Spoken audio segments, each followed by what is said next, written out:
Gotta go to Limsa.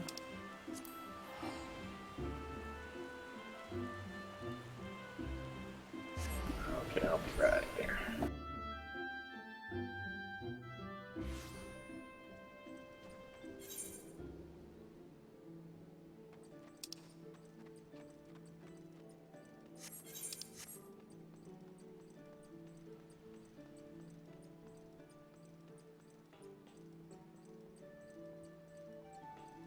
Hey, good morning, everybody. Starting a little bit early since Apex and I are both on, and we're the ones that need to catch up on our questing. Hey, Cappy. Good morning, man.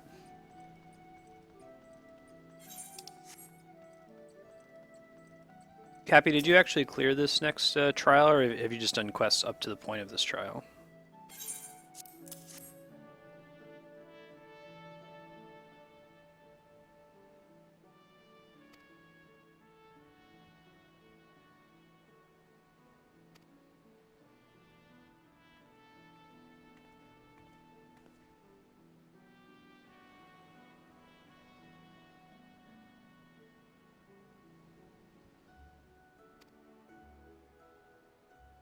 Who's that, Kami?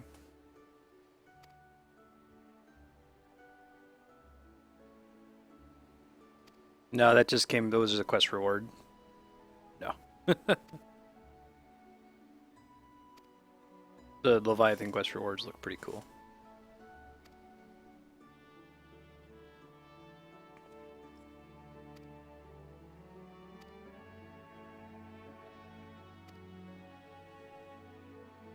I don't know, man. If the Ara are Domans, that kind of makes me more interested in that race. Even if that's just a name.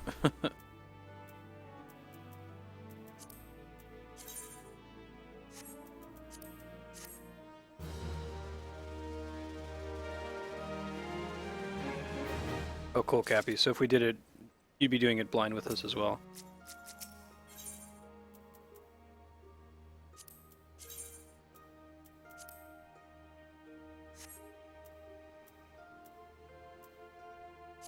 Onion shield. I need to take that.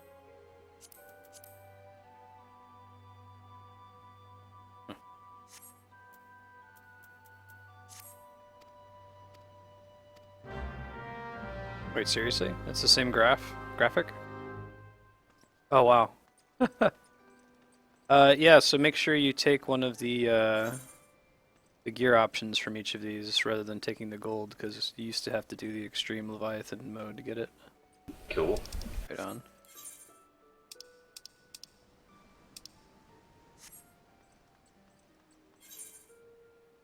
Rising Stones, that's more donut, right? That's our new base. I think you're like one quest behind, I'll wait over here.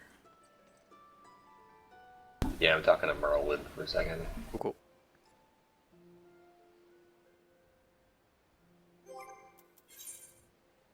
They just changed it, Kami. That's kind of cool.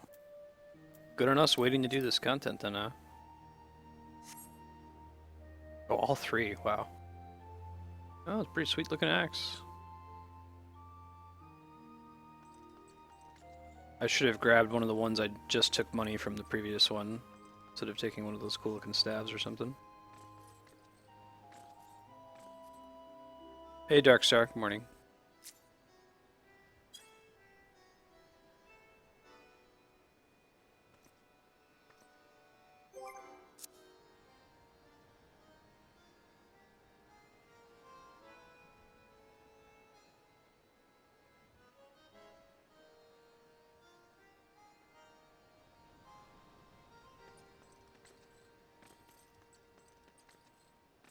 I was leveling my desynthesis this morning for culinary and got some of the swimsuits. Sold those, or they're on the market board for like 100 or 300k. It's not a gigantic amount. Awesome. Pretty cool though.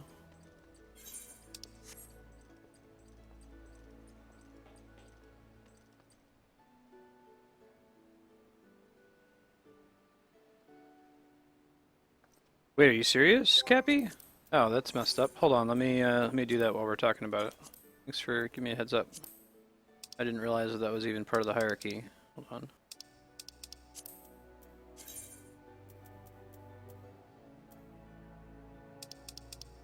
Good looking out. Training members joke about.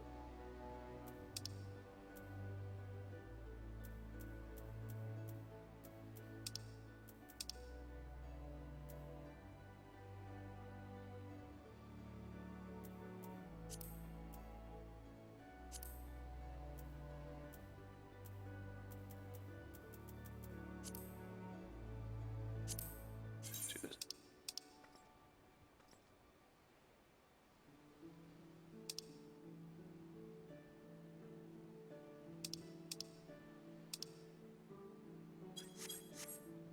Yeah, try it now, Cappy.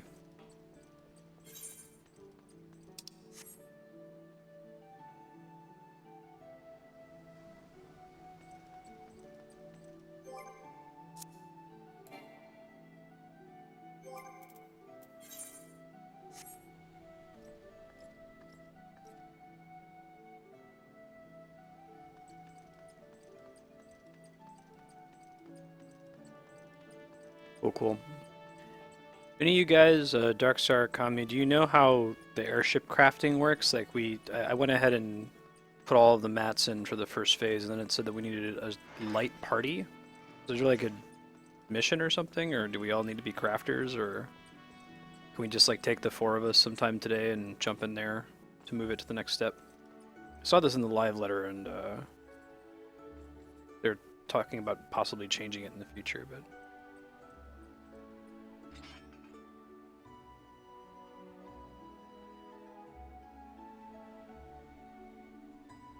Does it matter what level the crafters are? Do they do anything? Or do you do anything during it? Or is it just kind of like, this is a requirement to move to the next step?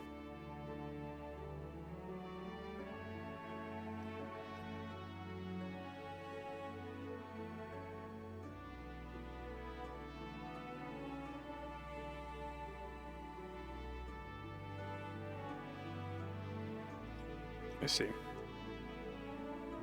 Maybe that's just, well, that'll make it easier for us to structure the building of the airship. Just every time we play, Wednesdays and Saturdays, we'll get people together real quick to push it forward, and I'll try to have all the mats in there by the next play session.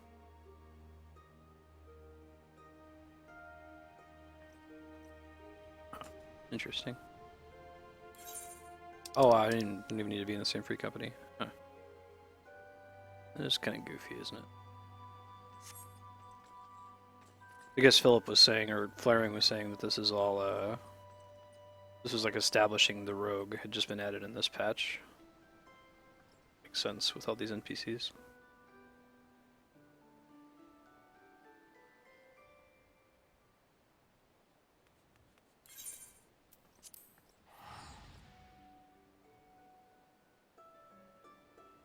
Alright, Cappy.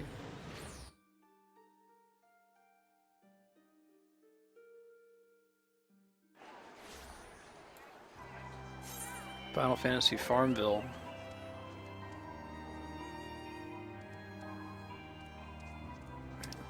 She didn't get an icon, but she's like right in the bar in Mordona.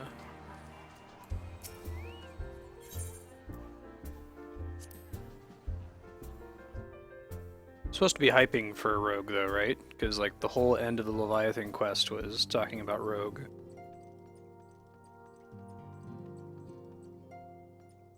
And like all of the little cutscenes afterward were showing Rogue related things.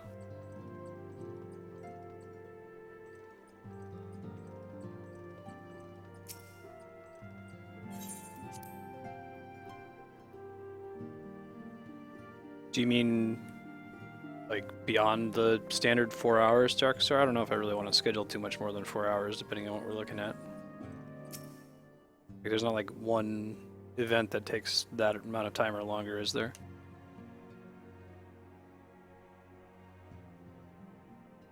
I have been reflecting upon the events which took place during our visit to Vilbrand. Hey, she's a little bit better. If you have a moment, I would share Minfilia's my voice actress conclusions with improves. you. Please, bear with me. Are you serious? Is that like When the Sahara pre-cutscene or the Leviathan, post-cutscene? I he wouldn't employed the power we have feel come too to bad know about as the running late Echo. on a post-cutscene. Though I cannot well explain the how of it, it would seem he became immortal in so doing.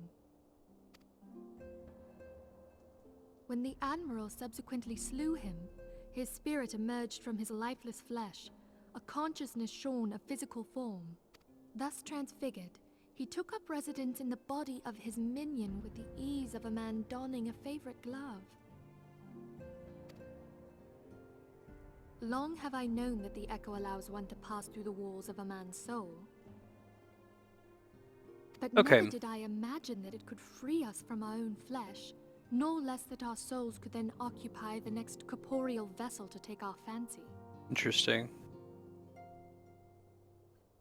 It was of this that So Elizabeth there's spoke, nothing, there's no an interstitial like existence which knows gameplay in neither there, right? That's all just cessation nor cutscene. oblivion. So theoretically, we could finish at our normal time, and I could just stay on for an extra 2 hours to stream that stuff, and comment on it as it goes. And yet, though the Sahara We could just had try to mastered target his gift completing and the thereby actual become mechanics immortal, content he was at our by normal no time. means invulnerable. And if people want to chill out and TeamSpeak and talk about it as it goes, like, that's cool too. As we both bore witness, he was ultimately absorbed into Leviathan. And the import of this observation? If the Ascians' mode of existence is indeed the same, Surely it's it a can be inferred cutscene, that they like, too are cut not up though. invulnerable, Like you can stop in that the middle, they can right? be destroyed. Every half hour at least. Yeah, that seems pretty intense. He did say cutscenes. There exists a legend which tells of souls who are reborn upon the cusp of each umbral calamity, that they might stay the encroaching darkness. To most, it is but a fairy tale, yet recent events have given me cause to wonder, could the legend in fact refer to the Echo? Jesus, That's crazy. it's a movie. Much and more yet remains unknown, but I am confident that all will User become clear entered in your time. channel. Hey dude, good morning. Good morning. For the present, however, what matters Alright, is that the dude. key to defeating the Ascians What- may at what's last with this be crazy with cutscene we're hearing Eorzea about? aid. Yeah, here and It there's is like my hope 2-hour that we shall cutscene at the fathom end this of matter 2.55. ere long. Yeah, it's at least an hour. If not, it's somewhere between an hour and 2. I didn't I was count, just about to but send for everybody kind of had the experience where they were like, okay, it's 11 o'clock, let's start this. And then you're like, wait a minute, this is going on way too long, I'm ready to go to bed. But What it's of them? entertaining. It sets things up, basically. My lady. Is that something where you Isle of can do Val the mechanics for many and the years have content, been and Yora's then home. it gives you the option whenever you want to go trigger that cutscene, or does that happen immediately at the end of the mechanics content? No Uh, more? Whatever What do you mean by mean? mechanics content? Like going in something that's not a cutscene, going and doing a fight, going and doing a quest. Like, are we Oh, yeah. finishing a dungeon and then it's like, okay, now that you're done with the dungeon, here's a 2-hour cutscene, or is I it like, see, I okay, see. now go talk to this NPC at your leisure and watch the 2-hour cutscene? It's the latter, although you Okay. may not recognize only that which, hath which been conveyed random unto quest me is by starting our it. agents. But And it's the definitely not etheric right after a wave trial of or the something. highest magnitude was recorded Okay. in the Not region. immediately. I Soon think that can thereafter, be fine it was then. observed I think that I can the either island ceased push to an be extra 2 hours after that session to just show those cutscenes, and anyone who wants to also watch them at the same time can do that. 'tis Else we'll just do it postulated at our that leisure magic off was stream. evoked, like an Sure. hour to alter. We can, I'll keep an eye on when we're approaching it. I'm pretty sure that's Give you a heads mentioned up. in the Unlocking 12th Ishgard Reserve. guide I've been using too. Yeah. If I can find it. The game warns you when it's going to start. That's helpful. Oh, that's right, it does. It gives you it gives you a warning. It says, hey, you might want to stop and pay attention to this. If there are no other matters, I move that today's meeting be adjourned. Yeah, it says about 45 minutes of cutscenes and then more long cutscenes and another cutscene after the credits. I see. So that's the Parting Glass is the quest we're looking at, and it's a long ways in the future. Cool lighting in this cutscene.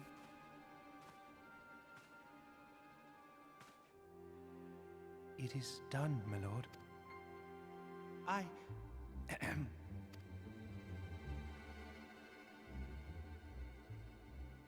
Revolution. Oh man, scheming Lalafels. Okay, so take the good item. Apparently we get the X primal weapons for free now from just beating Leviathan throwing. I just got the onion shield for Wait. free. Really? Yeah. Yo, that's kind of cool looking. And Kami's like, yeah, that used to have to fight the X primals. Hold on. You got the onion shields? Yeah, it's in my inventory right now. I have the Leviathan axe as well, just for turning in the quest. What is this nonsense? I had to go through and beat all 3 X primals and get the break blade and the onion shield, and it was a big accomplishment. Glamored it for forever. I came so close, dude, to not getting it, because the second quest I did, I was like, I'm not going to use any of these classes anytime soon. I'll just take the 2 silver pieces. And I took the 2 silver pieces, but there's like 3 quests, and they give you a chance to get basically 3 of those X items. Nice. It's not the Leviathan X, Dual Hawken. So what's Dual Hawken from? Is it just... This is a full again. I don't know the exact names.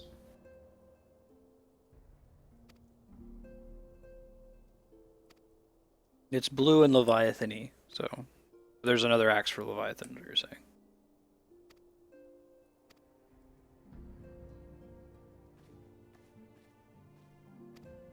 Oh shit. There's good news in this cutscene.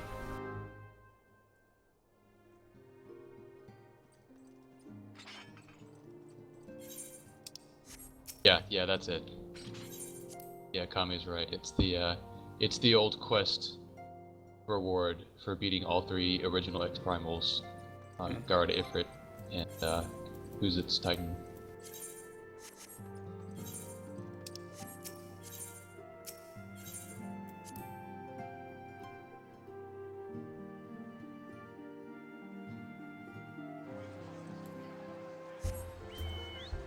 Go check the bank and see what Santa left me.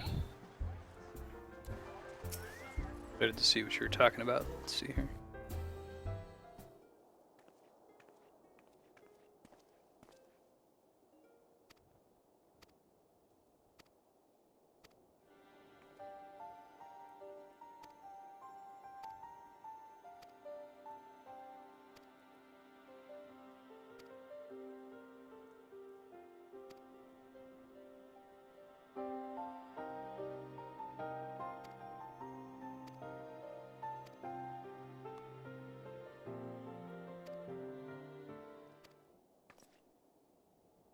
What's up, top there? All right. It's a horrible thing to say about a person. Apparently his voice actor is significantly less insufferable in Heaven's Word.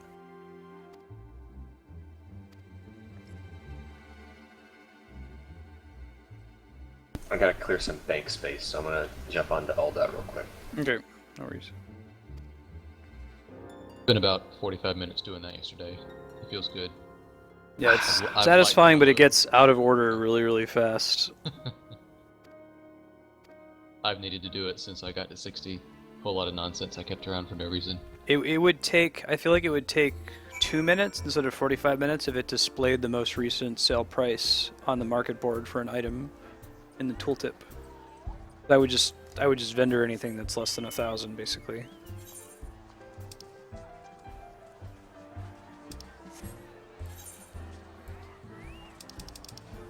Yeah, I was trying to go through the, do I want to turn this in for seals? Wait, I'm maxed on seals and have nothing to buy anyway, so,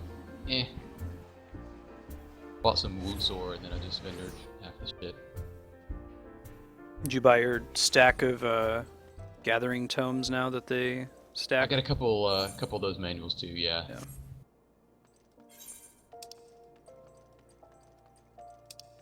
Archer's Guild.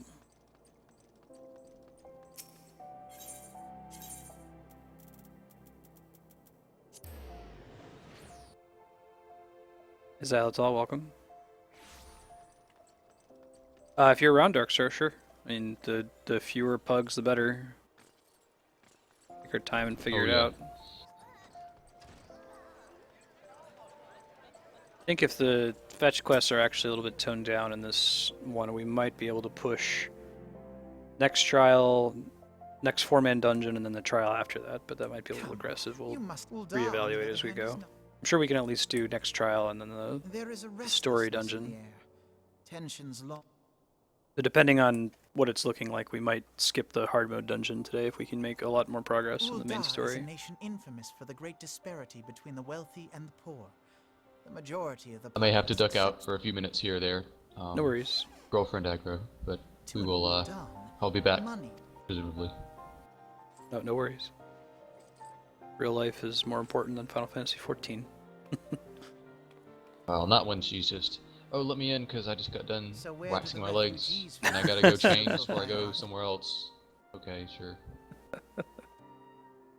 Plainly, there is none. They have no wealth, no power, and no worth. You're right, Final Fantasy XIV is objectively more important than that. Choosing to ignore their existence, however, is technically not an option. General Rauban and the Sultana understand this. Yet none would dispute that the expenses incurred by this policy grow. This has prompted more and more Uldans to question their obligation to aid, Cool, Eorzea. while more and more refugees have come to resent their treatment at the hands of the sneering citizenry.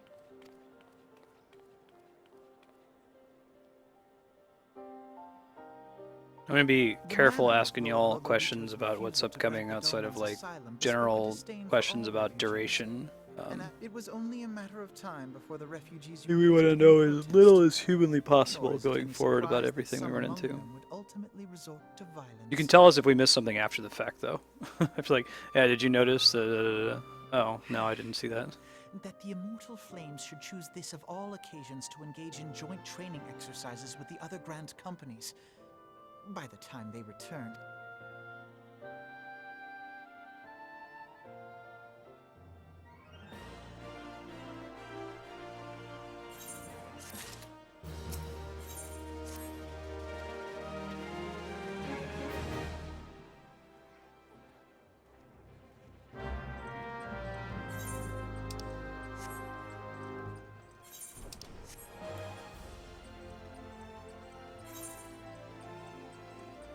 So I have these little custom chat badges that obviously only show up in the in-stream chat. I can't mess around with Twitch's settings, but I'd roll them out if you've donated before or if you, for a certain number of hours, watched. And right now I only have 3 tiers, 30 hours, 60 hours, and 120 hours. And we're starting to hit people who have 240 plus hours. But the iconography I'm using right now is the little shields from Link to the Past, and there's only 3 of those shields. So if you can think of a video game that has a really small icon that upgrades in a way that makes sense over time and would be cool to have a bunch of different tiers for it, let me know. I've been digging around in Sprider's resource and haven't come up with anything.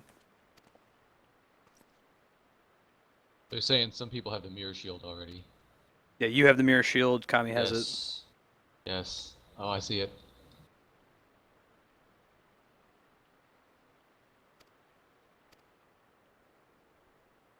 Yeah. Darkstar just got the second shield.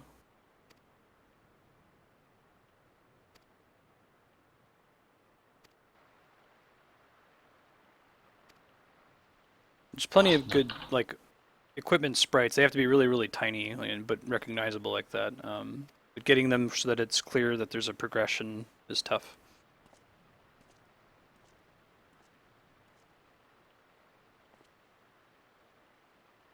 I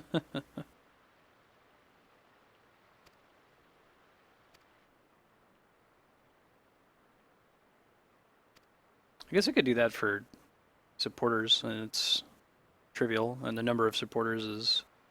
Yeah, I guess if the number of supporters has grown to the point where it's difficult for me to keep up with their icon demands, then that's a first world problem. Could probably make that happen, Kami. Basically, I'd replace the chest with that. The chest just means supporter at the moment.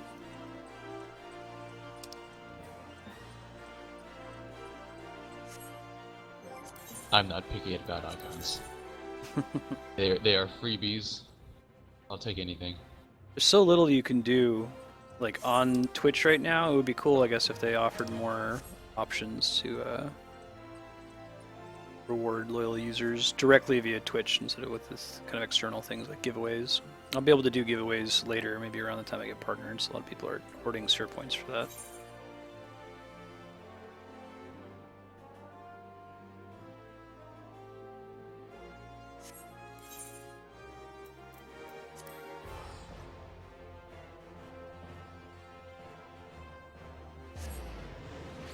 They're cool, yeah.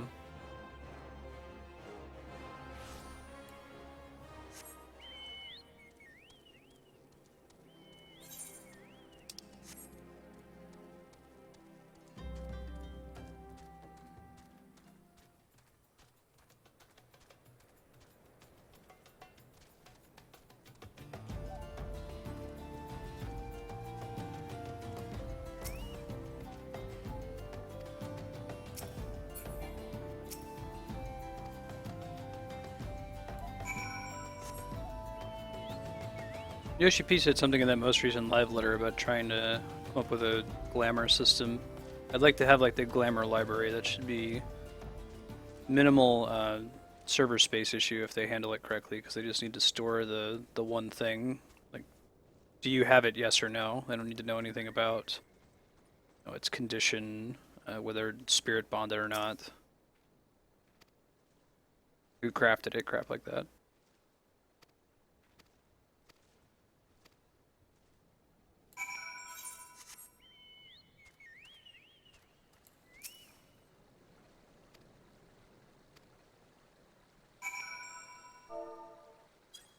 Oops.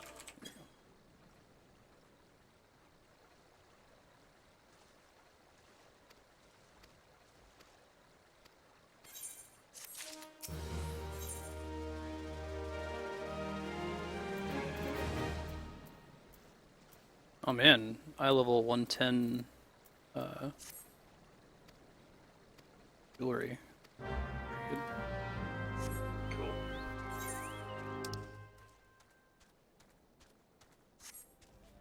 Did you guys see that they've announced Pacific Rim 2? Yeah, I'm How excited. did they? Yeah. I mean, is Del Toro gonna stick with it, or is he gonna move on again? I think it's him, and I think it's supposed to have the two main characters, you know, the guy and the girl are going to be in it again. Cool. I don't know about, of course, Idris Elba.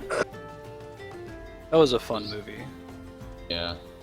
We're talking about fun movies. Just go in and enjoy it. I think that's definitely one of them. Yeah. It was also a very self-aware movie, or not self-aware, genre savvy. Yeah. I think I'm in the wrong place. Alright, this next one that you're going to, I think it's in a tunnel, so don't climb up on the hill.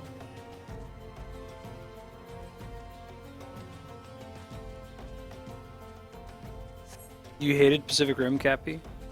That's another one of those, like, to people like Skyward Sword or not, it's pretty polarizing. What? I will fight you if you didn't like Skyward Sword. That's the reason I quit watching those Game Grumps dudes. 'Cause they're so kept nasty ragging on about it, Skyward yeah. Sword. Yeah, think some they're people really just had- extreme about it. Like, I think, I don't know, my controls, frustration right? with that is they take a legitimate concern and they discount the entire game because they're annoyed by it. Like, yeah, it doesn't do conveyance very well. Yeah, Feast popping up and telling you what to do all the time, you know, but Yeah. that's Well, a what- minor blemish. The one I can kind of I understand that definitely to an extent. That's a minor annoyance for me. The criticism I didn't get was what I heard a lot, which was it's too long, too much padding, that kind of thing. I didn't feel that at all. And There is some padding in the game, which I didn't really notice when playing it Yeah. the first time, but on Twitch I have. So an example would be, let's see, you finish the 3 worlds for the first time. So you do the Lanayru Desert, the Elden Volcano, and the Farron Woods. And then before you're allowed to go to the next dungeon, there's about 3 hours of bullshit that's just like running around fetch questing. Like, you can't go into the storm cloud until after you have found. You had to get the robot fixed, and you have to bring the robot down and pick up the pinwheel to fix the thing because the pinwheel's missing. And then once you fix the pinwheel, then you have to go in the storm cloud. Like actually doing the storm cloud was pretty cool because there were some puzzles involved with it, but just like running around with a robot, you end up having to do that in the story quite a bit. I see. It's not like again, it's something to note. Like, oh yeah, this is kind of wish they wouldn't have done it this way, but I don't think any of that destroys the game. It's a beautiful, well-made game. It's hard for me to judge. I'm definitely my preference for things, especially when it comes to anything that's labeling itself an adventure, quote unquote, is it's the journey, not the destination, right? So for me, I'm really willing to forgive excess and grandeur if it's in the name of adventure. So that's why it's hard for me to judge a little bit. Yeah. I thought the story in Skyward Sword was really cool. Maybe it's because it's sort of the first one, but I thought that whole ending thing. I thought the Gyaranim guy. I thought those fights were really cool and annoying, but really cool. Demise is really cool. I thought the sword was really well done, and people have the polar opposite opinion of that one too. I think a lot of people had some weird settings issues that they never figured out, or their system had an issue with. But wait, you're talking about Skyward Sword? With Skyward Sword's the thing I've told people in chat is that if you don't know that the game doesn't use the sensor bar, you're gonna have a bad time. Because like if you try to use it as if it was the sensor bar, it's not gonna work. And as soon as you realize that it doesn't, it just clicks in your head. You don't even have to point it at the TV. It's actually an extremely tightly controlled game. But good God, like the first 15 hours, I didn't realize that, and like trying to fly the Loftwing was hell.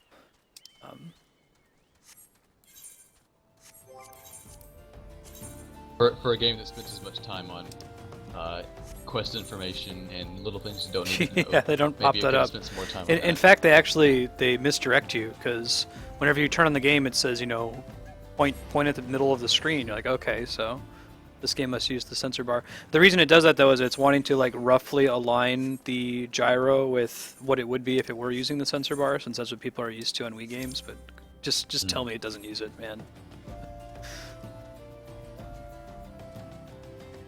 But yeah, story-wise, you could definitely tell that they were trying something different. And I felt like that with Link Between Worlds too. I really liked Link Between Worlds' story. Yeah.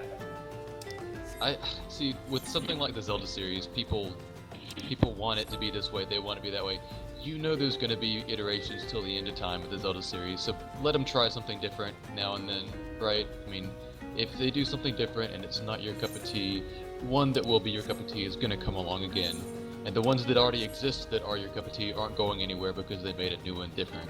Yeah, so, it's true, man. It's absolutely like I played Ocarina of Time and I loved it like every other kid, right? And then Majora's Mask came out and I was like, what the fuck? There's like what is 3 this days shit? And this isn't a Zelda game, And I didn't play it.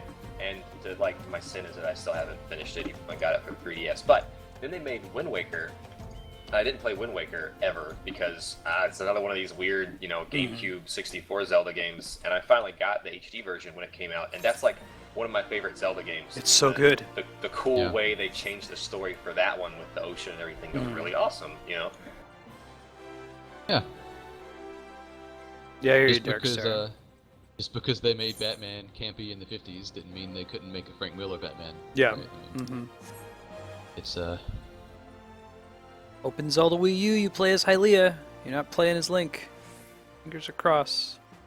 that would be cool. Nintendo's being cagey. They when you ask them, they're like, oh, no one said that was Link, but then it's probably gonna be Link. But maybe. I don't know. I was trying to figure out, is that just a tone deafness from the Japanese who don't realize how effeminate they look to Americans? Or is that something they're doing on purpose? Well, I don't know. there's good story reason to suspect it, given that it's a prequel to Skyward Sword, which means no Master Sword.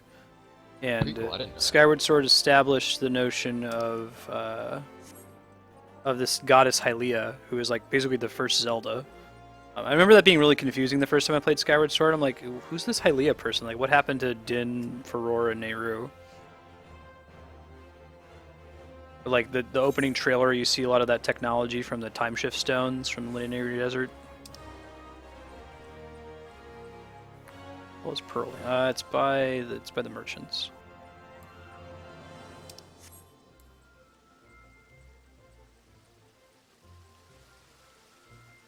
That's pretty cool, Darkstar.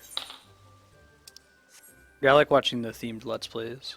A lot of it's the personality. I think that there's a dark side mode where you give in to your hatred, and you either just go, whoa, crazy, oh my god, let's play. That's dark side. There's also folks like in the case of like Game Grumps saying that Ocarina is a garbage game and Skyward Sword is a garbage game. It's like taking a mild complaint and escalating it to 11, just maxing it out and saying, because of these handful of gripes that I have, this game is worthless. I think that's an internet problem of like you. It's a problem of criticism in general. The internet exacerbates. It's extremely bad on the internet. You learn one bad thing about a person, and what is it? The goat fucker. Like, the man could build bridges his whole life, but he fucks one goat. Fucks one goat. I've only seen that that dialogue, but I've never seen the whole movie. Whatever that is. It's a problem. It's like the folks who hate the entirety of The Dark Knight because they don't know how Batman and the Joker got away from that one building. Right, He jumped out the window to save what's-her-face. Then they skip to another scene, and the Joker's in the building. How did the people escape? It's not relevant. Maybe that could have been clear. Who cares? Not the worst movie in the world. Yeah, suspend your disbelief. You know. So there's inconsistencies.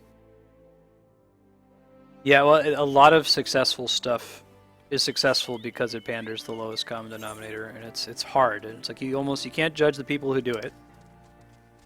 I will say, I'm still subscribed to Game Grumps, though I don't watch them particularly.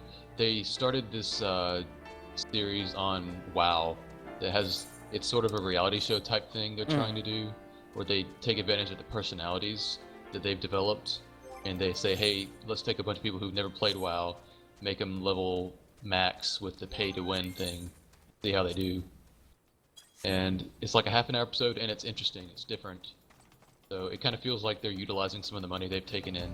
That's interesting. So I'll give them a little bit of props for trying to do something different like that. But in general, they're not my cup of tea. Yeah, I dislike that too, Kami. There's a trend of that on the Song of Ice and Fire subreddit.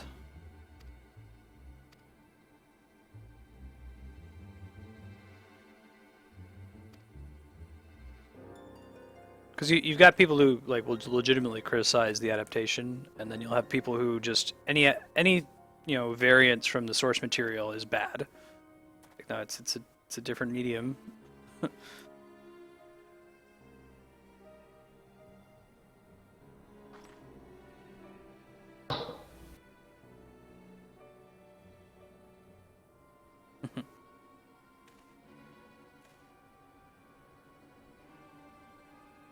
Oh god, Kami. Oh, that's the worst.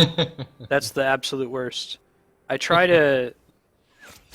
He's talking about, like, people who don't realize how much work goes into doing anything in the tech world. I was also pretty closely tied with the project lifecycle when I was working as a test lead at Chase, and, like, if you wanted to add a button, just add a button that you clicked and it doesn't do anything. The button just depresses and then undepresses. You're talking about 6 months of work most of the time with most companies. I have a little bit of an insight into that now too. Although I was working with very complex medical devices, and so I guess we kind of lucked out into that. Most people assume that's going to take forever to get on the market. I guess the thing is that there's a floor of development time, and it's a very long amount of time. Like whether it's a complex metal device or a button that does nothing, unless if it's notch. Anything regulated, right? Yeah. So, that's part of the problem with kids, because kids kids who followed Minecraft early and were seeing Notch putting out an update like once a week. It's he's one guy, so he can do that. But as soon as you add even one more person, thank you.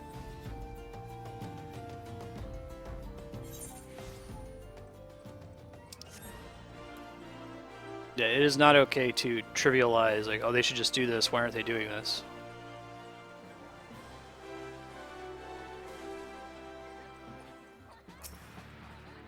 You see a lot of questions like that in the live letter that I guess people don't think like testers, or they don't think like developers, where they ask something like, oh, can you just add something that lets me transmog my combat chocobo into one of my other mounts so that my other mounts can fight with me? And he's like, that would be cool, but that would mean that we'd have to design animations for every single mount in the game for all of the abilities that chocobos have. It's Right. like, People don't think you- like people think like I want this. Magic happens. Yeah, and I can get it. exactly. They don't Step stop and try to think, one, if I want were gonna something. do this, how would I do this? magic. Maybe you don't know how to get from A to Z, but I bet you can get from A to G, Mhm. and that can give you some insight into how much effort it's going to take. Where's this one closest to? Hold on. It's in the I hustings. think the royal steps up there, Oh, okay, I think you're whatever. Pavilion. Promenade. Yeah. Yeah, armchair developers. Chamber of Rule. That's good. The close place. Dark Star. Very nice.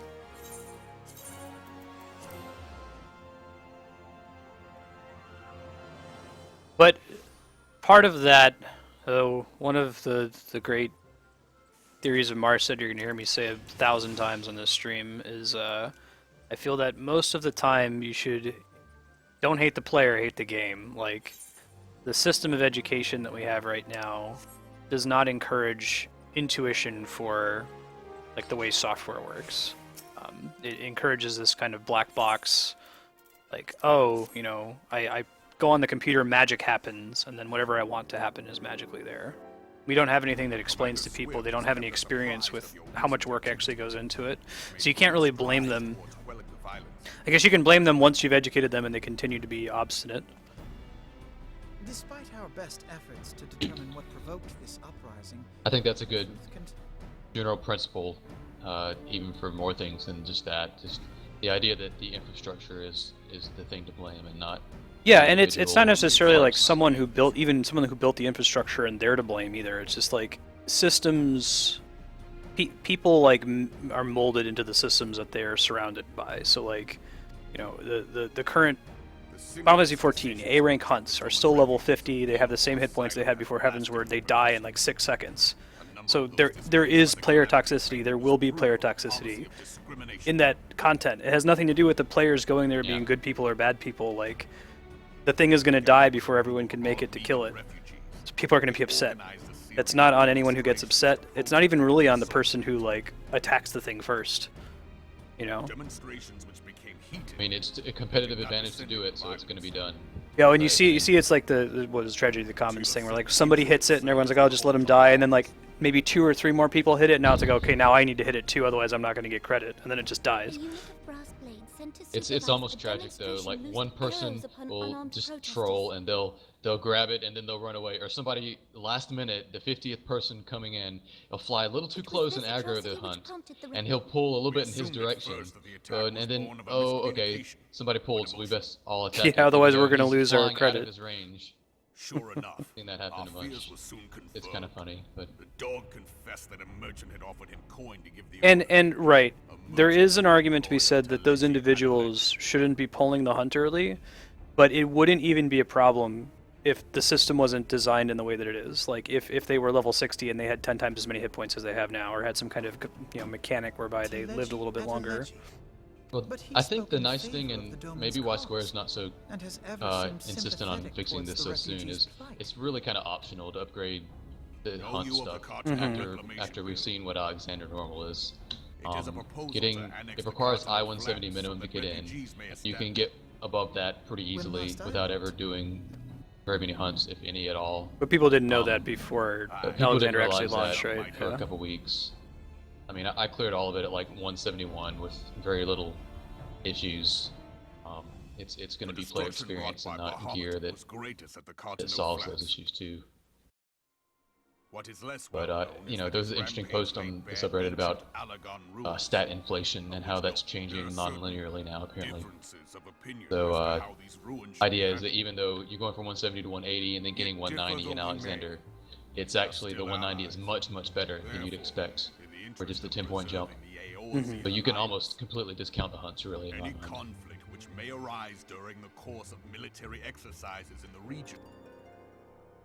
In full knowledge of this delicate state of affairs, This cutscene is pretty cool. Telegi Adalegi proposed the Cartano Reclamation Yeah. Bill. Telegi Adalegi has a much nastier name than Lolarito. In but one conceivable way. If Fun name to say. successful, he will gain control over Fun one to hear the disputed Japanese territory voice actors under stumble the over. guise of Adalegi, assisting in Adalegi. the resettlement Exactly. efforts. It's And great. you can be sure he'll build an all.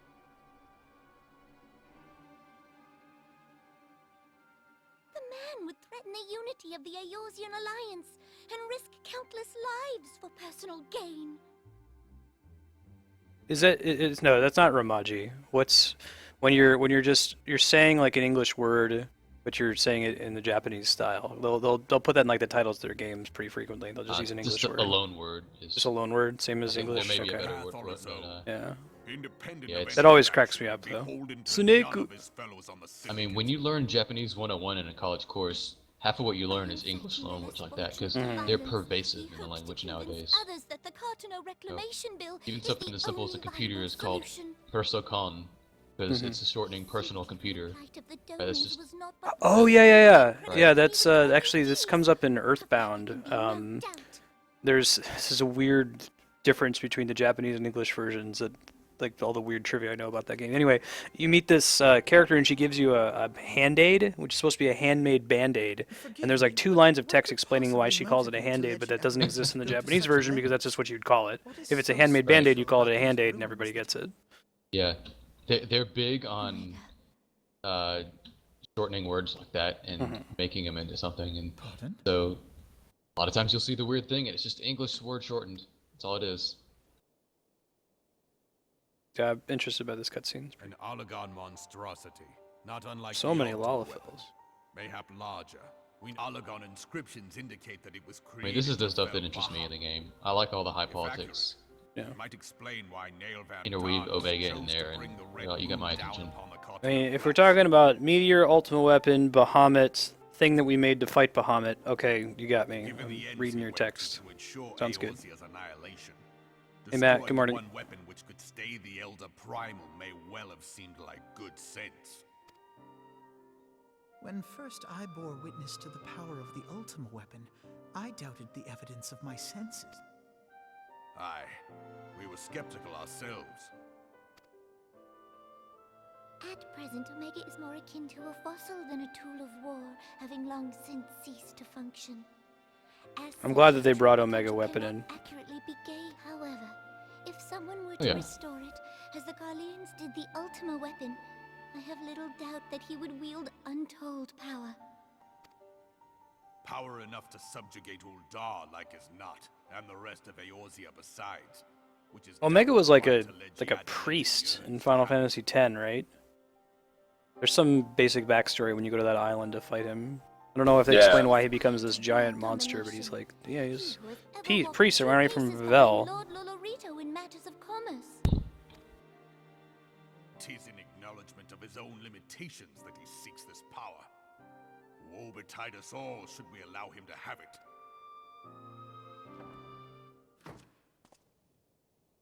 Pray waste no time chasing rats. Only a fool would believe that secrets can be kept in Ulda. It would seem the implications of the Sultanate's Sure about that, problem Darkstar? are rather Final Fantasy more X? far-reaching than we assumed.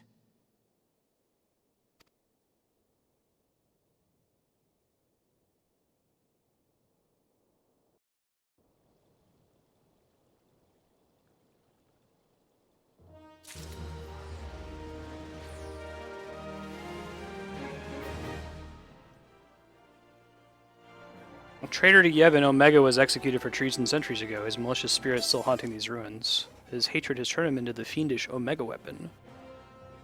His hatred for Yevon was so strong he also spawned a lesser weapon, Ultima.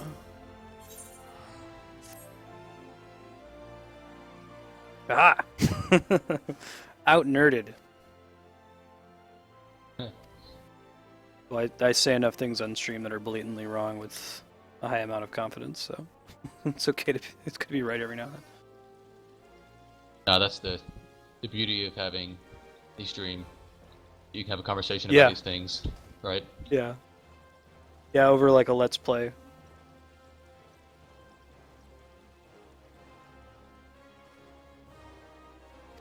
I've used that to my advantage before in games when I'm like trying to figure something out early on. I forget the name of the law, but it's like if you want to learn something on the internet, don't ask a question, give a wrong answer, and someone will correct you. Yeah.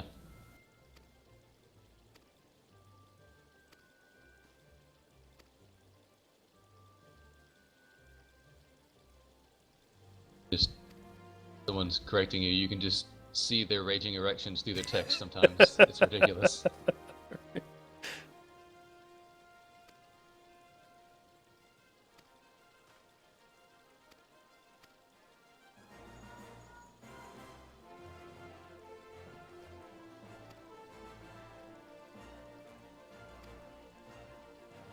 So is a link shell like a Babel fish in this universe? They all like touch their ear like it's like a codec call. I don't know. I forget that they exist, and I kind of would prefer that the storyline would forget they existed too, based on how they abused it in 0 to 50 by not using it when they could have. Yeah. It's a cool idea.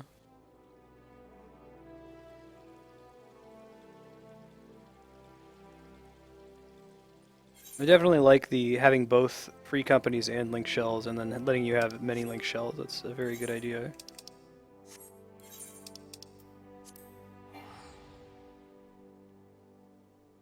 Useful to have the option. It was confusing when I first started, having not played with 11 very much. Oh, it's confusing. But, like I see the purpose of like, hey, can we have a community of people who are centered around, I don't know, crafting or hunts or whatever. Like, we don't really want to make a guild that's just that. Yeah. But then it leaves the free companies in a weird space because the super hardcore statics are a lot of times link shell only. Really? And the super casual people are sometimes link shell only for just hunts, and then the free companies are kind of in the middle. It depends on, I think, how your company is. If you're like one of the 500 people free companies or something, yeah, your static probably has a link shell. You had this problem in Guild Wars 2, which, from its name you think guilds would be pretty important, but you could be a member of multiple guilds at the same time, but you couldn't be active in any more than one guild at a time, so it was mostly pointless.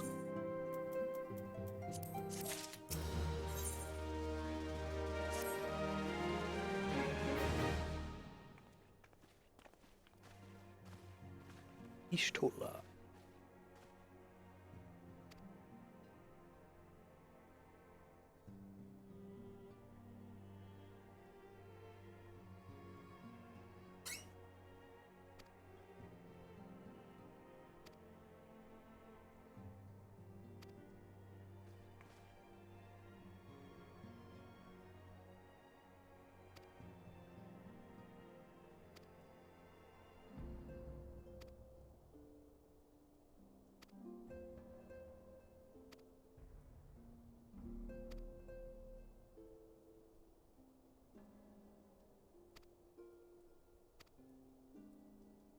Oh man.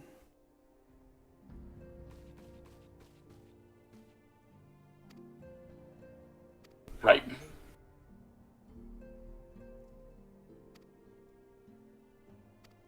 Ram was another one that I could really see them doing a very evil version pretty easily.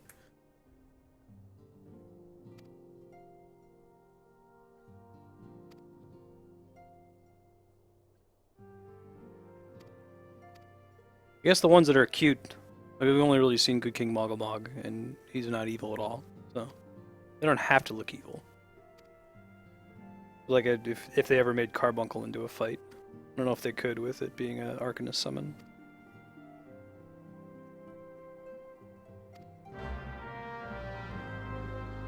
Come to think of it, is it the way you get all your summons as a summoner by fighting the little versions of them in the quest line? Yeah, except for Carbuncle. Except for Carbuncle.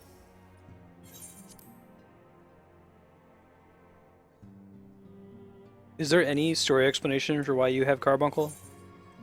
Not that I remember. It's I forget. Just a reason. You just, I remember that's seeing it. I was pet. like, holy shit. Yeah, you had to unlock the summoner job in Final Fantasy XI, and part of unlocking it was fighting Carbuncle. And then to get the rest of the espers in that game, you had to go fight them solo with you and Carbuncle. So you had to get really, really good at micromanaging Carbuncle to win those fights.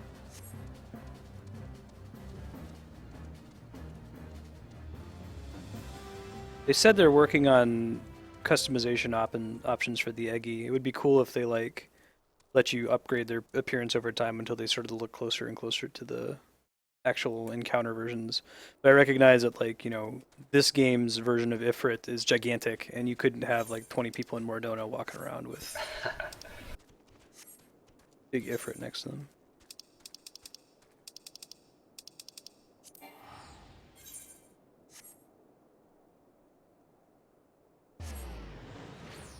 Next Darkstar. Yeah, I've got a Relic Reborn quest there, so I keep seeing the little duck's foot and going in that direction. Hey, John Deere, morning.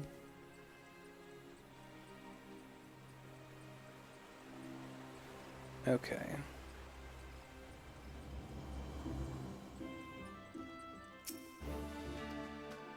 It's the same 3, but like different graphics, right?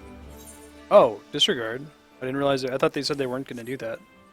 Or, like, people were really pissed about them not being in Heavensward proper.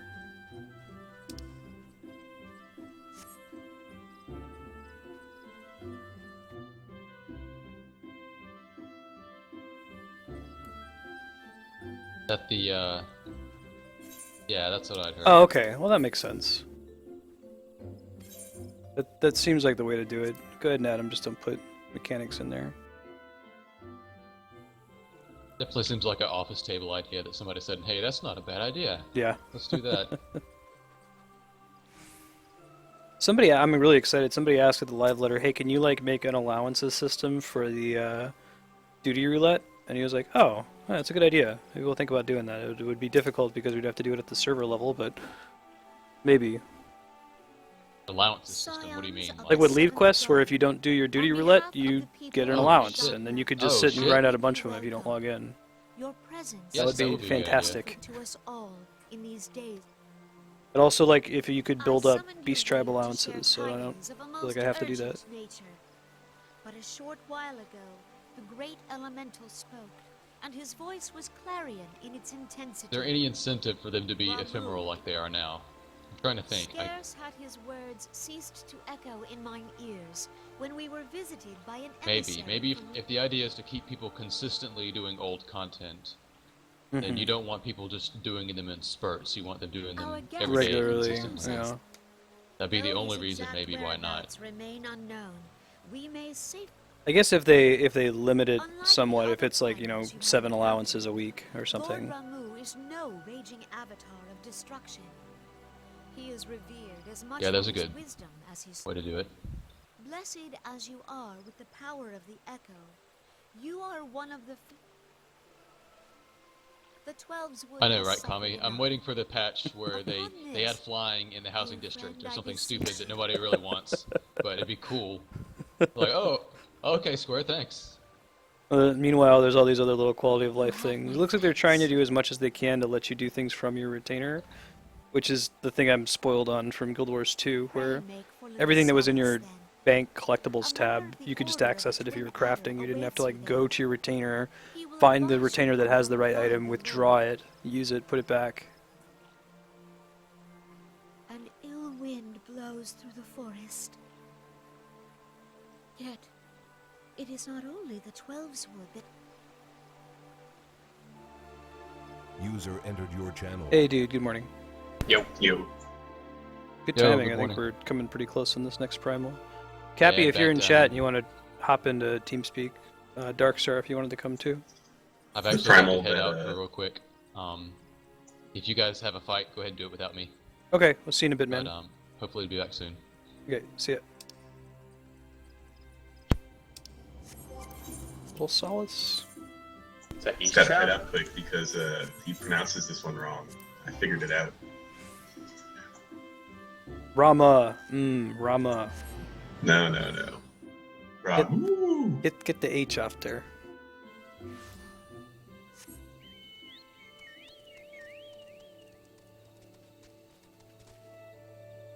Yeah, I should have learned my lesson after Leviathan. With Leviathan, I'm like, oh man, there he is. Oh. Alright. I guess we can't breathe underwater. Maybe you can.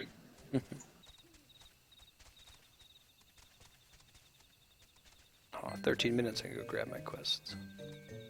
You can kind of get around the Beast Tribe thing. If as long as you accept the quest, then you can do all the alliances for the previous day and the current day.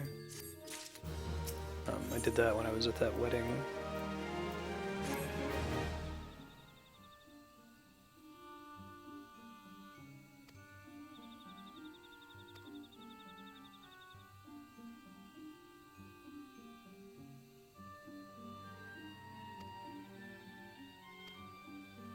So basically, they need to do a search of the house and kick Rama out of it when it's time for Passover. He's the Lord of Levin. Oh. User entered your channel. Hey, dude. Hey, how's it going? Going well.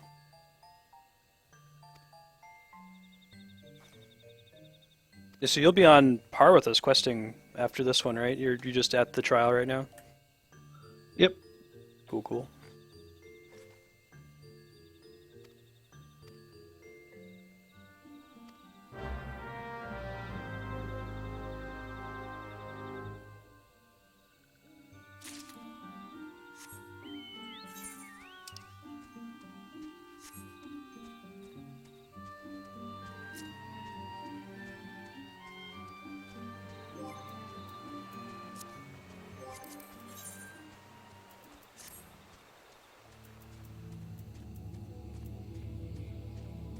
The chat, is there another rank with like a grand company beyond Sworn? What's the highest for beast tribes? I don't know if the rep goes higher than that.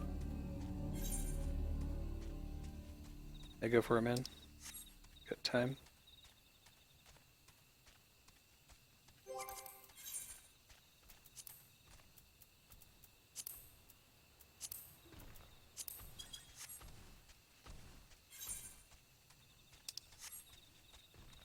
Sworn's the maximum. Cool.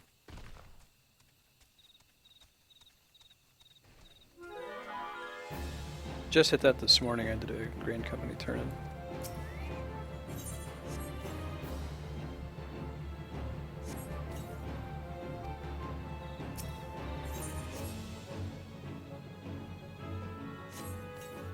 User entered your channel. Yep.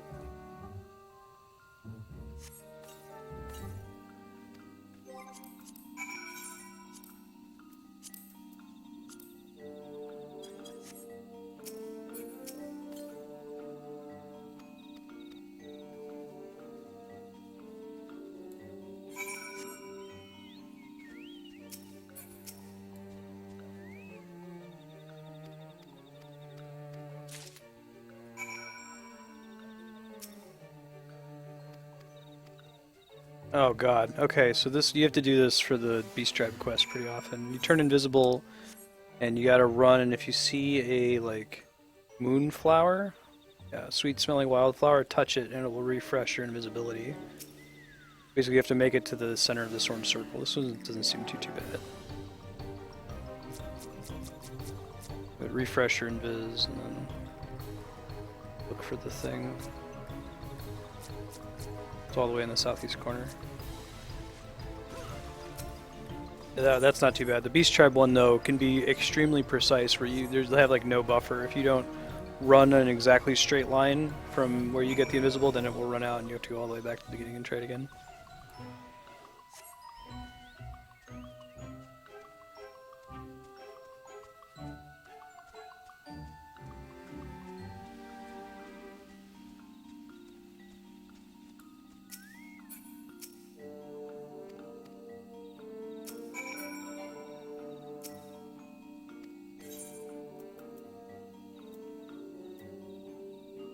I do like that they have the main story gearing you up.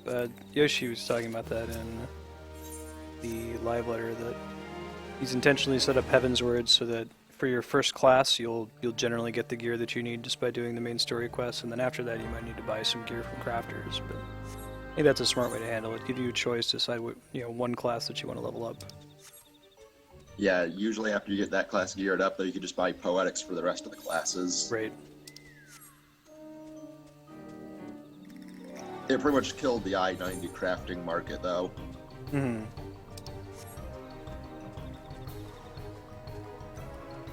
Yeah, the old crafting endgame is pretty much garbage now. Gathering is still there. A lot of it still shows up later. Like, people still want their swimsuits from fishing. Yeah, you could still... The Weaver wasn't hit as hard because there's a lot of glamour recipes under Weaver. Mm-hmm. Right, so what happened to make it so that in Hollow Crafting is different? It's more that... So the way it used to work was, you got to 50 and you could make some recipes, and then there's certain starred recipes that require a minimum amount of craftsmanship or control, and getting to that point was very expensive. You had to get all HQ gear, and you had to meld all of it out. And it made gear that was marginally better, than the previous stuff, but it would actually sell on the market board. But now that Heavensward is out, it's the classic World of Warcraft problem where the gear that you spent months grinding for, you kill a pig in Outland and it has, 10 more vitality than your awesome purple gear. Basically, you can still make that stuff, but there's absolutely no reason to do it because the vendor gear that's right inside Ishgard is significantly better right off the bat. Yeah, that makes sense. I just assumed there would be a similar situation at 60. Are you saying that's not the case, or people just haven't gotten there yet? At 60, there's new stuff they can make. There's a script system for 60. Yeah. Think of it like tomes, except for crafters. Yeah. It's kind of interesting. They, is collectibles, is that also for crafters? Is that how they get tomes? Yeah, both crafters and gatherers. But, yeah, it's for both. Yeah, so the collectible system is an idea where, like, you make an item soulbound, basically. It becomes untradeable. And it's kind of there because in vanilla, or at least in Realm Reborn, the focus seemed to be more on you can just buy this item on the market board, someone else can do the work for it, and you can just overpower it with money. But with the collectible system, you actually have to do the crafting or the gathering yourself, since it becomes untradeable when you set it that way. Yeah, I haven't really bothered dipping into crafting too much since Heavensward because it's really expensive to get into now. Yeah. I'll be able to do it when we get to Ishgard, so I can do my own gathering, but I'm not going to buy all the mats. I'll probably have Botanist and Miner to 60 by then, just from the Grand Company turn-ins. Those mats are flooded in the market right now. If you're 50, you just buy your 10 HQ for the turn-in, turn them in, get about a third to a half of a level.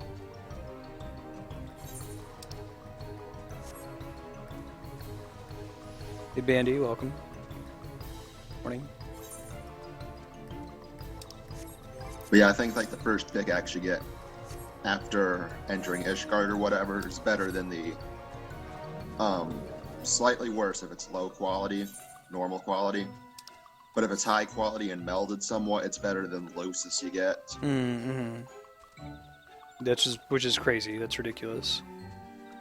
This morning I was trying to get my culinarian desynthesis skill just high enough so I can buy a bunch of the junk fish from Ishgard on the market board and start desynthing it to level up even further. That pretty much requires that I have to desynth this fish called the Silver Sovereign, which used to be a pretty important part of the old fishing endgame. And it's horrific that I'm getting these HQ Silver Sovereigns and just desynthesizing them without even thinking about it, because you used to need to have 30 of those to get a lot of the important fishing endgame gear. But now I was like, oh yeah, there's another HQ one, I'll just desynth it. You just see Realm Reborn Fisher watching me do that and screaming in horror.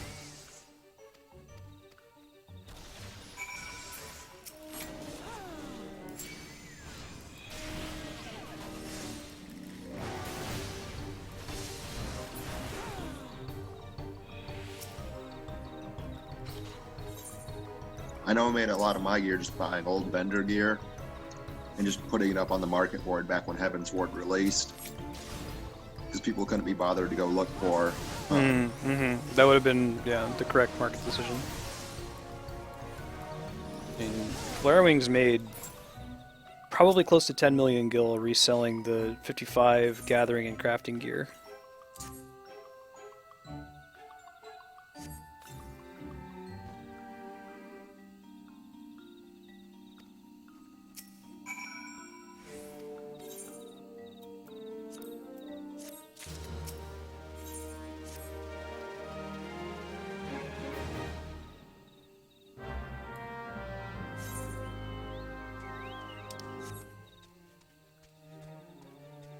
Everything we've been doing so far are very similar to the Beast Tribe quests for sylphs. You do that thing with the true scale sight bombs, find like sylphs that are hiding in the form of like a turkey or like a Imperial Guard or something.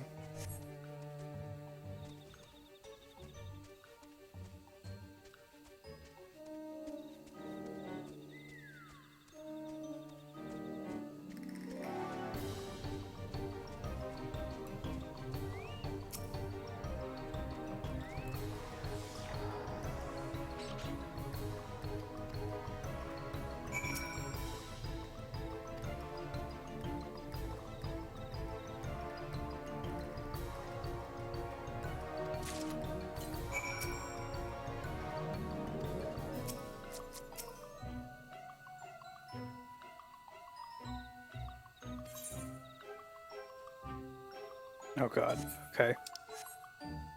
Figure out which one's the real one.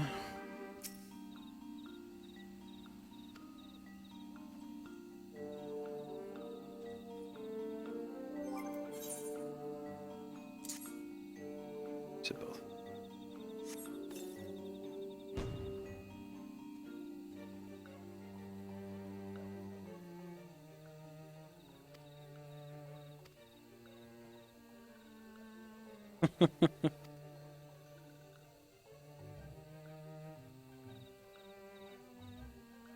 Hey, Bandy.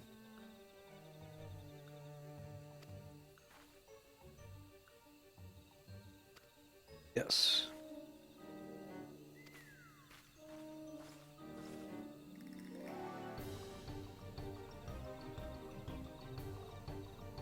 Papolimo disapproves slightly.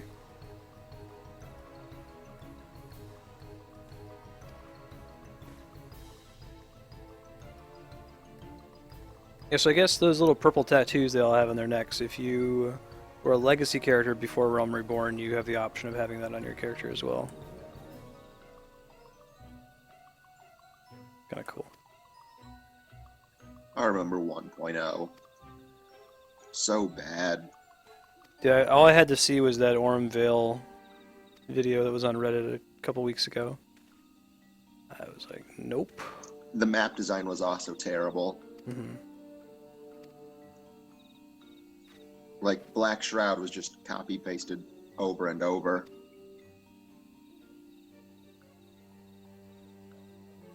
I would say just about any other company would have just dropped it and said they made it free to play, not really worked on it much, got some money from the whales buying cosmetics and just let it go.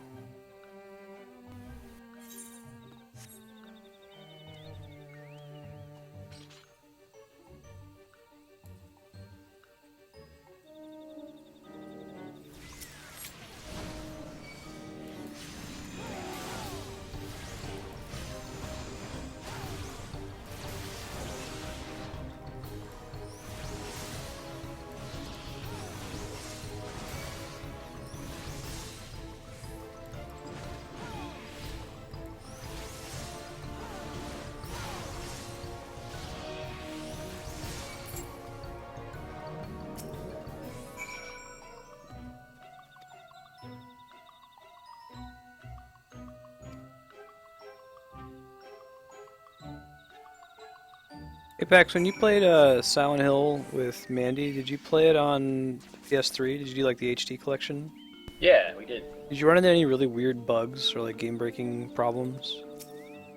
No, like what? So like there's a scene early in the game when you're like you go into this fire escape, but there is no fire escape, and you like cross from one building to the next. And when that loaded up, it was just a gray screen. There was nothing there. And when we moved through, it was just this empty black room that you could just run through forever. I had to reload my save because I was stuck, and everybody in chat was saying, yeah, this is famous for being like the worst HD re-release of a game ever. Because they used like a beta version of the game. They didn't use the actual retail port, so there's a bunch of possibilities for game-breaking crashes and bugs like that. But I was like, I didn't think you guys had run into any problems with that, so... No, I think we were. If we did, I forgot about it. Yeah. I think it was probably okay. And honestly, that sounds like some of that creepypasta shit where you're haunted by the game now and you know, Right. you're stuck in there or something. Yeah. At least I have video evidence of it, because it totally sounds like, man, I was just in this empty room, it was just black, and I could run forever. Never reach anything.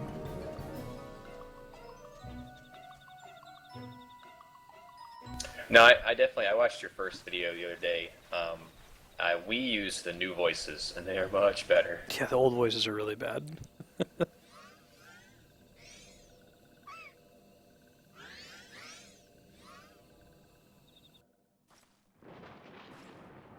Glad that they re-recorded them. I'll have to listen to the new voices at some point. Fenrir betrays thee, servant of hiding. Man, voice acting. Controllers going vibrate crazy. Look at all this unique content that a controller master race user gets.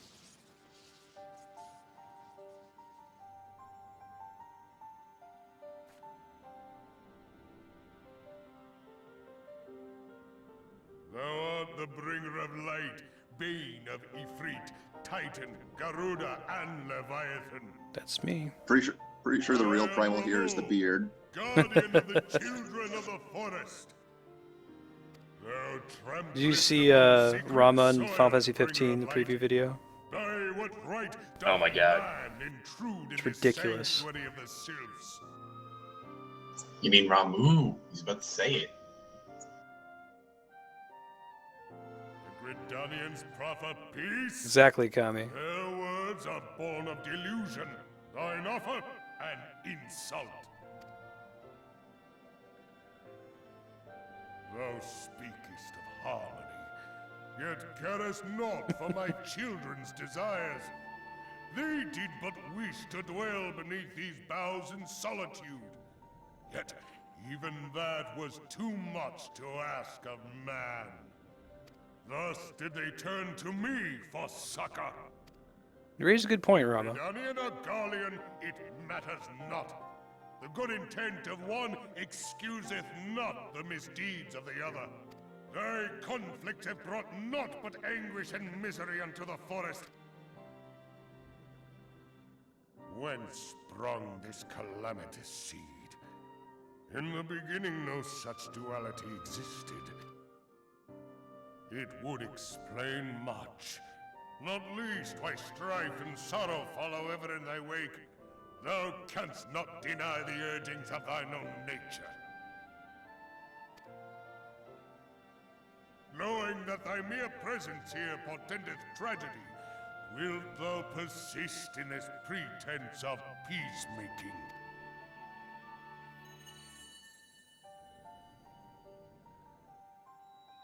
I'll be right back. Okay. Thou bearest the crystal which I bestowed upon my wayward charges. That they should entrust so precious a gift to thee. Thou standest apart from thy kin. Very well. I shall consider thy proposal. Shouldst thou survive my trial. I see what you're talking about, Kami, with the beard quivering like that. It's just full of lalafels.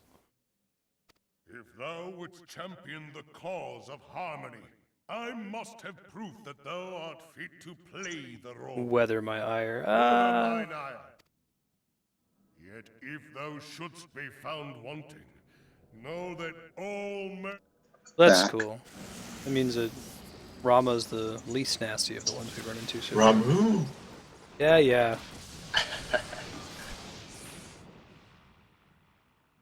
Come to me, bring Live in my own little universe. I shall await thee on the field of battle.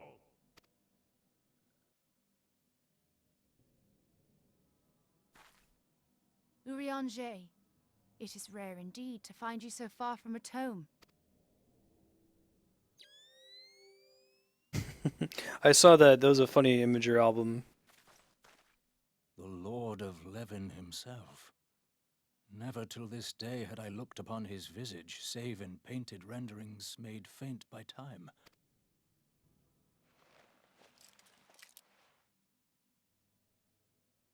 I must beg thine aid on a point of research. If thou art resolved to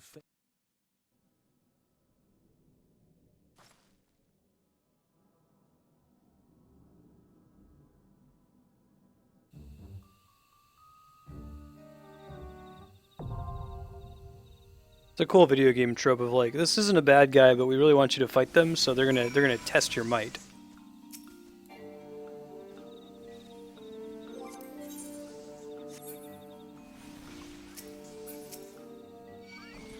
Tell me when you plan to queue or whatever. Okay, Matt, are you ready to go? Yeah, I'm fine. You all good? Apex and Cappy? Okay. No, I need a little bit. You guys will might just get in because roulette's reset 7 minutes ago.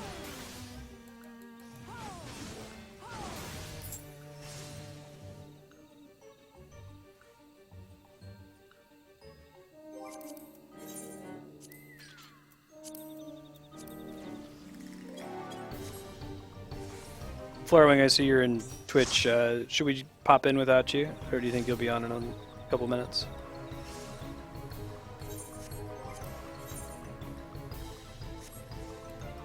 Is he the Lord of Levin or Levin? I didn't hear them pronounce that word. I would have pronounced that Levin.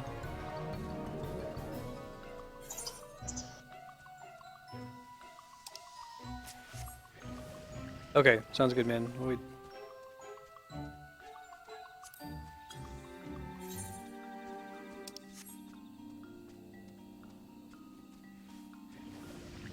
So what will you need me to go as?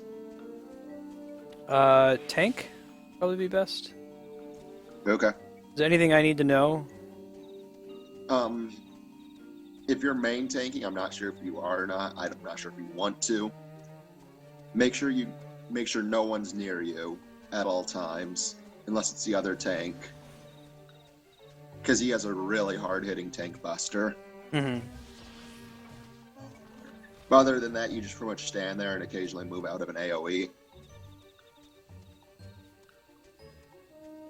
I'm ready. Oh shit, hang on. I aggroed this Wiped by melt. the A rank hunt.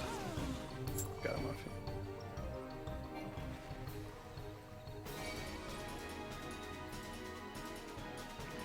Well, I'm not too worried about running A rank hunts.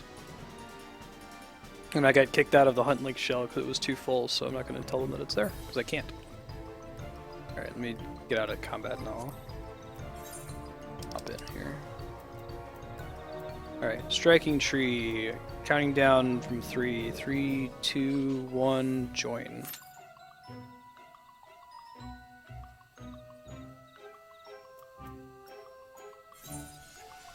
See. Less than 5? Or did Yeah. it pop for you? Okay, then I didn't get in. No, it did not pop. I've got 1 tank, 1 healer, 2 DPS. Ah, okay. I'm still in queue. I just queued up, so. Okay. Good chance that I'd hope.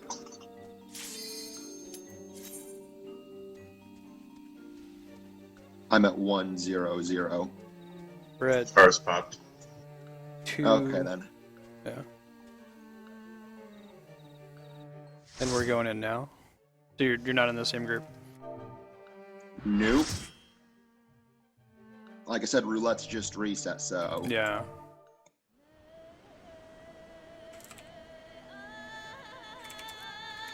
Let me turn the music up. As we get through here.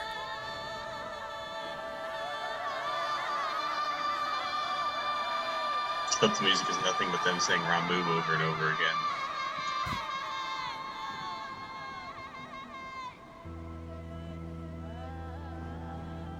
Yeah, it's amazing how this entire race of creatures is wrong about the pronunciation of their god.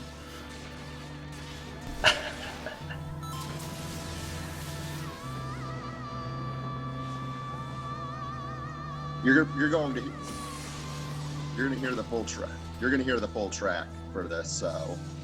Cool. Because this is where Square Enix learned to put a lot of health on enemies. You know, Leviathan got burned down pretty fast.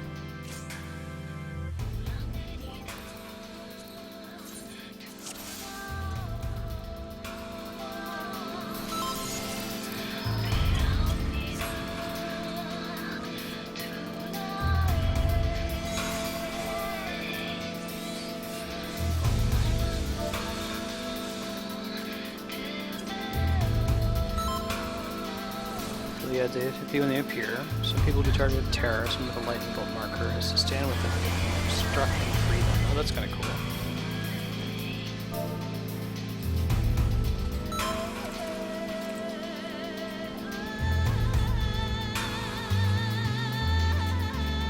That's a really cool mechanic.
Doesn't move from the middle. Okay, thank you.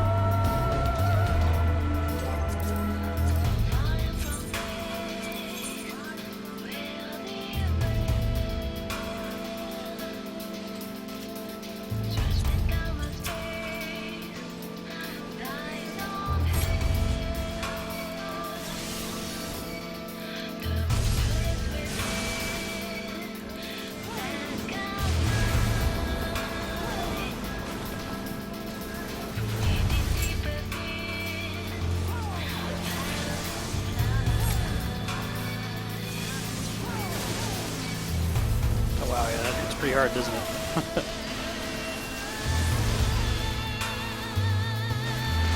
Is it possible for me to get hit by some of those other mechanics, like the tether?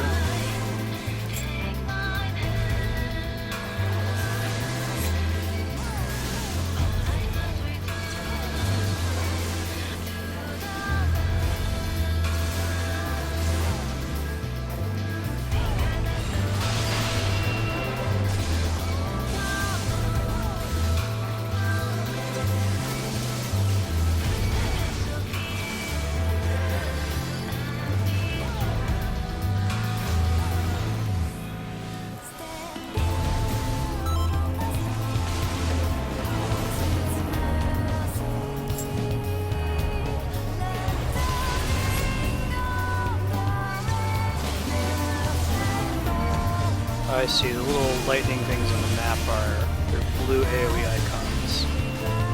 So if we wipe, we could probably get Blaze to be in charge of that mechanic. So there's not really a tank swap component.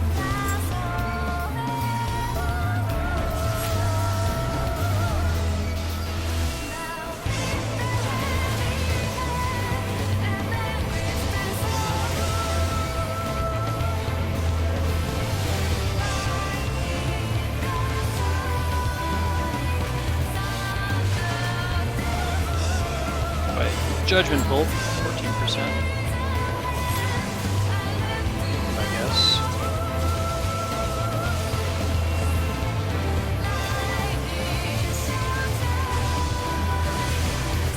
Oh, that's an interesting balance.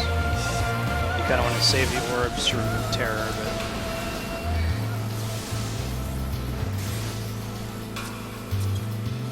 That's...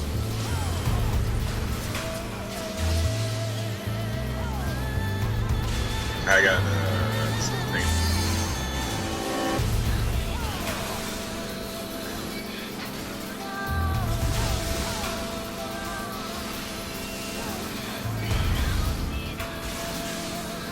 Yeah, the ad phase is unusually hard for players at your gear level they should be for this fight.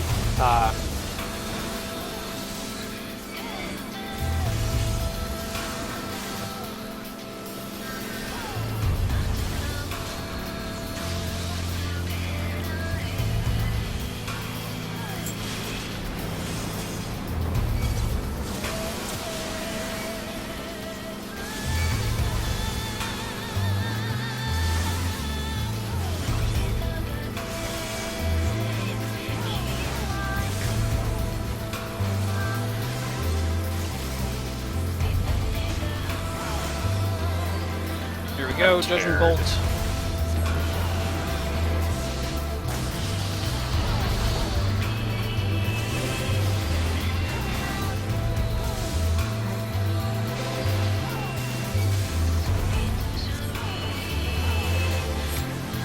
Kevin, can you stand closer to me?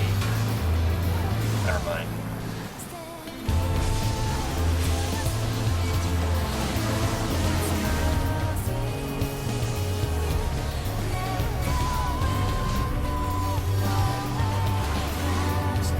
Yeah, Kathy, there you go. Thank you. Cool. Yep.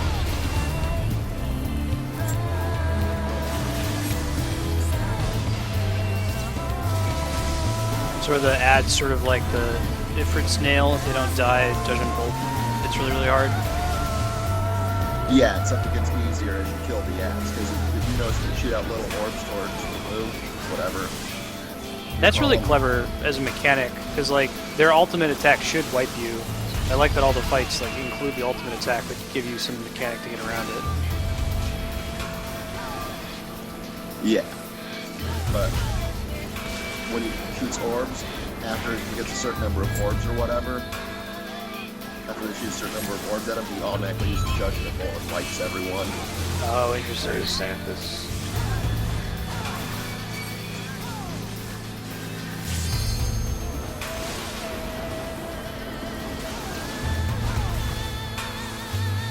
Thanks.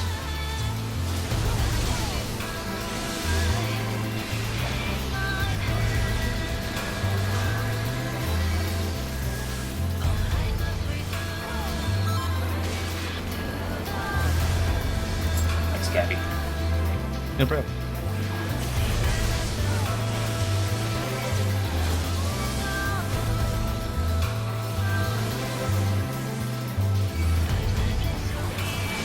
That's a neat mechanic.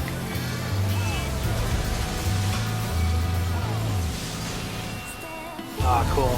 I like tank Those swap are great plays. armor.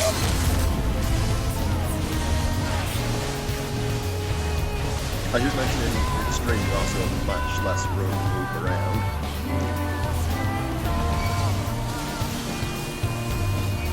I was always a big fan of the polarity shift fight in Max Ramos, World of Warcraft. Sorry, Jared. I got you, bro.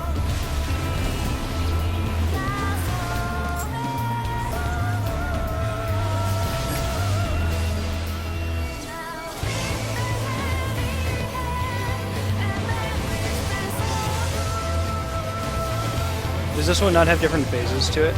This song? It's really cool. Still there.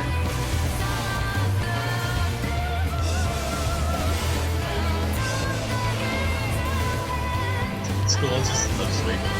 That's weird, man. All three of us are next to you.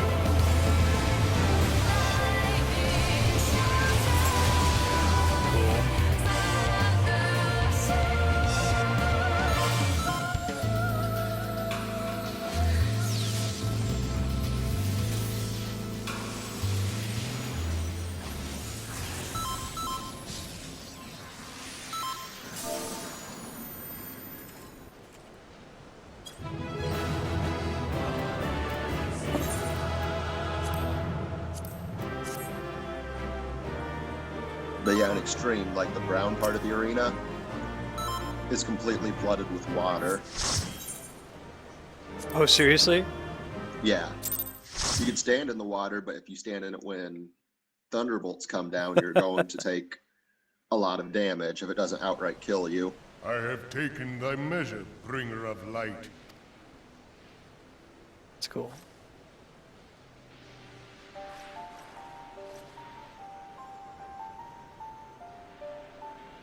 and I judge thee a worthy champion. The task of excising the sin that hath taken root in man's heart is thine. Hey, Flarewing, if you need to take a bit, Cappy's on the same story step as us, so we could probably do this 4-man dungeon with the 4 of us. We've got the right job combination for it. Like hungering shadows do the enemies of harmony gather. Sure, we've got some quests before we can do that, will though. but feed them. If man is to be delivered from the dark, it shall be by thy guiding light alone.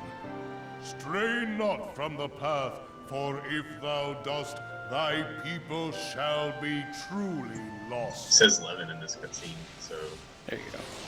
So the pun isn't means, completely perfect. Means Dylan will call it Levin and Rama still. Thou hast slain the Lord of I think it's Levin. Levin. A regrettable act, but a necessary one. Yeah, I'm looking at the Ishgard unlock. In witnessing Guide. thy struggle, a truth hath been revealed unto me. So we'll do it with Cappy, If since I he needs to unlock it mistake as well. not, it may yet prove a chink in the eternal armor of the Ascians. But let us conclude our present business. I shall expound upon my findings at the Rising Stones anon. What the hell? How did I end up all the way over here?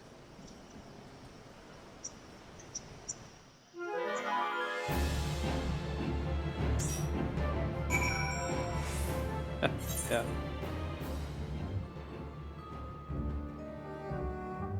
Back to the main area, which probably slightly faster via teleport.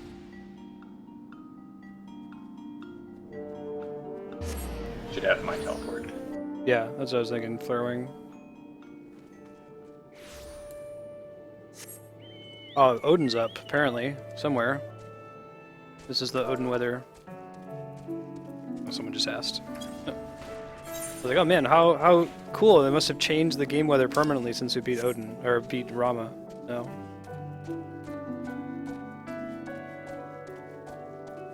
Probably get our asses kicked though. Apparently there aren't many servers that can handle them, probably especially at this hour. Every time we fought him pre-Heavensward, we lost.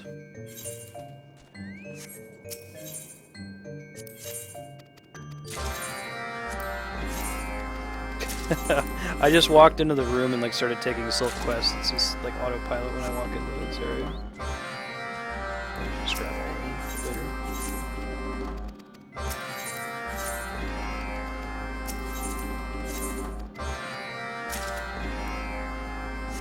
Nah, it's okay.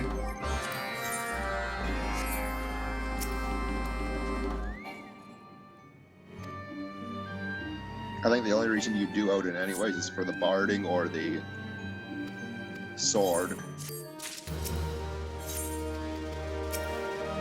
Both of which are pretty cool, but I don't think our server would be able to handle them, particularly at this hour of the morning.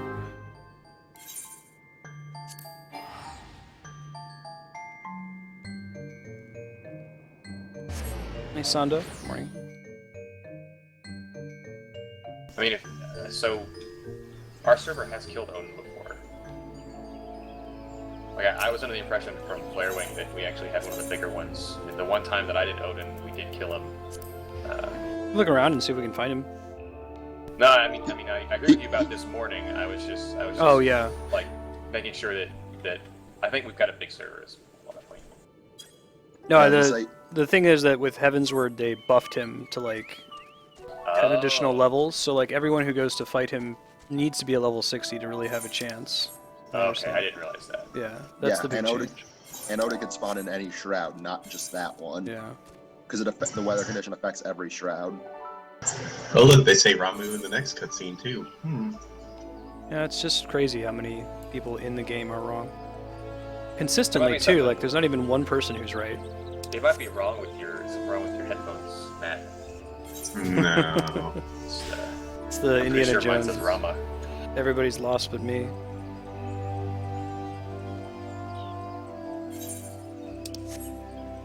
This place is like the Conjurer's Guild, right? Yeah.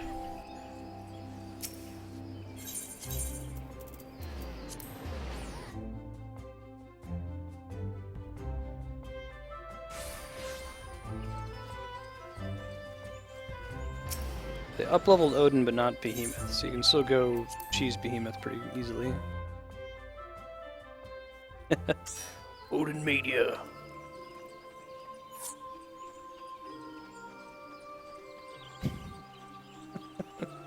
Rum, You're saying that, I mean, Kami probably pronounces it like Rame. What are you talking about? Rame? Rame? You are returned to us, dear friend. You were so close to being an and honorary none the worse Canadian, for Matt. bearing the heavy burden which I did press upon you. I am informed that your efforts to negotiate a peace with Lord Ramu ended in conflict. Yeah, it sounded like Rama to me. Ramu made trial of you. I fear there is truth. She keeps saying it. Shh. There. It cannot be denied that our shared struggle, as the scars of the calamity begin to fade, so too does our sense of common. Yet now is scarce the time to forget our shared responsibility. Eorzea must be as one. Dr. Chicken. Are you guys going to continue on through the next trial? I think so, we're gonna try to. On behalf Depends on of what the people of time's looking Reborn like in like the last the hour. If it elementals looks like we're both, really far from I- the next trial, we'll just do the hard mode Full dungeon. oft I have think we're at been least gonna get to compelled the look to you 4-man for aid coming of up here. late, and offer it all too little. in Yeah, if you want to return. go on a bit beyond that as well, I think there's only like 2 more quests after the trial before you get into the 2.5 content. Mm-hmm. It looks like it's not too bad after that. Lord Ramu has departed, yet the keening of this ill wind grows no less insistent. Voices of the forest, pray speak and I shall listen. What unseen evil begets this unease in my heart?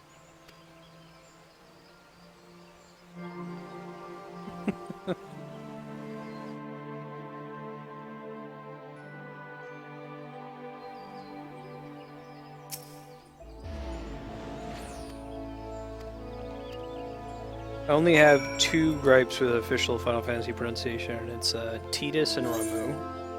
Anything else, I'll do it the way they say it. Tidus ain't happening, though.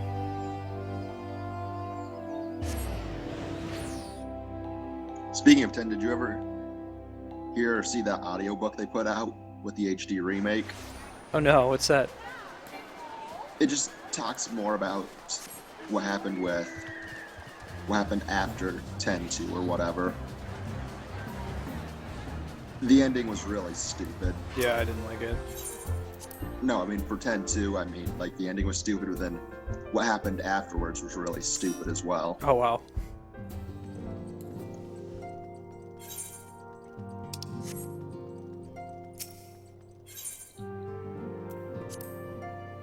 Yeah, exactly, Kami. It's a delight. Look how happy I am over here, my blissful ignorance.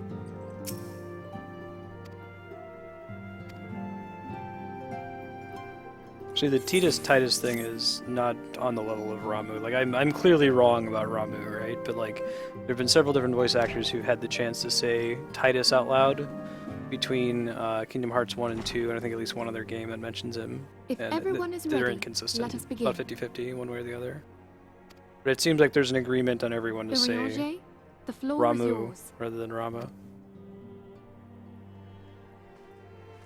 Although no one's consistent on how they pronounce As all Alphinaud's here name. assembled now know, in its final hours as our Order's headquarters, the Waking Sands did play host to a most unexpected visitor. Unwelcome though his presence was, his words that day did serve to confirm But yeah, if you a ever have the truth time, go long try to find the suspected, that the audio, Ascians whatever, are for it. eternal It's beings, included with 10 to whom and physical 10-2 destruction HD, is but as a yeah, go and find it because it's In the really intervening stupid. time, Eorzea and I See if I have can striven hunt to it down. discover a means by which the Ascians might more permanently be slain.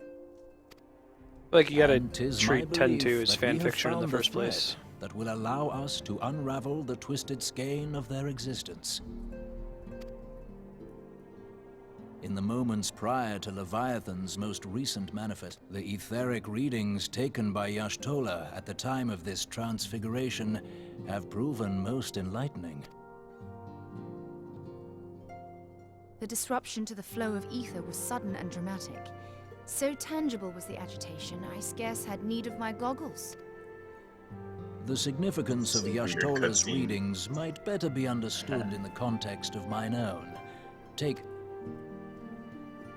Before discussing our new discoveries, it may benefit us all to recall what...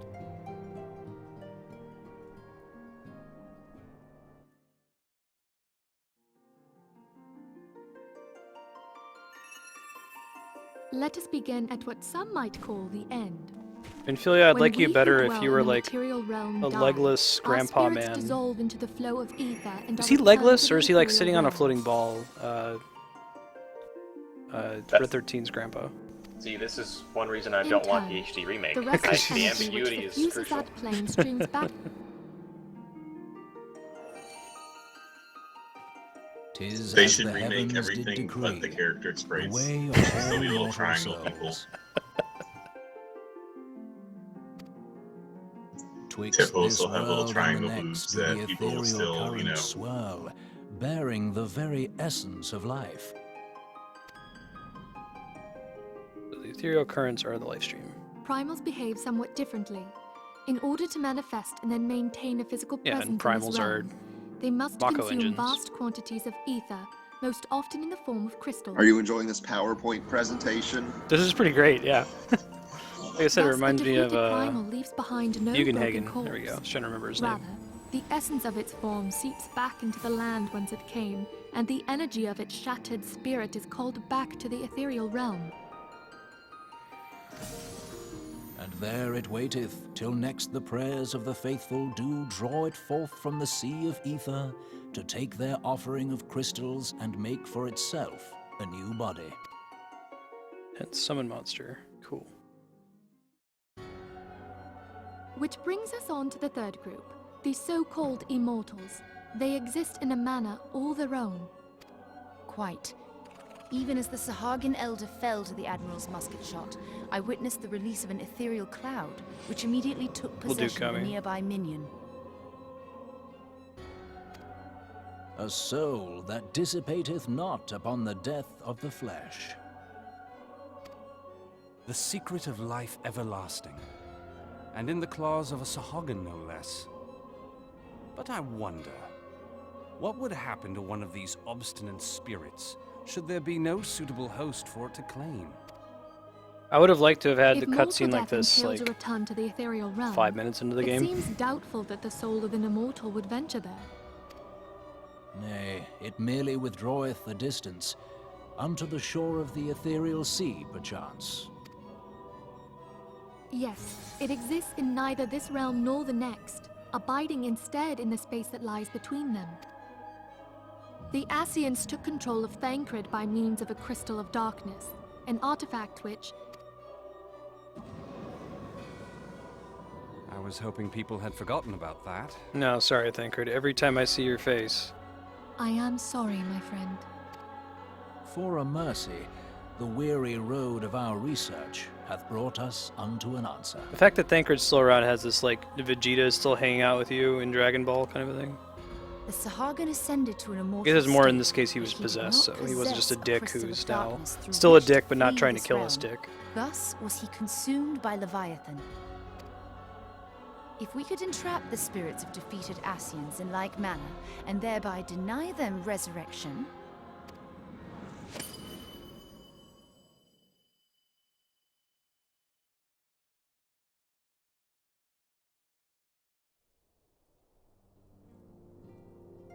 Therein lieth the path to victory. Only when we have trapped the bodiless soul within an ethereal prison. These feats are, of course, far easier said than done, yet I believe it to be possible. The pieces of the puzzle lie before us.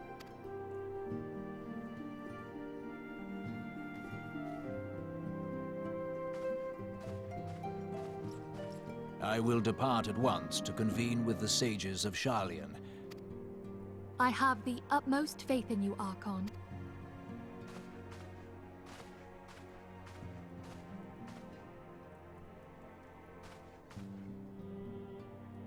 Beg pardon, antecedent, but I would raise one final matter. Their findings shall soon be known to us. Though you harbor I shall, Archon. Wait, so what does the title Archon mean? Without, I guess, is there anything that I should already know about that I missed?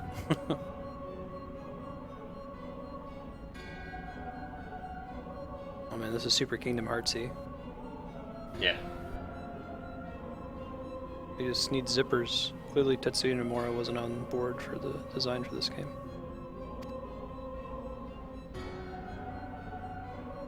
Man, I can only see so many cutscenes with a bunch of dudes with masks on and their little cloaks, like they're having their, what's it called, the Tom Cruise movie that no one liked.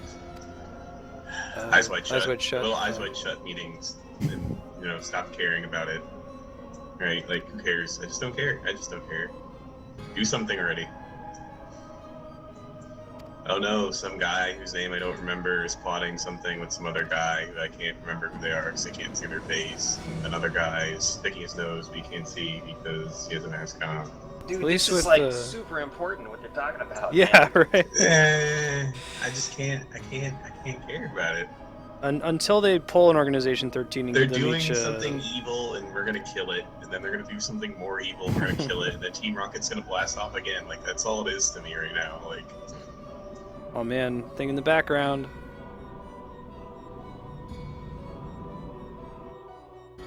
I think as long as they give them unique things, like each of them has a unique weapon or a unique form or something, because right now they're all identical except one of them has white robes.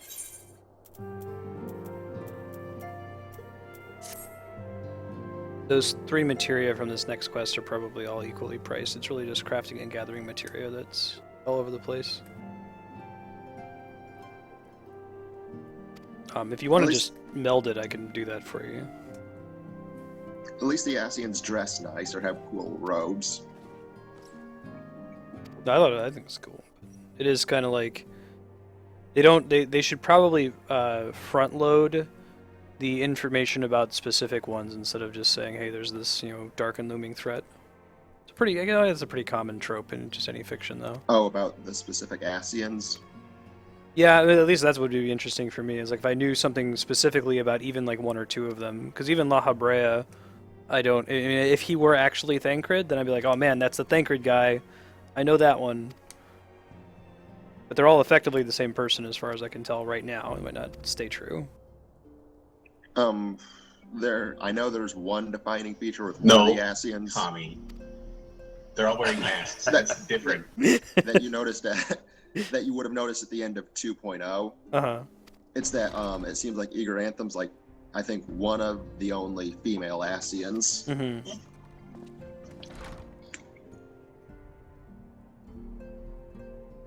That's like saying all of the, what the fuck they're called, the British Royal Guards that wear the little toothpick helmet look the same. Because they do. They're all wearing the same outfit. They're not all potatoes.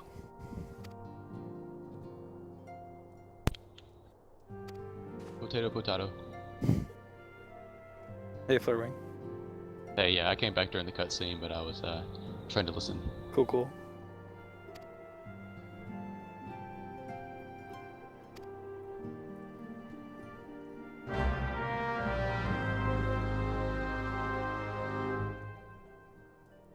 Bana. Well, that's just stupid.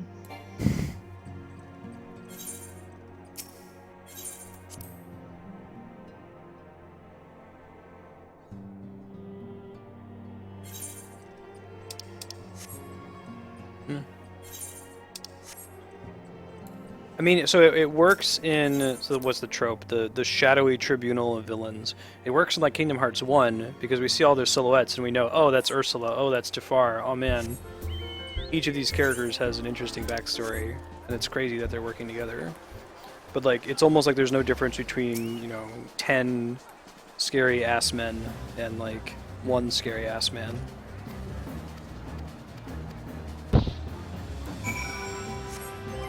I think part of the idea is that they didn't want to overshadow La Habrea by giving a whole bunch of characteristics to the other guys and talking too much about them in 2.0. And so here we are in 2.3-4, somewhere in here.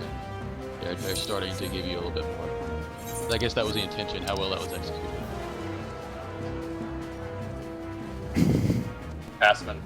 That's Yeah, what we're they are sticking now. with that now. They're the We're ass sticking with men. ass men. The ass men were having their bi-weekly ass meeting. And, They need to meet. Zodiark's just gonna be a big ass, I guess. Apex, have you gotten to the part in Aquid yet where like Ray upgrades from an ass man to a breast man? I don't think so, no. I'm like, what do you prefer? He's like, I've always been an ass man, but now I realize every lady got a booty. With nice titties. And they take him to a bar and like they say like, you know, they order a special drink. He's like, yeah, could I please have the breast man? What's the password? Entropy 9. Y'all have a drink? Secret menu at Taco Bell. Wow. Phone call from a fireman. All the perks that come with being a breast man. Hey Leon, morning. Okay, so just if you find some free time, you do the Crystal Tower series as well.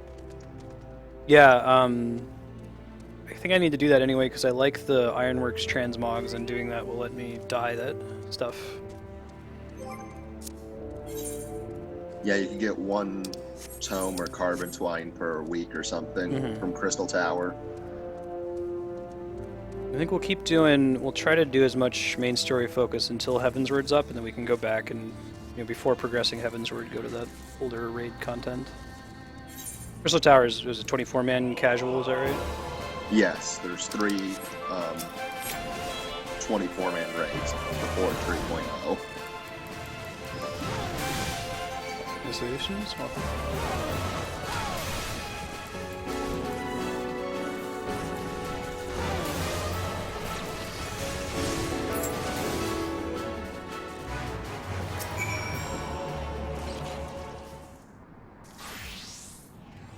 you guys are still killing that thing? I took it in like 2 hits. look at me, I'm a dragoon. I got deeps. You're a warrior. You're supposed to have mad deeps now. So, Not yet. That's why I'm gonna level up warrior at some point. I was gonna do it anyway, but then they told me they had deeps. I'm like, wow. Mad deeps. Sounds like deeps that they're not nerfing either. They got Yoshipi got asked about it. At least for now, we'll see. Oh.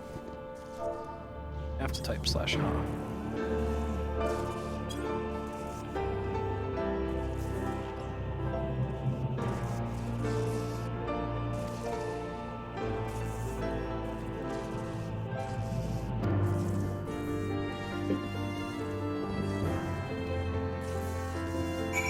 It's back to Mordona. Deeps. Once you get to Ishgard, that's when I'll get that stuff, the 50+ abilities.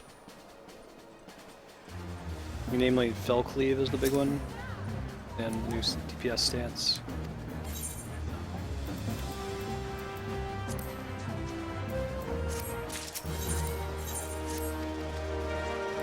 I don't know, something about a giant person wielding a giant two-hand axe, being able to hit really hard every once in a while doesn't bother me. I don't know.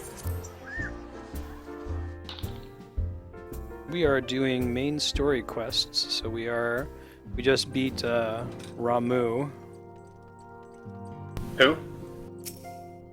Anyway, the Lightning Esper, or Lightning Primal. We're on our way to our next dungeon and trial against a similar primal monster. No thanks, Kami. I'll turn it down after this.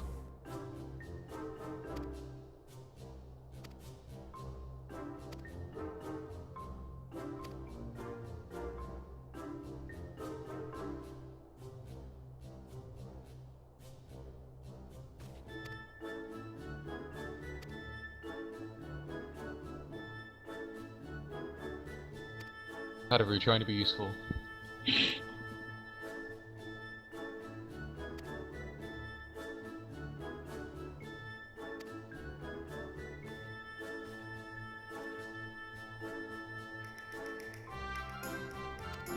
I wish you could just be like, hey, Tartar, we'll get Flarewing to flip some stuff and make some guilds, so send me on this fetch quest. Yeah.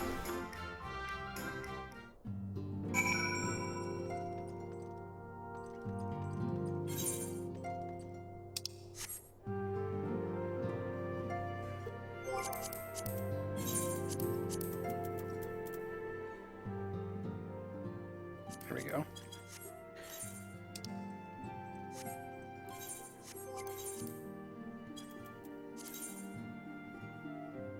Oh, cool. Yeah, so I just talked to Andrea, and she said she wants to play some Dragon Age when she gets back from Jazzercise and when we're done streaming today. So I'll have to shut down for about 30 minutes after we finish whatever we're doing in Final Fantasy XIV, so I can set up the microphone and all that stuff. But if you're interested, there'll be some more Dragon Age Inquisition blind playthrough.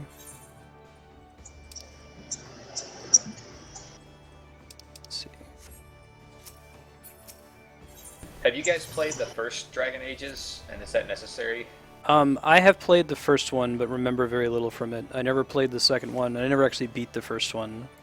There's a tool you can use called Dragon Age Keep that kind of like, it's sort of like the comic book they did for Mass Effect 2 and 3, where it like summarizes the main important story points from Dragon Age 1 and 2, and lets you change any of the decisions if you want to. I think you can just jump right into Dragon Age Inquisition. It's a little bit more of a direct link. Like, you would benefit significantly more from starting with Dragon Age 1 than you would from like starting with Bioshock 1, by comparison. But without really remembering anything from the first game and not playing the second game at all, it's been perfectly good. I mean, if you think you're going to get into the series, I would say you should play through them all. But if you're, want to play Inquisition and don't want to necessarily make a maybe 100-hour time commitment before that to go through the first two, then I can understand. I really like Origins, really like Origins. 2 is okay, it's worth playing through once. I also really like Inquisition, so I can't say not play it, but you should definitely at least do the Keep. Although it is kind of, you go through and make every decision kind of bombards you with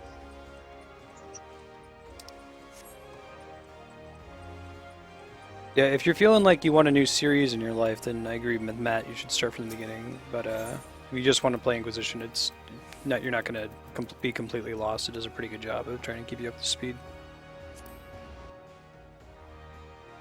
I started, I've been meaning to play Dragon Age Origins for forever. I used to have it, and I got rid of it, and then I got it on Steam sale recently. So I started up the other day, and I need you to sell it to me, Matt. I need you to tell me that this game is as good as, because I want to go play Skyrim is what I want to do, and this has worse graphics, and I don't like the mage combat yet, but I feel like it could be good, so I need you to give me a 1-sentence sell.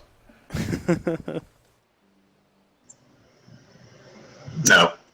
No? I think I liked it. You should jump into. The combat's gonna feel like crap at first if you want to, especially if you pick a mage. It gets super awesome later. There's so many cool combos. I played as a mage too, and it was really, really hard early on. Some kind of tanking thing.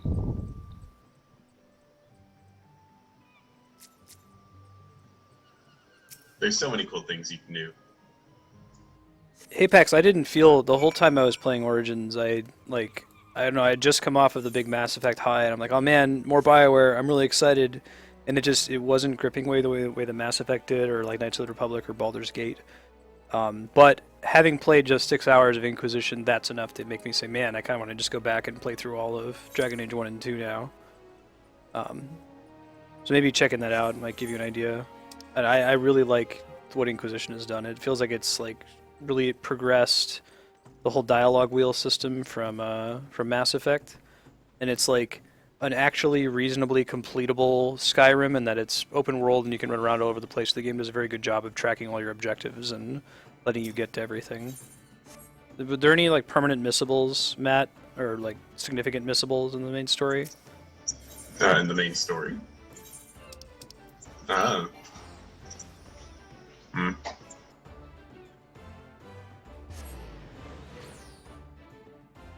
All this Dragon Age talk really makes me want to go and finish my Nightmare playthrough of Inquisition, but I can't touch that game until my thesis is done. Yeah. Can't do it. Can't do it.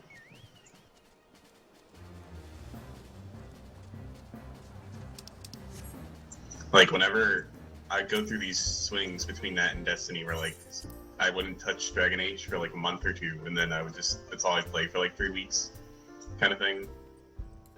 And so if I start it now, I'm afraid that, you know, the urge will be too much, like...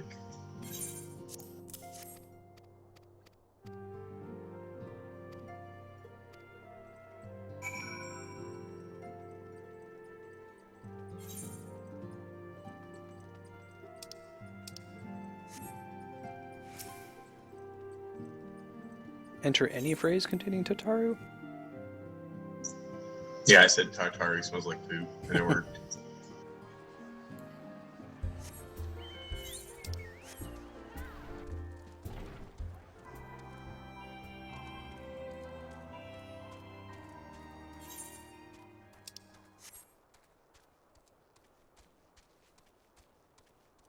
Yeah, it's definitely the successor to Baldur's Gate. Anyway, the difference between Origins and Inquisition, I would say, is that Origins is definitely much more deeper combat. Inquisition has better exploration, so if you want to, like, kind of just zone out and go to an area and kind of do stuff, that's what Inquisition is good for.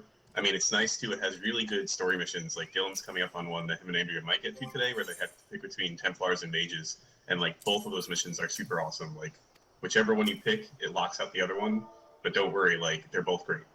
Kind of thing. Whereas with Origins, you know, there's not so much exploration. You go to an area, and it's probably the only time you'll go through that area. Like, for example, when you have to go help the elves, kind of thing, you're going to go into the forest and help the elves.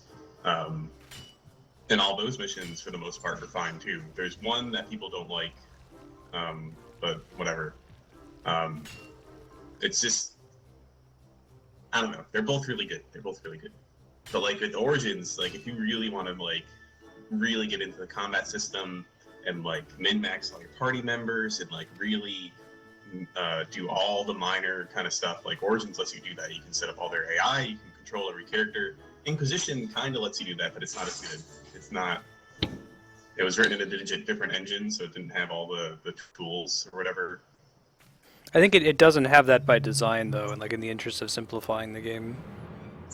Somewhat, but, like, they did bring back in the tactical mode and stuff. It's just not the same. Like, for example, in Origins, I put on friendly fire because I can do things like I send in the tank Alistair to a group of enemies, and there's one mage spell that would make it so the person couldn't move, but they also couldn't take damage. So I cast it on him because I could, because friendly fire, and then I can cast all my AoE fireballs and stuff, and he'd still have all the aggro on him. So all the enemies are trying to attack him, he can't take damage, so I can spam all my big fireball things that normally would kill him as well. But it would kill the whole group instead. And then, like, later you become Blood Mage, so you get this, like, this ability that roots all the enemies, because they're, like, in some Blood Terror state, so again, you can cast all your big AoEs when you do that. There's just all these cool combos you can do. And there's stuff like that in Inquisition, but it's not exactly...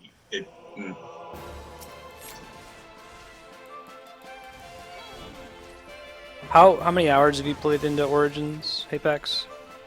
Like 1. Okay. That's not, yeah. not a lot. That's enough to get a sense of what it's like. I remember doing the same thing with it. I picked it up for a bit, and I did the first couple of big fights. I was like, maybe it's not for me. And I came back to it and finished it, though. I think it's worth sticking with. Have you... Well, so I had this problem with Bioshock, where I played, I don't know, 5 or 6 hours of Bioshock 1, and it just didn't hook me at all. Mostly because of, like, the early focus on the shooting mechanics, which apparently later on, like, you get enough plasmids and you're just, you know, wrecking shit. But then after doing Infinite, now I'm, like, really stoked to go back and play it again. So it might be that doing Inquisition first will get you excited to go back and check the earlier ones. Have you seen any, like, Inquisition gameplay at all? No, not at all. No. The problem that I have with it is I feel like it's probably got a really good story and the combat could be kind of cool, but it just doesn't feel like it's polished. Yeah, you know, yeah, like, exactly. That was what I didn't like. I went to this first place and there were all these chests that I could grab, and I picked up like the same belts from every single one of them. Like, why would you guys do that? I can't sell it. I can't, like... I mean, it makes sense because they all wear the same thing. I get it, but... The I don't know. that's a perfect criticism of Dragon Age Origins from the reason I stopped playing it when I did. Inquisition is an extremely polished game. Like the UI is really clean. Like it still has random loot, but in a way that doesn't feel that asinine. Shit. Anyway, it's not fair to criticize it from like the first hour. Like, I totally get it. That's just like the sense I'm getting.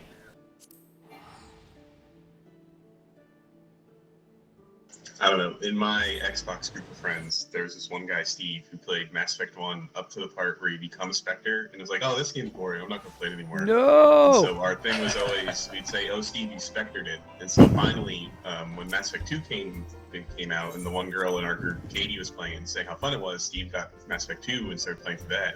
And then he went and replayed Mass Effect 1, like, oh, Steve, you finally stopped Spectring it. So anyway, in my little lingo, you're spectering Dragon Age Origins. You haven't even really spectered it yet, because you didn't become a Great Warden. Yeah. But it's the kind of game that you really gotta eat your vegetables. Well, that's cool. I will keep playing it. How can you have any pudding if you don't eat your meat? I mean, Inquisition also has a similarly, not as slow, but pretty slow start. Like, I mean, if you're worried about the combat being boring, I mean, the first kind of spells you get as a mage in both are just kind of like a little rinky-dink. I will suggest that you download mods that let you respec everyone. Like, for example, your main character, they start you off with some spells that you don't necessarily want. And then some of the people you'll get, one of the mages you'll get has their subclass, if you will, is like a shapeshifter thing that's largely useless.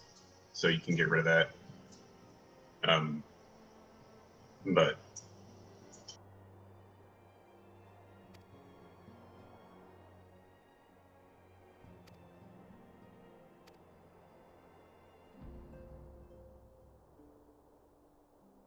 I heavily doubt that anything we're going to do in Dragon Age Inquisition today, Apex, is going to have like major spoilers for the first two games. No, the story of the first game barely even comes up in Inquisition, in so much as the world is still there and not run over by Darkspawn. Like, the Grey Warden stopped it, so like, you know, you're all still alive. Like that's. But until you start doing the Grey Warden quests, it doesn't really even get mentioned. And even in the Grey Warden quest, it doesn't get mentioned too much. But like, it'll come up a little bit. Also, if Andrea's going to be playing first while I'm setting stuff up, like, chances are you're just going to see her collecting lots and lots and lots of elf root. You need all that elf root to make potions, I know, man. it's pretty great. It's a perfect game for us to take turns playing. I'm very objective, let's go to the next thing. That's definitely why I want to play it, because I was talking to Leon and Matt about it a lot, and it seems like the new one has all kinds of cool exploration shit, and you know, finding those little hidden things to unlock some door, and oh my god. I know that you were able to do Skyrim without too much trouble, right, Apex? Dude, I love those games. Like, you need to. Cool. I need to convince you to play them. I'm gonna do them on stream for sure. Like, playing it on stream will be liberating because I don't feel like I have to 100% them on stream. Yeah, like I put a ton of time into. I just played the fourth one and the fifth one, and I had to get over that concept. And even then, I always like burn myself out on them in the very end, because I say, all right, there's a new game coming out. I'm just gonna beat Skyrim. I'm just gonna go ahead and finish it, and it's basically impossible. Like, I'll spend a week playing for 4 hours a night, just trucking through, you know, and I'll finally get to some point. Like, I still haven't done everything in the game, of course, but I like beat the main story, and so then I can finally say, okay, I'm done with it. But it's the same with all of those games. Like, I keep wanting to go back and play, like, Fallout 3, for example, because I did half of it, essentially, you know? Like, there's always more to do, and if you just don't go back to it, then I guess it's okay. Yeah, that's what I'll have to do when we play it on stream, is just beeline, maybe, you know, hit some cool stuff as we bump into it on the way, but don't... Well, what I was going to say is that I have that stress that I can't play Skyrim for that reason, because I feel like I have to do everything, and I still feel that way in Dragon Age Inquisition, but Dragon Age Inquisition gives you tools where it feels feasible. Like, you can break it down into bite-sized chunks and say, okay, I see that there's 10 of this thing I can do in this map, and, you know, clearly I should go and unlock all the camps first, because the camps let me teleport from place to place and have better coverage. Like, Although some maps don't let you do that. Mild spoiler. gotcha.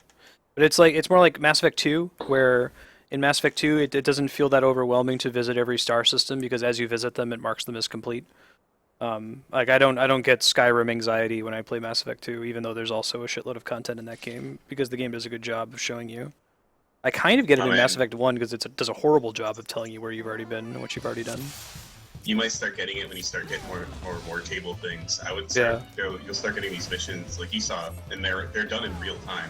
So like I would log in sometimes, some days, just to like grab a few more ones that take 12 hours to do, and then they'll be done next time I actually log in. That's crazy. It's in a single player game. Inquisition also has much more hardcore, this is a single player MMO mechanics like Xenoblade Chronicles, where there's, threat is a stat, and you want to build everything around that depending on which class you're personally playing as and what your party members are playing as.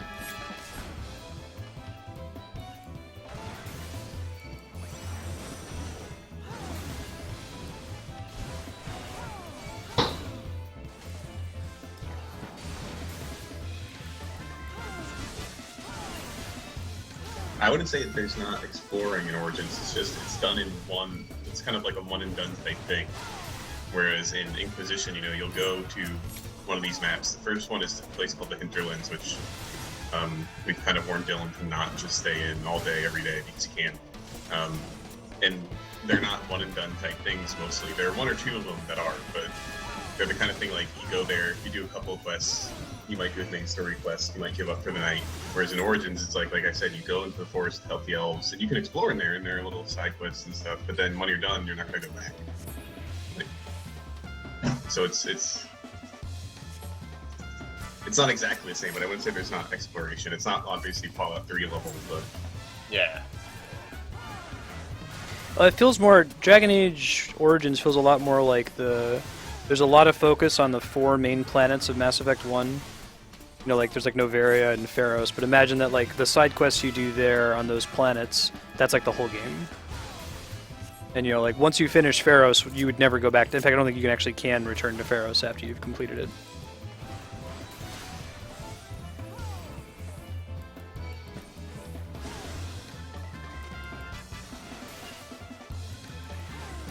Anyway, if you want to see like an indeterminate amount of time spent playing Dragon Age Inquisition, we'll be doing it later this afternoon. Yeah, depending on what I'm doing today, I'll probably watch you guys if I'm writing my thesis, I'll have it on in the background. Cool. I might head out after this kind of thing, I'm not sure yet. Yeah, I'm going to have to take at least a 15-20 minute break to set everything up back here.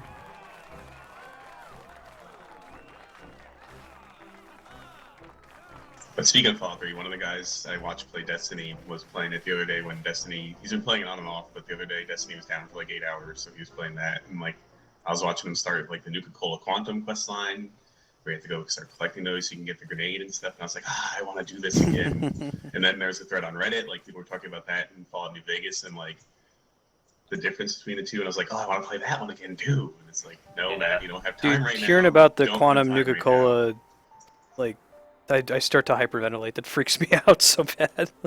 It'll be great when I do it on stream because I won't feel like I have to get all of them. But if I were just playing it on my own time. You know what actually had to change my mentality about it, Marstead, is when I see especially the Skyrim and Oblivion, I see WoW.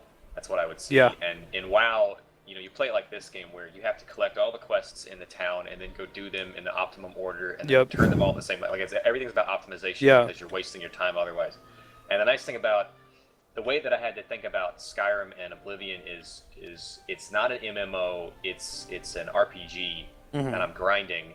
And so like in Skyrim, you can go do chunks of quests that are making you the Mage's Guild or the Thief's Guild or the Assassin's Guild, And if you grind all of that storyline, then you get all kinds of cool gear at the end of it, because now you're some cool mage guy. And so it's like grinding out your blue mage job or something in a Final Fantasy game, and you can ignore everything else except for that. Until you do it, and then you've got some accomplishment or something.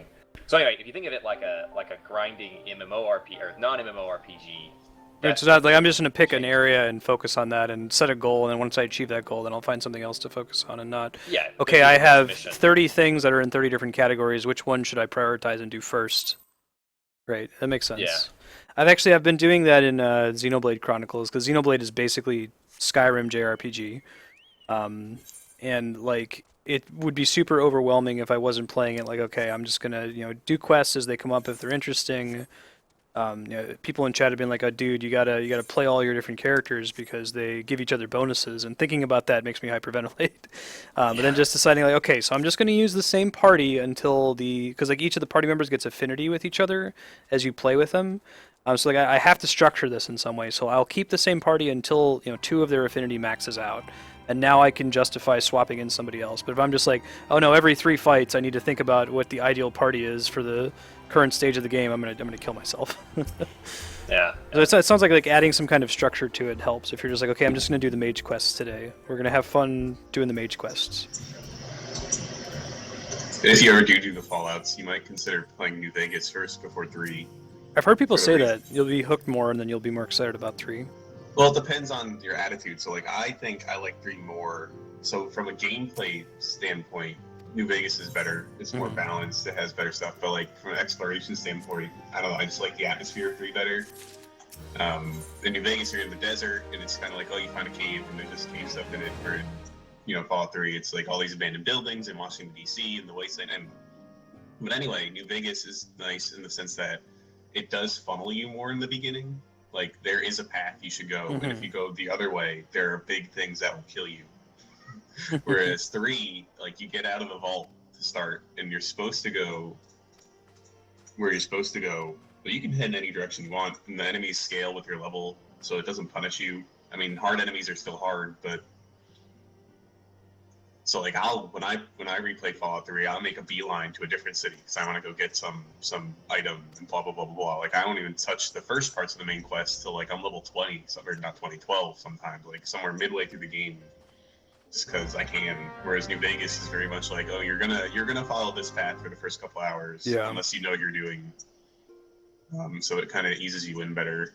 I had a roommate who was absolutely obsessed with Fallout 3, so I'd come down and he'd be playing it in the basement all the time. So I've seen lots of little bits and pieces of the game, and a lot of it seems really interesting. So I was like, oh man, he really likes this game. It's an RPG. I bet I would like it too. And I started playing it. And I was like, oh my god, it's one of those.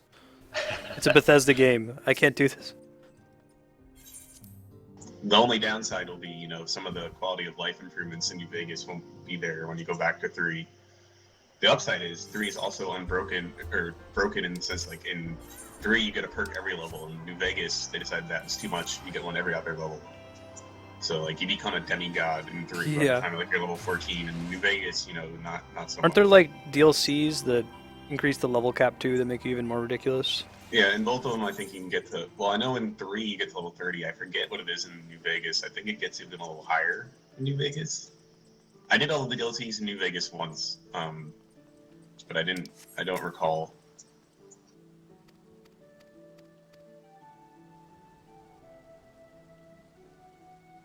In both games, DLCs have their ups and downs.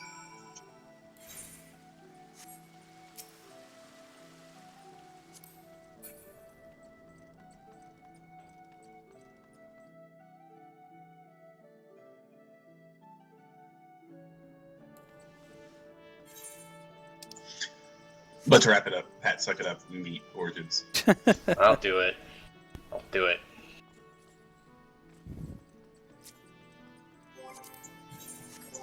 Awakening is also really cool. Wow.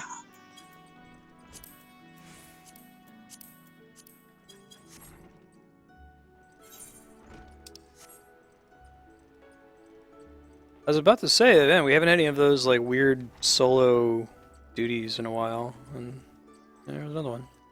Yeah. So I'm hoping they may have phased those out.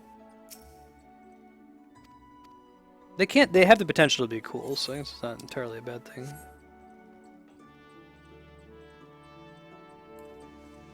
I found one of these dudes so far. I think the rest. There's one at the top of the Marauders Guild. Yeah, that's the one I found. There's no one in the basement, it looks like. I'll have to head back over there, Moon.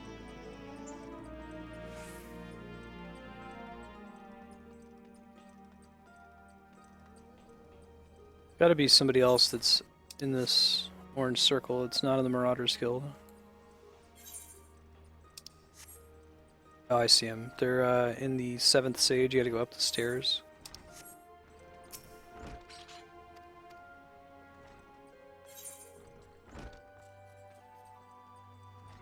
Of course, they put it on this map with all the ups and downs and all the bullshit.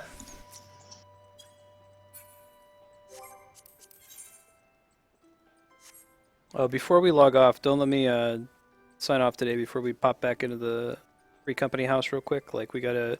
Apparently, when you're crafting an airship, like, 4 people all need to switch to a level 1 crafting job or higher and, like, trigger the progress to the next phase. So I was in a structure building that airship around Wednesdays and Saturdays when we play, and we can all just kind of log in to jump into the next phase. I guess I don't think we have to do anything. We just all have to go there and talk to it.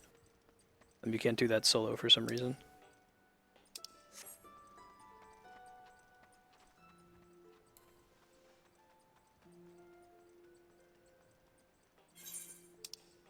There's one in the Immortal Flames room. Or the Maelstrom room, excuse me.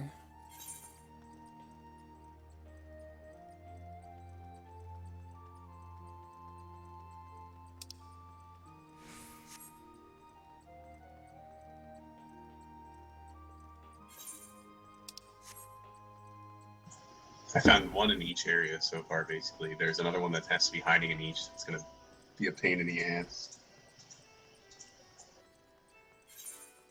There's one right by the Blacksmith's Guild. Actually, yeah, I got that one. The other one that's in that area is in the missing member, the Maelstrom area. Absolute worst thing in this game, the worst people in this game, are the people who idle next to the summoning bell. So you can't click it. Hold down X. Oh, it sounds like someone has a problem on mouse and keyboard over there. I've never run into that because I just kind of press the D-pad and it goes straight over to the right character. Just hold down X. There's your solution. Wait, what does holding that X do? It turns off all the other people's names except for NPCs. Oh. That's pretty cool. Fancy. I was going to say, it's really bad for Lalafell because when these asshole Rogadins roll right up to the summoning bell or the quests turn in and just stand right in front of him, I can't click around you. It's like a little potato problem. Alright, I don't know where this other person is over here. I'm just going to run around in circles for a while. Well, there's another argument for not turning into a Lalafell. So I can keep causing trouble for the potatoes. I mean, you could also just hit tab. That also cycles through things. Yeah.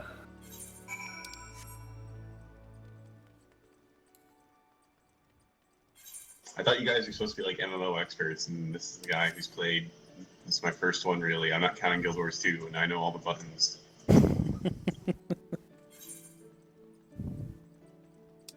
Yeah, Guild Wars 2 doesn't really count. I thought it was a legit MMO. It is, but it's different. It's different enough to like when I started playing Final Fantasy 14, like, oh, okay, so this is more like a real MMO. I mean, it's massively multiplayer. It's online. It's an RPG. And it's kind of hard to like put into words what makes it different. The fact that like all the classes are. It's very homogenous. If you think that Final Fantasy 14 is homogenous, it's much more so the case in Guild Wars 2. Did you guys get both of the ones over here? Can you show me where the other one is? Yeah, I can come back Or up. I'll be here for forever. Like, literally, we'll never do the next dungeon. I got the easy ones. I'm missing the 2 hard ones. I Okay, guess. there's one that's in the. I'll just tell you the name of the area. Yeah, come up to us, like north of where, or sorry, go to the middle of the aft castle, like right northeast of you, and then go east to that thing. Yeah, it's called the missing member on the map. There's a guy in there.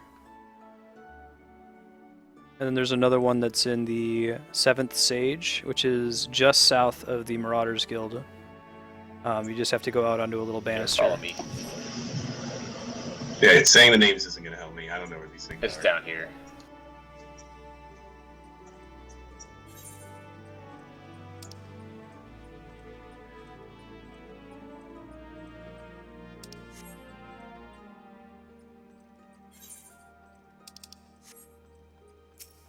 Okay, then I just need the one there, I guess. Due south of the Marauder Guild. Yeah, we'll probably port back to the Marauder.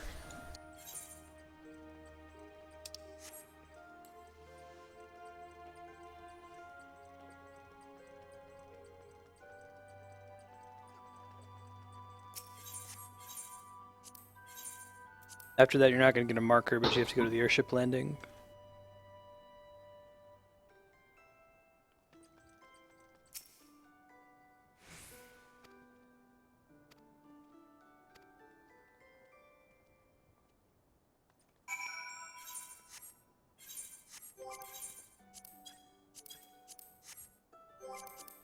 I'll hide them behind the door. That's Yeah.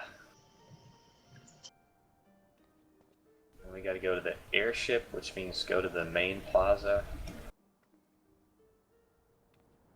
Yeah, either door will work. You can do the one that's in the aft castle.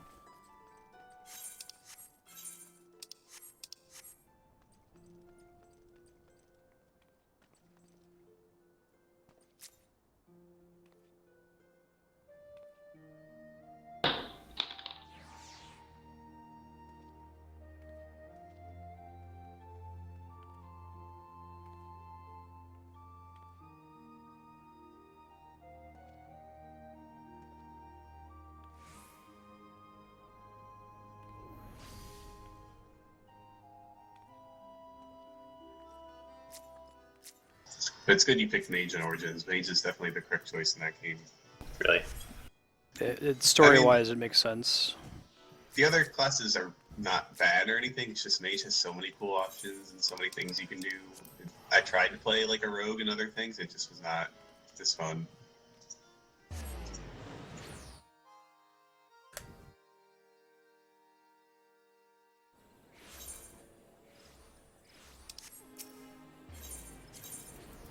I'm taking a guess on the Aetheryte destination. I can tell you here in a sec.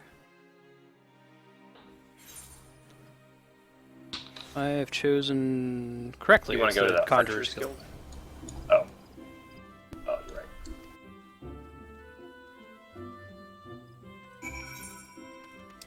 Really? More recruits? Are we doing it in every fucking town? Here we go. Get ready. Boo. Get ready. Fetch questing. You get caught up in the... At least Gridania is a little bit easier to navigate. But I think Ul'dah is the hardest, in my opinion. Ul'dah has like 2 zones. There's like the whole area with like the Husting Strip and the Royal Promenade, and I can never really tell how to get there from where I am currently without like using an Aetheryte crystal.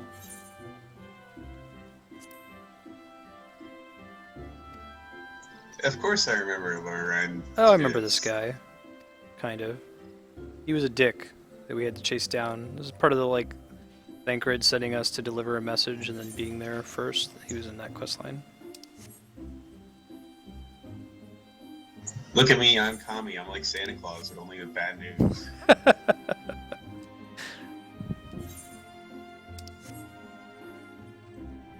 Or Donut too. Great. Oh, I've just been trying to zerg through these things so I can eat some food before we do the next trial. you should Just- talk to this I don't NPC know. real quick. That's up here in the north, Jonathas, over by the Upkalu Falls. He gives out item rewards based on the achievements you've unlocked. If you've never talked to him before, he might give you a bunch of cool stuff, like minions and stuff. He also might not give you anything depending on your achievements, but you'll get one for He's giving me some rings. commendations. Yeah, rings for doing your hunting log.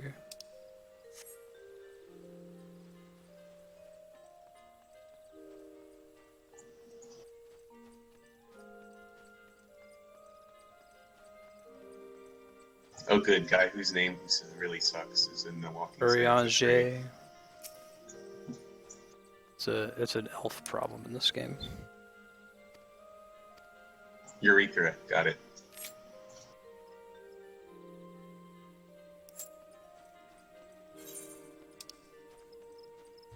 Yeah, this one's a little bit more straightforward where all the NPCs are.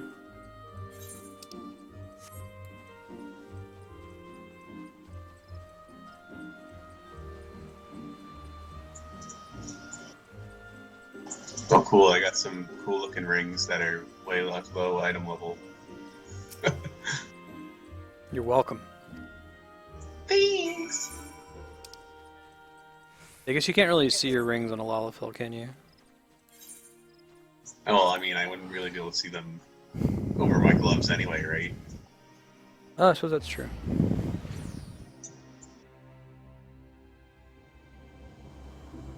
After you get the last one, I just set a port back to the main Aetheryte crystal, and then it's due south of there to the airship landing.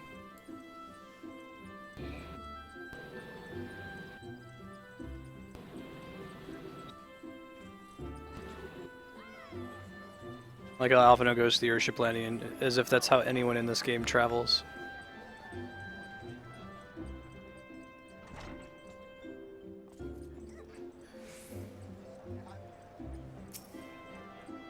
Dude, even I just while you guys were finishing up what you needed to do for Ramu, I finally went and did the thing so you can send your ventures out, and even the retainer teleports, man.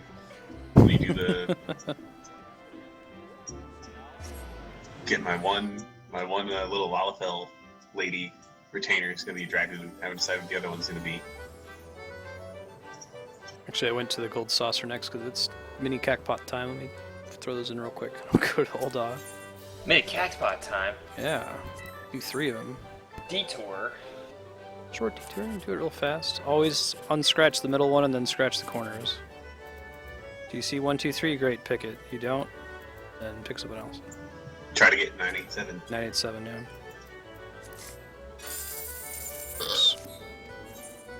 This is the only thing that I do every day in the game now. Really? I've Cackpot. slowly It's fun. arrested myself away from every other daily. I didn't log on the last couple of nights to do it, and I was sitting there like, oh man, I kind of want to do my cackpots, but secretly, I kind of want to save up for the Animantoys mail, but it can't fly, right? So That was a pretty bad day for me. I've had a couple days where I've gotten 2 jackpots.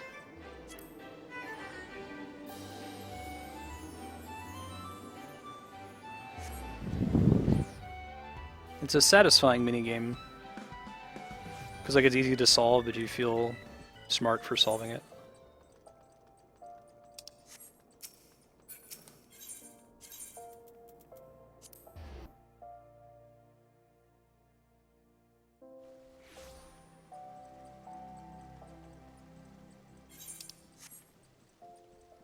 Apparently it is, if you use a solver, it's definitely mathematically correct to always play all 3 tickets every day. Like the estimated value of a ticket is like 1400 MGP.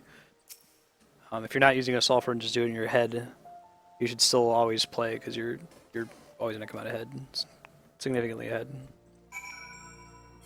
yeah, unless you get really shitty luck. I mean, even then you'll only be behind by like that last ticket. Like if you get the 72 3 times, you'll only slide behind. Right. I guess if you were to play for an infinite number of days, then you would always come out ahead. Let's see. I'm debating buying the Dragoon Lance for the transmog, but I was like, I don't know. What's the next place? This is where I get confused. So now it's like the Weaver's Guild we want to go to. Yes. Whenever I go here to the market port area, I always just teleport to the Weaver's Guild and then go from there. There is one in the Weaver's Guild. Thank you. And probably one in that place to its west. Milvaneth Sacrarium. Yeah. Actually, I've started using the Aetheryte by our house because it's, I don't know. First of all, you can pop there and then use a mount if you're really lazy and walk the 10 feet over to the summoning bell. Oh, I'm really lazy. Oh, I do that. That's like the cheapest one to get to too. Like no matter where you are, it's like a quarter of the cost of anything else. What's what? You just move all your retainers there? Oh, it doesn't matter where they are. That's just like whether they're charging a fee to people buying stuff. You can access your retainer from any summoning bell in the game, but their location determines whether if someone's buying it on the market, if they get charged a 5% transaction fee. Gotcha. And almost nobody cares about that, but I guess it could matter if you're selling lots of commodities like crystals. You might say, okay, let me spread out which town I'm selling them from.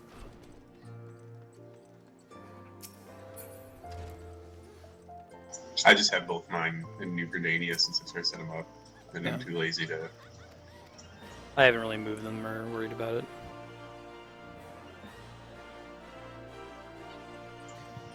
How you been, man?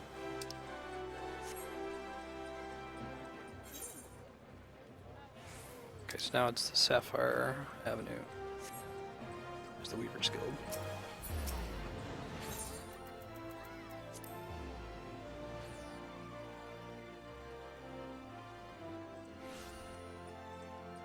As first donator, Delirium, you have a cool little chest icon in chat. Thank you again for that.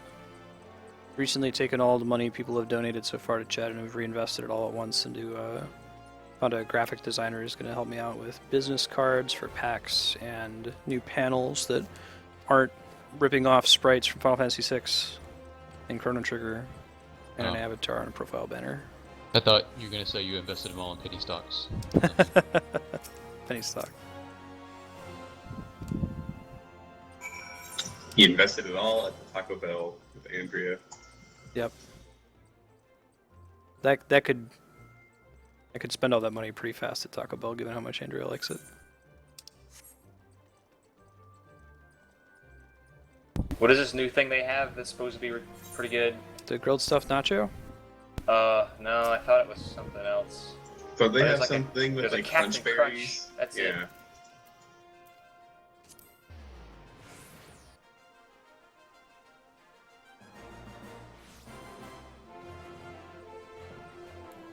Very good, very good. Yeah, it's a tricky niche, right? Anytime that I've run really late, I've seen my viewer count basically double. Because I stop right before East Coast prime time. But also there's like a work-life balance thing. That's also when Andrea gets home from work, and 6 hours is a long time to stream. And it's also when everybody else is streaming, usually in that block of time when I stop, so. Hopefully that'll be part of my partnership application is, hey, I cover a time slot that you guys don't have a lot of streamers covering.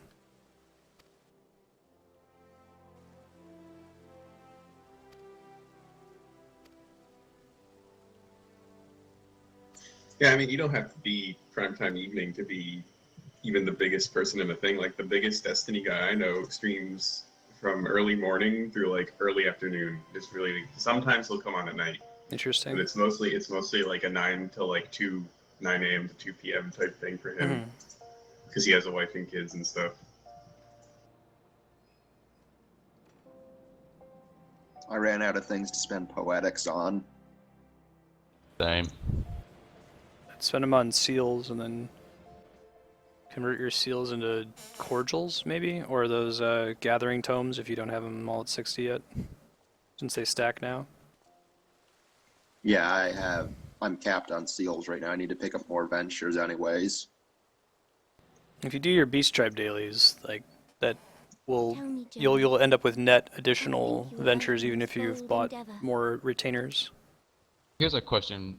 What my retainers have slowed in their leveling from field exploration. Yep, so they absolutely will. They'll get about a level every 2 days. Okay. I'm just wondering if between 25 or so there's something else I need to be doing. But... No, once they go really, really fast early on, and then it's about a level every 2 days if you do it every day. Alright. Does the equipment they have matter too much? Like, I had to go and rebuy the level 1 lance just now to get my if you're using a gathering retainer, then you just need to replace their like weapon, their main item and their offhand item. If you're doing a fighting retainer, you shouldn't need to upgrade it too often. Like I think I've upgraded my fighting retainer exactly And once, what of the presence of and it's been fine since then. Because I've been, I got rid of all my lances, and then when I'm like, oh, I'm not gonna need them again. And then, surprise, you kind of maybe do.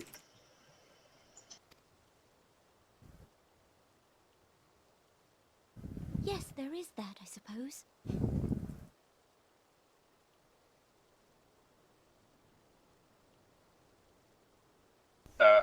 So I was clicking through the text. Can somebody tell me why she's upset?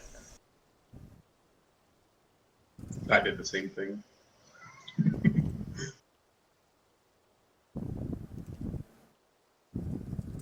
Marstead, pay attention. It's on a stream right now. You. Yeah, can't see it. Whether we will or no,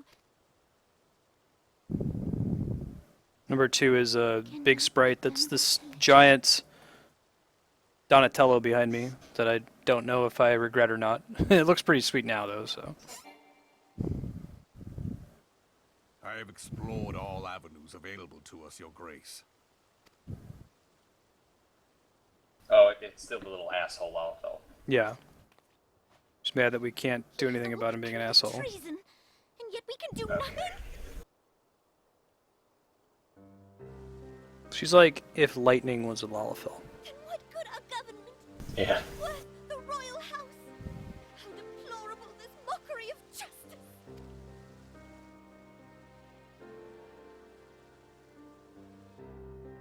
So what's the Game of Thrones equivalent when she technically should be in power but can't do anything? Hands are tied. Her potatoes in a sack. Oh man, they did the sparkly motion tears. An in-engine cutscene, and Have faith, Your Grace. It is not over.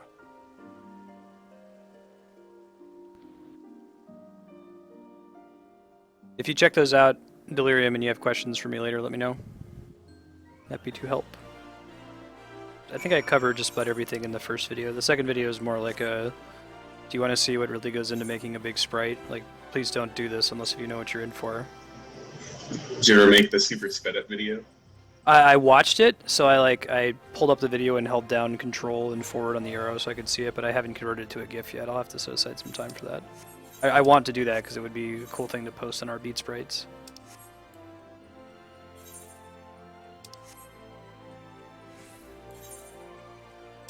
Back to Mordona. Mordona. Mordona. Then you gotta go to Central Highlands to talk to Hot Heart. Who is the fuck who feared Istola? Right.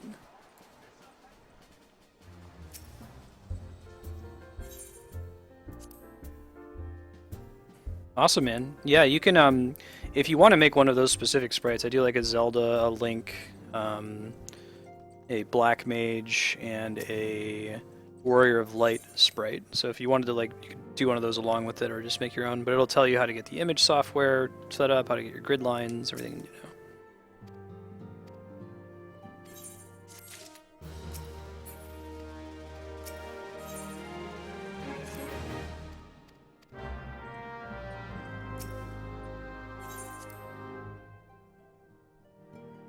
Hauscher font?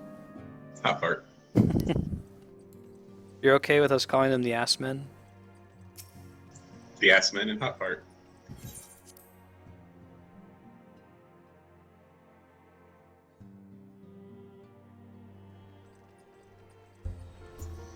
Get eye level 110 helmets for this quest. Almost as good as the shit from. Oh, it would have been whatever. amazing if we hadn't been able to get all that stuff. It might still be better since it's your gear's normal quality, isn't it? Or is it high quality? Mine's Some- HQ. Yeah, some of mine is HQ. On the market board, some of them, HQ were not really all that much more expensive than normal, so I was like, why not buy it? I don't think, hey Pax, you never had Flarewing go on a shopping mission, right? So a lot of this stuff is an upgrade for you. Yeah, definitely. You're getting the real experience over there. Oh man, exciting blue. It is exciting. Although I'd be glad to go pick up something if needed. Doing seal hunts now. If Alex, how's it going, man? Yeah, to get that blue stuff, I had to go through a bunch of trouble, unlike you guys. I'm like one of those old men.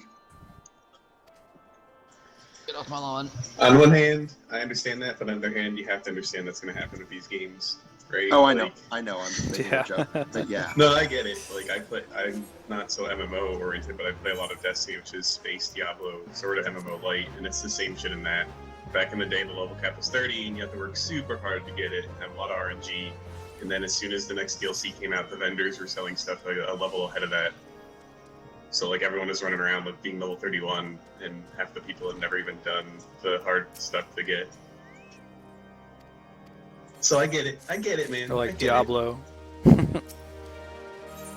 Paragon 100, you get that in about, what, 3 hours these days? Yeah.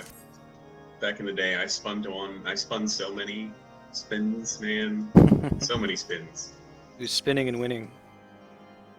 They didn't even give you, all I was hoping is they give some kind of, No, you need not. some little, you know, the thing, the achievement for finding Ponywoodshire or whatever the hell, like the little feats or whatever. Mhm. No, couldn't even give you a little icon. A little feat of To strength. have chosen to lend your support to this endeavor. Yes, it is, Never let it be Felix. said that House Fort Tom does not acknowledge the efforts of her allies. That's why I have that sweet axe. We didn't work for it. It came from when we beat Leviathan. Actually, I skipped over one of the pieces for free because I didn't realize what it was. I was like, oh, I don't use any of these. I don't have any of these jobs leveled up, so I'll just take the 2 silver pieces. This new unity of purpose we attribute to their leader, the Lady Iceheart. Oh man, Lady Iceheart. Devoted significant resources to the task. Figure we're running low on We the have yet to learn so much as her canonical birth name. What we do elements. know is that the heretics speak of Iceheart in reverent tones, and would gladly embrace death rather than. So I believe it's supposed to be Shiva, but Shiva makes sense if you're going for like the she's like shivering, she's cold. Yeah. A visit to Whitebrim Front may bring you the answers you seek. Where is the Quetzalcoatl Primal? That's what I want to know. Oh man. I feel like they have content for a really long time if they're just jarring on all the espers from Final Fantasy. When you were talking about Alpha and Omega Weapon in 10 earlier, I was like, man, they need to bring back Anima. That was like the coolest summon in like the history. He was cool. Or she was cool. Yeah, she was cool. Yeah. Let's be specific here. Felix, I understand you're also a member of the level 60 Fisher Master Race. I'm a 60 Fisher without having access to Ishgard, which I think is more embarrassing than warranting pride. I guess the problem with Anima was very tied into the story of FF10, right? But, Right. like, It's you like could it's like do- putting you could do Pyramid Head in something a similar. Silent Hill other than Silent Hill 2. That was a cool summon. And what was the super secret Lady Beetle ones that you had to work really hard Oh, on? the Maga Sisters, the Final Fantasy IV reference. Yeah. They're a really, really hard boss trio, or at least I had a lot of trouble with them when I was a kid playing that game. Another tough. Were they optional content, or do I just not remember them in FF4? I played Yeah, the DS remake. in They're Tower of FF4. Zot. They're necessary. You had to fight them. Okay, then I beat them. I just don't remember them. Yeah. Any version of FF4 other than the one that was released in the States on the Super Nintendo is a little bit easier. Because they cut a bunch of content, they cut a bunch of abilities from all the different characters. So like Cecil didn't have Dark Side in what we called FF2 for the SNES. Tella didn't have his recall ability where he could randomly cast other spells. And a lot of the enemies just hit harder and had more hit points. Wait, so this SNES was harder, you're saying? Yes. That we got in America? The one that we got in America is technically Final Fantasy IV hard type. I They thought that cut it a was ton of the content. other way around for some reason. I thought the easy mode was what we got in America with 4, and then we didn't get hard type until PS4. Is that wrong? Let me Google it, because you might be right. Hold on. I don't know. Just I because do know that the I one we thought had that's how they had advertised fewer it abilities, before. and that made the game harder in some ways. I Is it definitely easy could be type, wrong, 'cause Felix? that, So we got like censored, nerfed, missing stuff. Easy type, is that right? I think that's what I remember. All right, I just thought that was I'm part wrong. of the marketing campaign for the PlayStation. Yeah, I always assume that when, Japan ports over a game to America, they're like, haha, silly Americans, we'll give you the Dumbo version. The only reason I wanted to be clear on it is because I had a little bit rougher time with the PS Final Fantasy IV, because that was the first one I played, and I was making myself feel better about that by saying, oh, it's the hard version, don't worry. Huh. Let's see. Protect, Shell, and Dispel were removed from the US version. A lot of the summons were removed. There were no, different items to cure status ailments, so you didn't have eye drops and gold needles and things like that. You just had remedies, and that was it. It sounds like a little bit of both, then. Yeah, no attack items. I think it's called easy type, but it definitely had fewer features. But maybe they removed the features in an effort to make it easier. Sounds like a plan. Felt like when I've played other versions, I've had an easier time, but that could just mean that I'm better at video games than I was when I was 9 years old. So. Where's the person that's inside a building? Are they on on top of a building? They're in the second floor, I think. Okay. Yeah. I was looking at your stream, but then I realized you're probably a few seconds ahead of that now, obviously.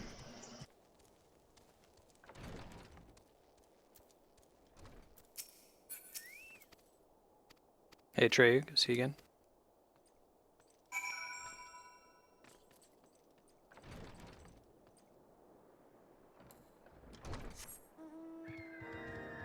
These guys are comfortably in 2.4 now.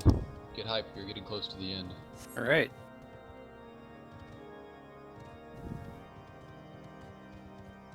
I believe we have to do this 4-man dungeon, an 8-man trial, another 4-man dungeon, and then 2 8-man trials, and then we're in Heavensward.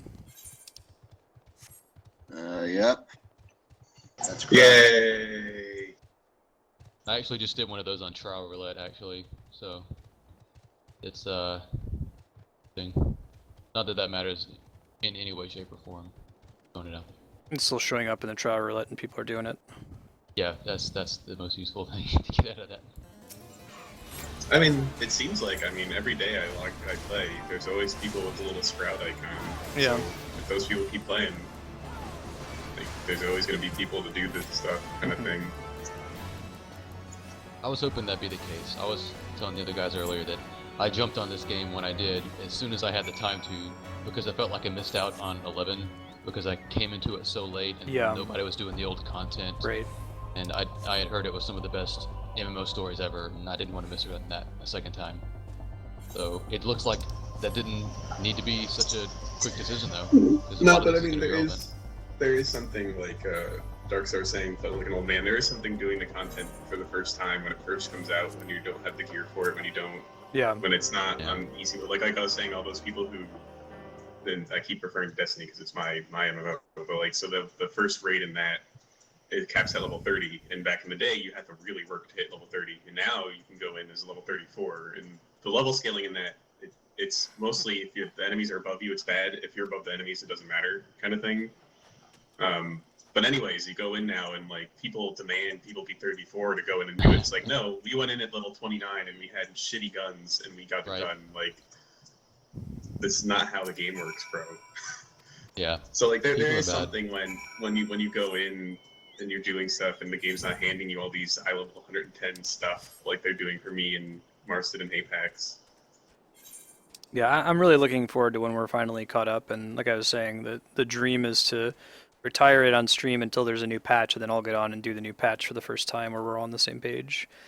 I think my least favorite experience was the Ultima weapon dungeon that was just so overgeared and destroyed, because it would have been really cool if we had no idea what was going into it and we're struggling to win each fight.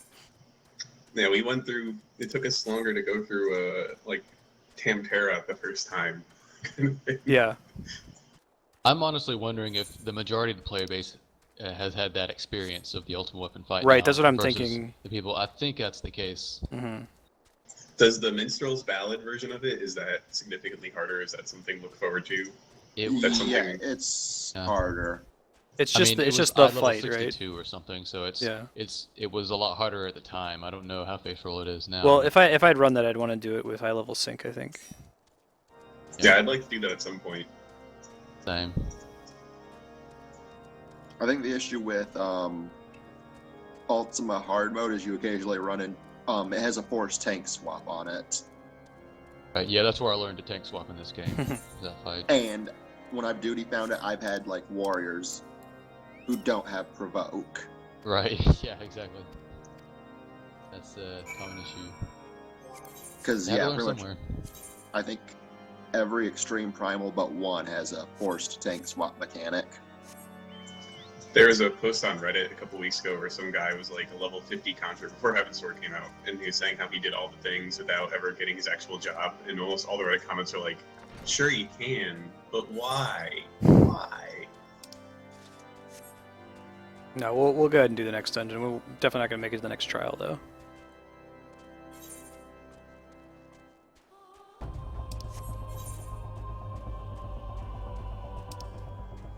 What's our end time today?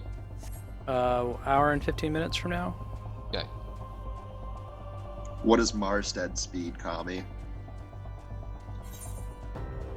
This Dragon Helm's pretty cool. Final Fantasy XI mode, where if you have one enemy, you might die. If you have two enemies, you're going to die.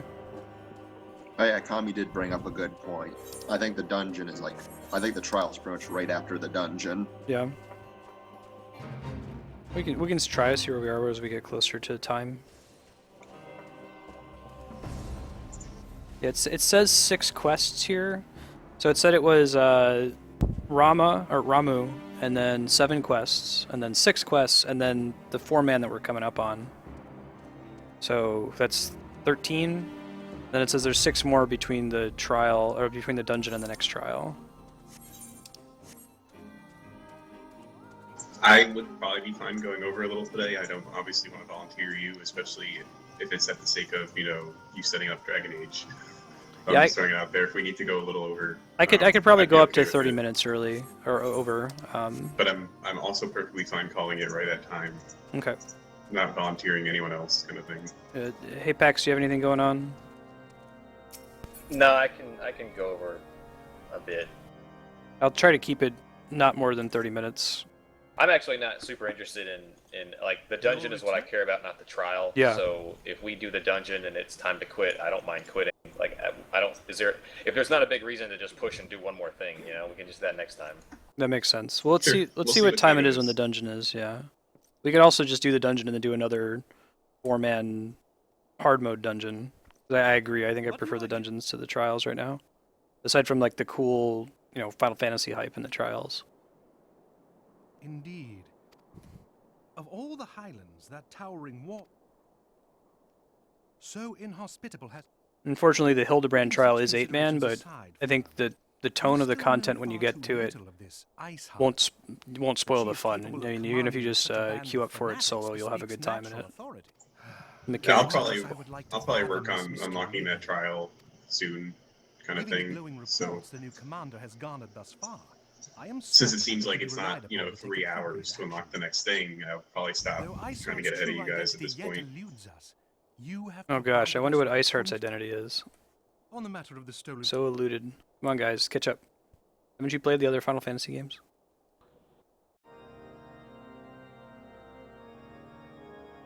Okay, if Kami says there's hype, then I guess we can push to the trial. Well, let's Next trial. let's go ahead. reevaluate when we get there. Sorry, go ahead. Like I say, yeah, the next trial also has really good music. But that's pretty much every trial in this game.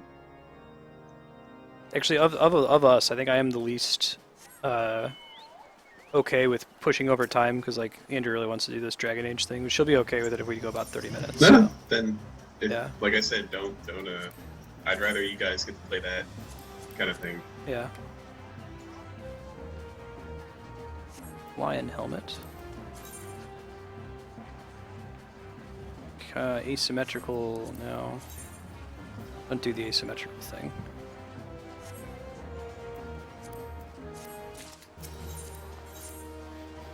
Yeah, my helmet has little wings on it that are asymmetric. It looks pretty cool. I'll keep it for a transmog, but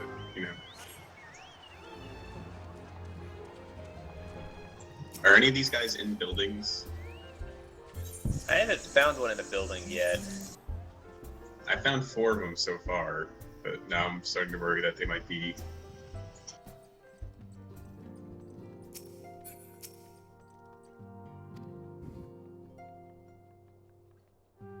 Cool.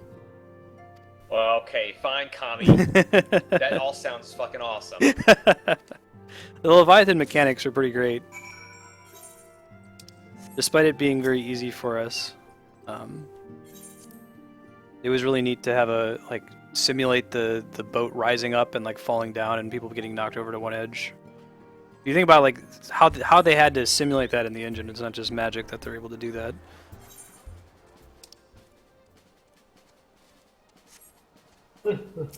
There's a thing like that in Diablo 3 and Reaper's Souls where you're on this big ram that's slamming into a door. That part is so cool. Yeah, and it's clearly, the Diablo 3 engine can't handle that actually being what's happening, so the way that they simulate that is really cool. I think it's just that the thing that you're standing on is just a static map, but they managed to move the parallax background around you in a way that gives you the illusion that you're on this ram that's slamming into it, and they shake the screen at the right time.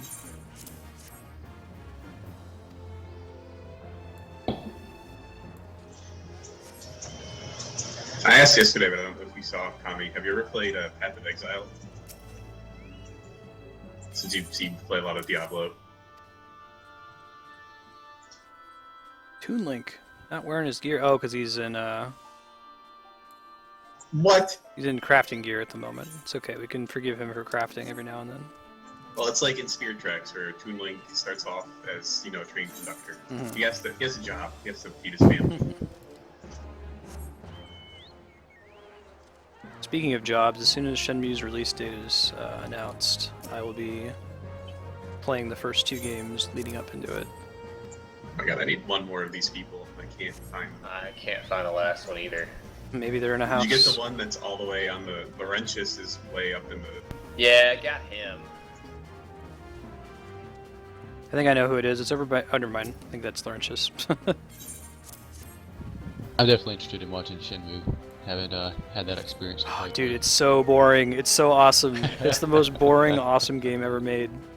See, I don't understand how you could really like Shenmue, but then be worried that you won't like Fallout. Isn't Shenmue where you can literally... In Shenmue, there's no focus on completion. Going around in your house and opening every drawer and playing with all the stuff does not progress the plot in any way. It's not there for any reason other than immersion. Whereas you can kind of associate exploration in Skyrim with an objective of some kind. Okay, I can collect all of the elf fruit, or I can do all of these things. I guess. Yeah, it's different.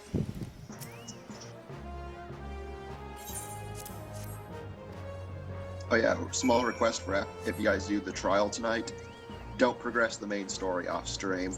Oh. Okay. I won't. That's an easy thing to request for me. My last one was right in plain sight. So, found him. Kami, did you catch Matt's question if you played Path of Exile before? It's not important. You're a Diablo 2 fan, you should play Path of Exile. It's basically Diablo 2. A new content patch that came out last night. That's what I was doing instead of being responsible of writing. A lot of fun. And since Kami really likes Diablo 3, I was going to say if he wants to hop on at some point, I'd totally play with him. Or anyone else who would like to play. Yeah. But... I played very early in Path of Exile, and it didn't hook me. I was kind of spoiled by some of the things that Diablo 3 has that Path of Exile doesn't have, but I've heard it's improved since then. And it kind of has a problem where it's very rough at the beginning, very rough. Whereas Diablo's you start off and you don't have all your super cool abilities, but you're still a giant barbarian who can smash the zombie in one hit. So you're still having fun. Whereas in Path of Exile, the closest thing to barbarian is a guy Marauder, and you can miss in that, and you have really shitty accuracy at the beginning of the game. So you'll go up to the little zombie, and you swing, and you won't hit it. And you're like, okay. And you swing again, you don't hit it. And so it's not very satisfying at first. And then later on, you get all the cool skills and stuff. But The skill tree is basically like the sphere grid, right? Basically. And like they at least make, because the problem with that would be, oh god, I feel like I have to look up a guide in order to enjoy this game. But they make respecing pretty easy, right? It's easy enough, and I mean, you're kind of supposed to flounder around. Like, I don't look up the things. In this new league, I'm trying out an arc kind of caster class, so I'm just going around like, oh, here are a bunch of skills that say you do more lightning damage. I'll grab those because that's the kind of thing I'm using. But are most of the nodes on the skill tree, are they just like flat stat bonuses, or are a lot of them like mechanics? it depends. So Okay. there are a lot of flat stat bonuses, and then there are a lot of they call them. I'm eager to I forget what they call them, but they're like game-changing ones that they'll change a mechanic. So like one is a blood magic node. It'll make it so you don't spend mana anymore. Instead, you spend your life. So there are things that change, and those are more important. You have to kind of work to get to them. Holy shit! But Final Fantasy hype. Kryl, if you've played Final Fantasy V, has been translated as Kara in the ROM hack. I see. I don't know if she's at all related to the FF5 Kryl. Yes. My thanks. I shall contact you anon. When I learned of the loss of the Isle of Val, I dared not hope that my friend had survived. Yet, by some miracle, it would seem she has. She's still to regain consciousness, it is true, but better that than death. Putting this happy news to one side, it appears the etheric disturbance which accompanied the Isle's I wonder, have you heard aught from the Mother Crystal since the battle with the Garleans? Ooh. one thing I will say Then she about speaks Path, to and neither then I'll one of drop us. it over since we're not playing it, is one thing I like that they do over I Diablo pray you is yet watch over. every time their version of seasons are these leagues that they'll do, and they're always doing something new in the leagues, whereas Diablo, the seasons have been Identical. arguably, besides, oh, but we introduced new items that you can grind for, otherwise identical. So like in this new one, you know, there are the hardcore league, for example, is called Tempest. There'll be these little stormy things on the map that if you stand in, you'll get some kind of buff, but the enemies can also stand in and get that buff. So like you want to find them on the map, and then you want to get it.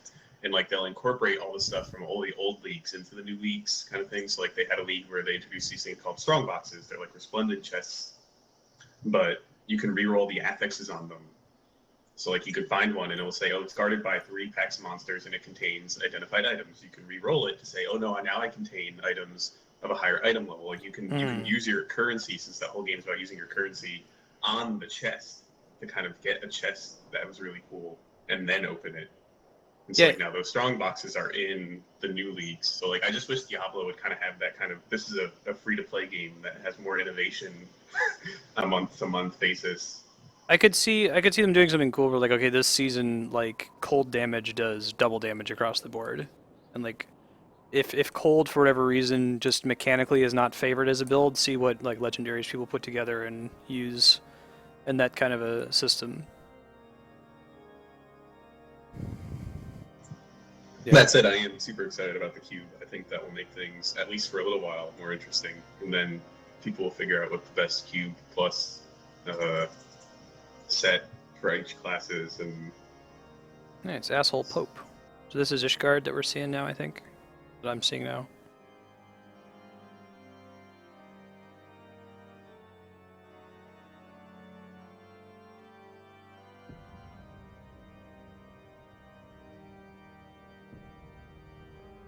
Interesting.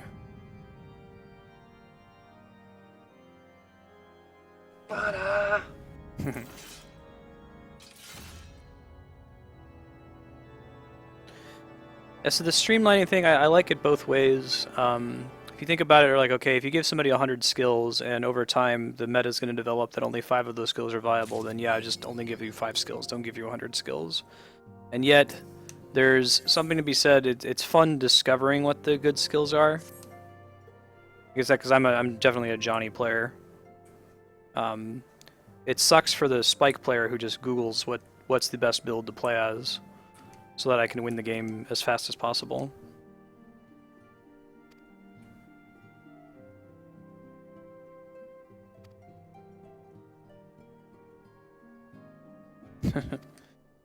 Hey Pac, did you pick up the Mad Hatter hat there? No, because I hate this. They keep giving me the intelligence and the mind equipment in the same choice. Ah, I see. So I gotta get the mind stuff. Yeah. Yeah, it's been nice for me. I've been picking up all the strength gear, and then the second thing will be the intelligence / mind one, so I'll get all the intelligence stuff for my black mage. But like, if I had an archer that I cared about, then I'd miss all the dex gear similarly. It's a cool hat.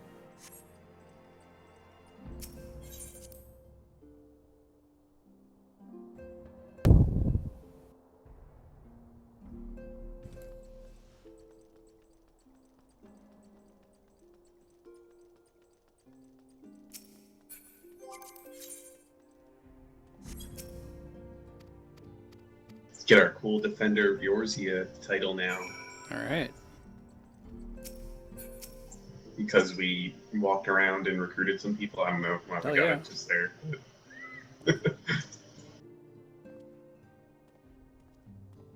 Hail to you, Scion. How might we serve you? Oh, that's kind of cool. That's like the Final Fantasy II iteration.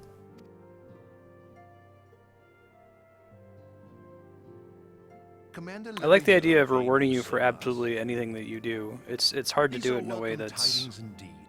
Given the sensitive doesn't break nature of down the really task, quickly. I could not rely on one of my own. It's really cool.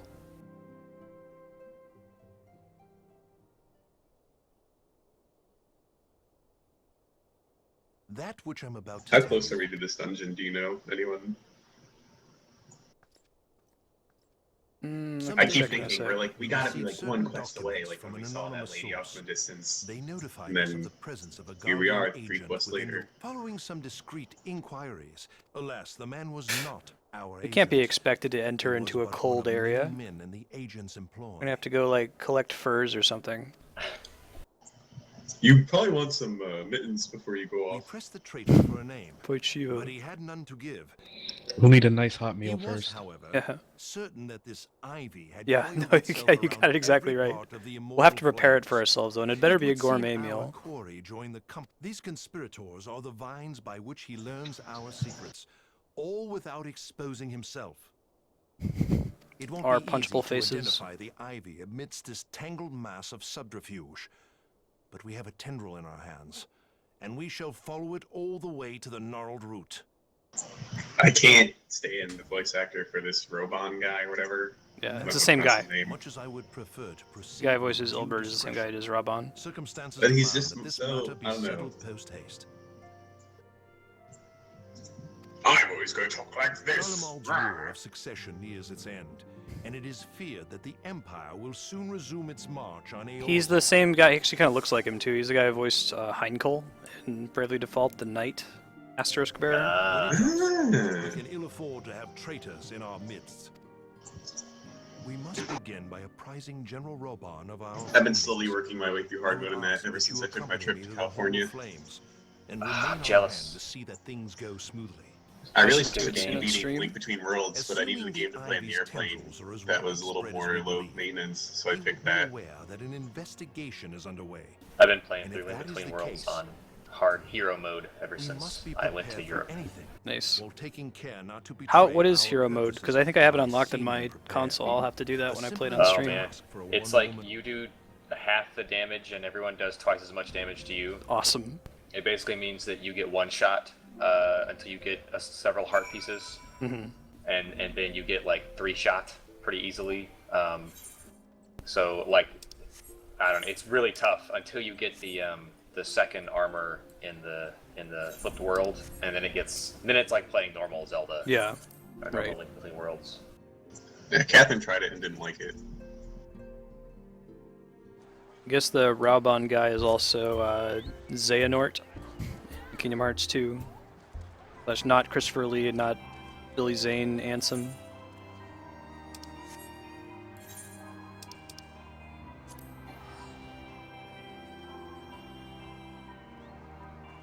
I think it's just 6, according to the guide that I have pulled up, and by that I mean like 6 little green check marks. Oh my god, back and forth, back and forth.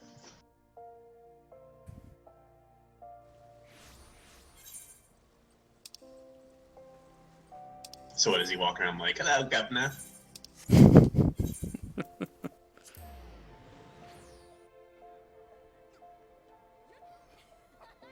There are a lot of threads on Reddit about people not liking the new voice actors, and obviously I haven't been there. Also don't pay attention to their current voice actors, so it's a little, Yeah, I wouldn't read those threads. People are way too careless about spoilers. Yeah, I had a couple things, not really big.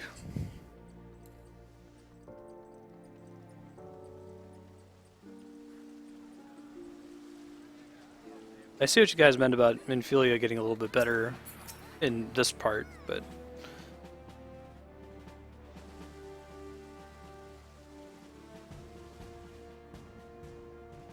Well, well. What brings you here, my friend? this mission is literally called back and forth. that's Koji Fox being self-aware. Apparently there's a lot of that in Heavensward too. Or like if there's a quest where you have to interact with the same thing multiple times, he kind of pokes fun of it in the quest text. Why poke fun at it? Why not just get rid of it? Because of the Asians, man, they love it. They love those fetch. Man, I gotta click it 6 times. Fewer still would have imagined your destiny lay in politics, old friend. Sitting there like, man, I had to go kill some stupid anima summon, and then I can go put a bucket in water and click it 7 times. It's so much fun. This old dude with a staff, who cares? Lest you wonder, Hilbert and I go back a long way. The last time we saw each other, Alamigo had just fallen, so you can guess how many summers it's been. Ah, well, my dealings tended toward the modest and mundane. Hey, he's talking to As himself. I hear it, no sooner did you reach Maybe it's the been end than the too brass long since I blades played clapped Guild Wars. to I just don't remember there being as much. Then, Was there as much fetch quest in that? Mm-mm. I The main honestly quest don't was pretty. They wrote in their manifesto that they were trying to avoid fetch questing. They were trying to avoid. I think the way they stated is they wanted the whole game to be the end game, and I think it felt like that in a lot of ways. Then I'm no That's I what part never of makes it got not feel like past, an the MMO. level 60 story mission because like it glitched on me towards the end, and I didn't want to lame. redo it, kind Yeah. of thing. So I can't. But I'm just curious. The big problem, I forget the character's name, but they needed to have like a character to focus on, and instead of making it be the hero, they picked this like random Sylvari, the plant people character, and he was really annoying. I think I got introduced to him, but obviously I didn't go all the way through the story. It was a little more tolerable for me in Apex because we started as Sylvari, so we had like spent 30 levels learning about him, but for anyone else who's like, who the fuck is this guy?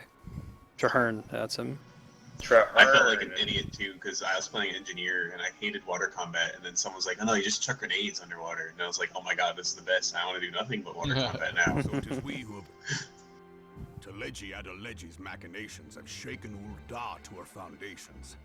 But if this snake has truly... One thing I had to get used to again in this game from Guild Wars 2 improved on was whenever you did a quest, you automatically got quest credit wherever you did it in the world map, and they just like mailed you the rewards for it. You never had to go back and like talk to the person again to turn it in.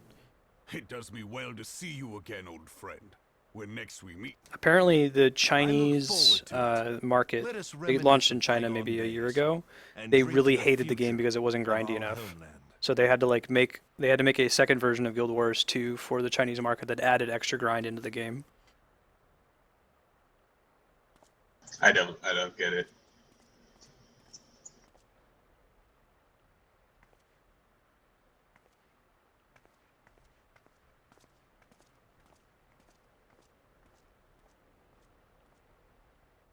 Flame General.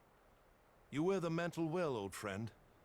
I'm not sure if it's like a culture of, hey, if you're level 60, that must mean that you invested this much time in it, so I respect you. Whereas in the West, it's more like, hey, you have this thing, that means you invested this much time in it, you have no life. I disrespect you.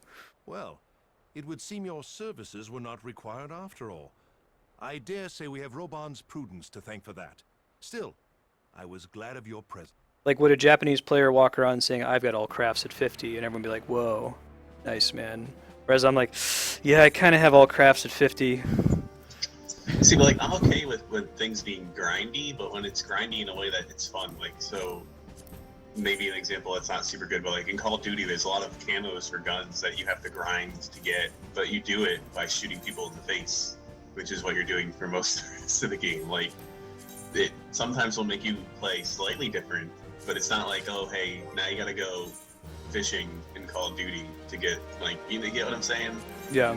In this, I'm playing it because I want to do dungeons and stuff. I'm not playing it because I want to do the other things. And so when it makes me grind out stupid stuff, or just go back and forth and back and forth and back and forth and back and forth, like, I like grinding when it's grinding the actual... Like, I'm super fine playing Moggle King over and over again. Yeah, because you like Moggle King because it's a cool fight, and... Yeah, I see what you mean. You're fine when, like, grinding is the dessert. Like, you know, all of Diablo, it's pretty much the same experience the whole time. You're playing Diablo from 1 to 60, and from 60 to high greater rifts. There's not like a, okay, you know, let's stop doing Diablo for a second and let's go, like, let's do a baking minigame. And you're going to have to do that before you can get back to Diablo. I'm pretty sure the last time I played Guild Wars 2 was with you guys back in your old apartment when I grinded out cooking from 60 to hit 80 in like 2 hours or something, or maybe I did that afterwards. Yeah. And I was like the whole time like, oh man, I'm just gonna do this and then I can do the end game stuff or whatever. But that whole 2 hours is like, oh my god. That's how I ended up leveling all my off classes, is I used crafting to get all of them up to max. Because it ended up being so cheap at the end game, with that game having a perfect economy. Everyone was selling every item on the margins, so like you got to the point where you weren't even really paying people for their time invested to gather items. They were selling at a loss just to outcompete other people. Nah, it's cool. I had looked at the guide and I expected we might get to the 4-man, and that's about it. I'm pretty sure even if we went over by 30 minutes, we wouldn't be at the trial yet, so we can start next time with that. It'll be a cool way to open next week Wednesday. Let's just get that dungeon then, I guess. Yeah. Excuse me, Kami, I'm Alala, and I'm ahead of him. But Matt, you skipped the cutscenes.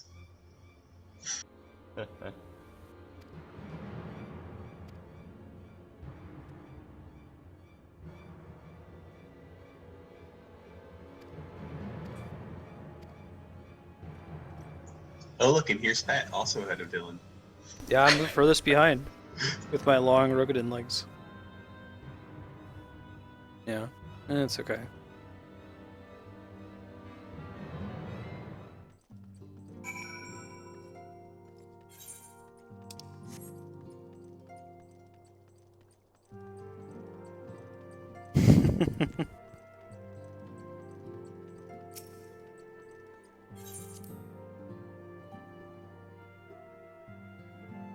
Flurwing, since Cappy's on the same story step as us, I think it probably makes sense for us to do this with Cappy, so that we all progress the story at the same rate. Sounds like a plan. But that sucks thing, because you've been sitting in TeamSpeak this whole time. Thanks for hanging out, I guess. No problem, it's giving me an excuse to do some other stuff in-game. Cool.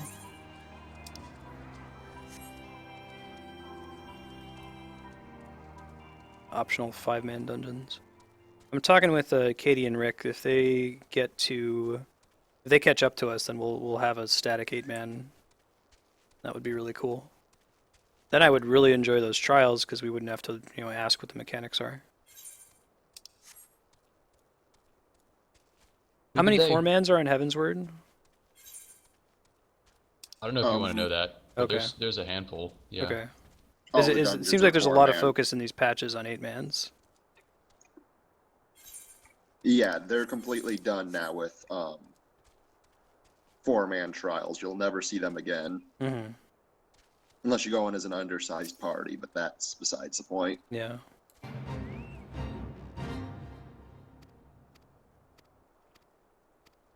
I guess they can add a lot more mechanics with 8-man than they can with 4-man. They've just said that they're probably not going to touch on 8-man dungeons again, either. Well, 8-man dungeons outside of raid content. So when we use these, so trial means fight, right? Usually, like there's one boss fight. Yes, there are a couple of exceptions to this rule, but they're still essentially boss fights. Yeah. And that's coil content. Yeah. And dungeons are, you know, maybe a series of boss fights interconnected by some trash pulls and maybe some in-dungeon mechanics. But those words, those definitions don't get super muddied, I hope. No, they don't. They only get muddied in coil, in like the raid content.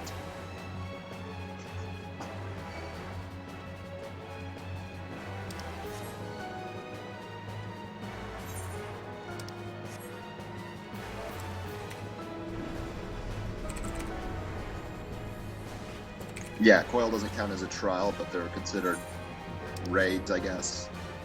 But a couple of them can be considered dungeons, I guess, in a way. Just without sub-bosses and stuff.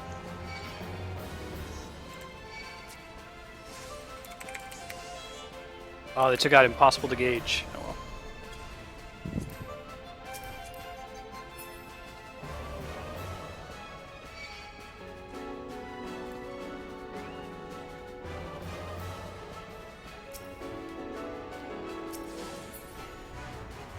Ooh.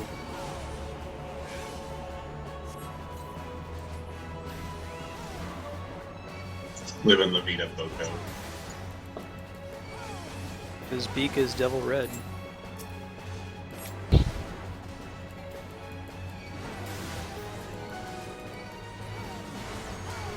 And his plumes are no longer the color mocha.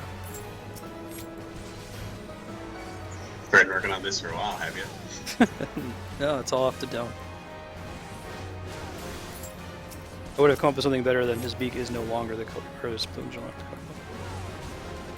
What else do you have, really? Like, can you get blue out of, like, the Oka sound, or Oka? This little circle thing doesn't want to spawn stuff for me in Pat. Yeah. Probably because I'm fighting things. Try now. Very good. Huh, that's weird.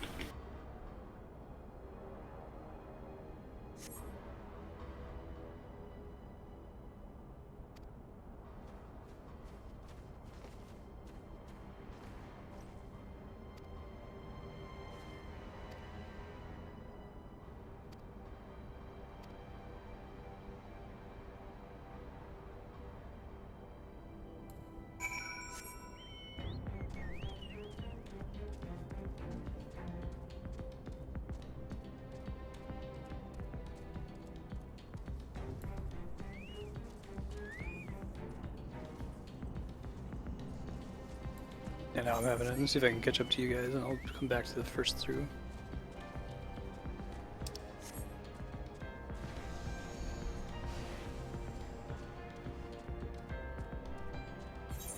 Or we just finished ours, so we'll do what you're doing. Okay. I'll start up here and move back down then. This is your, well, whatever. I'm already on the way here. Look at that yellow chocobo. He's poor, man. He needs money. The only fruit that was expensive for me was the pineapples. That's what The I'm other saying ones are about dirt the cheap. Western versus Eastern take on effort in MMOs.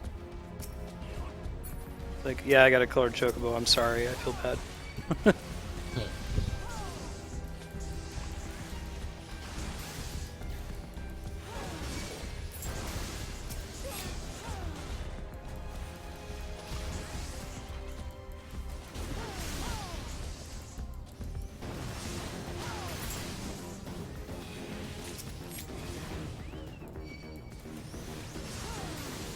I think that's a new feeling, because I feel like early MMOs that like critics wouldn't be really nasty about grindy components to an MMO like 15 years ago.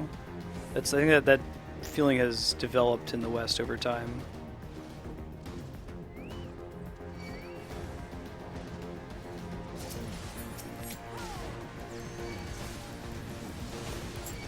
I mean, it's the kind of thing where, like, use Bravery Default as an example. No one ever thought, oh, hey, let's put in a slider where you can turn off or double enemy encounter rates. And now that you have that, So it's awesome. Like, It's can't great. go back like, to not if having I'm in it. a normally I leave it at normal, like the 0%. But like if I'm in a dungeon, I'm gonna die, and I don't want to lose 2 hours of progress. I'll put it back to 0 so I can get out for. And I don't like grind, using the then dungeon to you level double up, it so up I like looking for my chest and not getting turned around when I get into a battle. Right, exactly.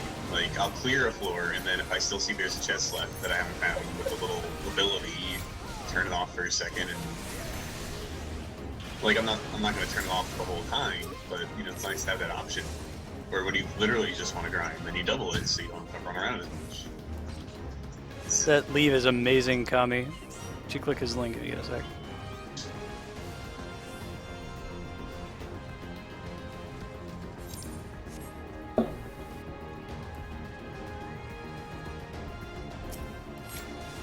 Lol. Oh, Phil. Ew.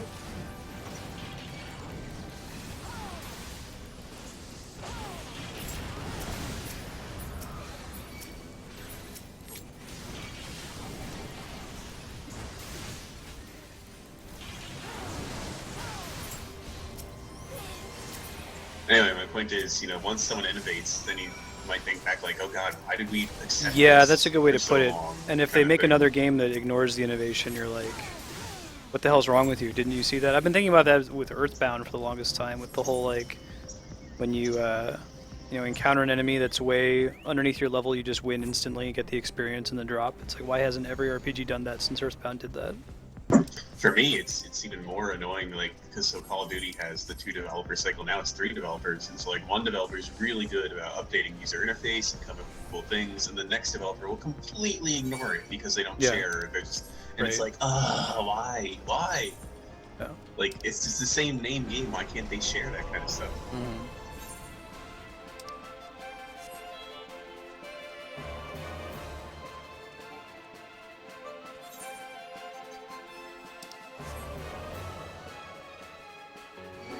What is it, Conjure Kami that does that? It's the Perv Guys class.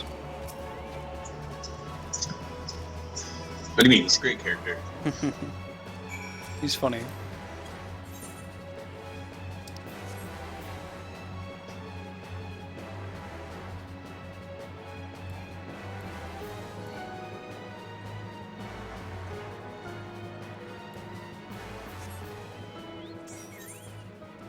I like that with Earthbound, like the battle doesn't even start. Like the screen just flashes green and it's like, you win. And it doesn't matter because if you're strong enough to have beaten the enemy like that, then the amount of experience you're going to get is going to be negligible anyway, and you're probably not going to care about the items. But at least it wasn't a hassle, and you still feel stronger for it.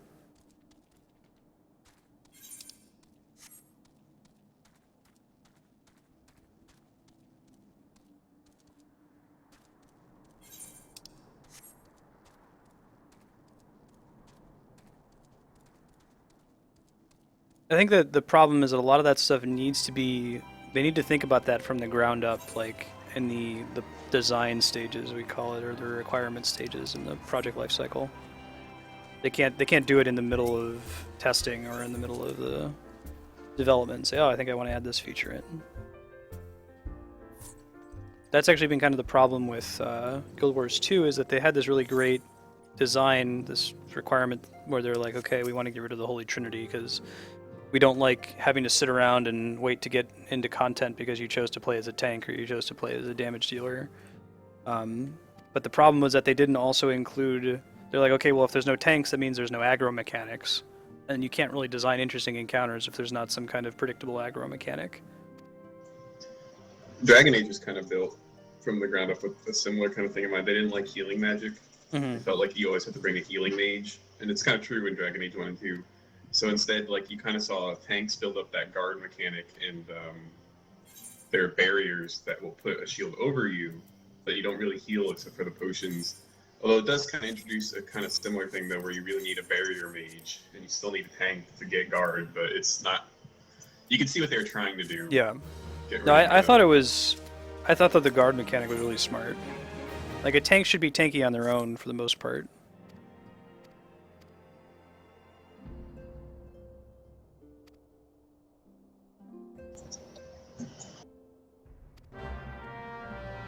I've done that secret ending, Kami.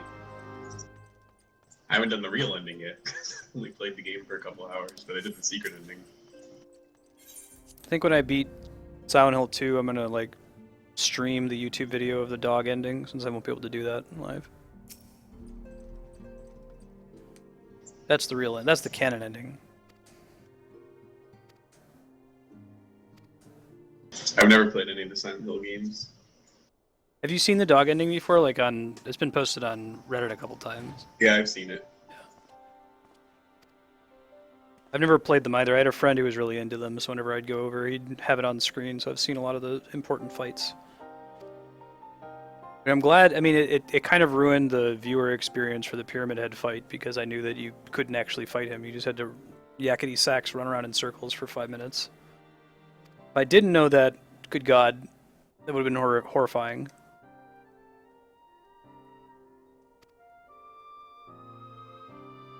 How many Silent Hill streams do I have to catch up on now? I've only seen 2. the first one. Okay, I gotta catch the second one then.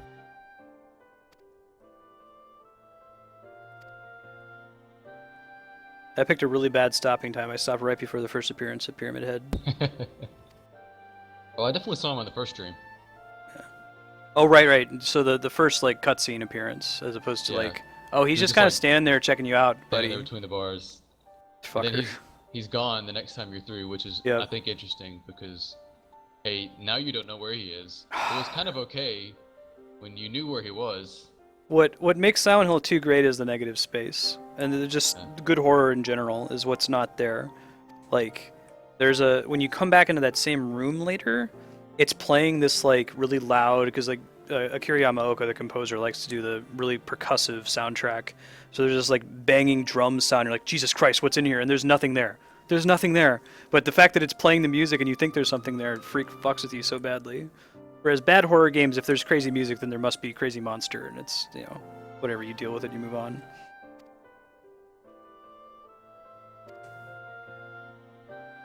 Do you think you'll play through the Resident Evil games at some point? Not that they're really horror as much as Silent Hill. But... Yeah, they're good games. Yeah, I think a Resident Evil, if there's like a spectrum of, like, is Dead Space the most extreme on one side?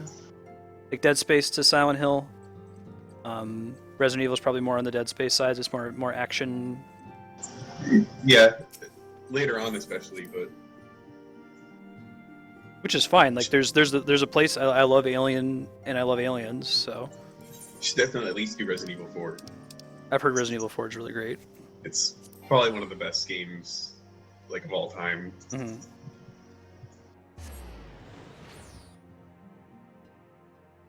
I'll probably. I'll go and finish. Oh, I didn't have anything to say. Go ahead. I was gonna say I just checked how far you are from the dungeon.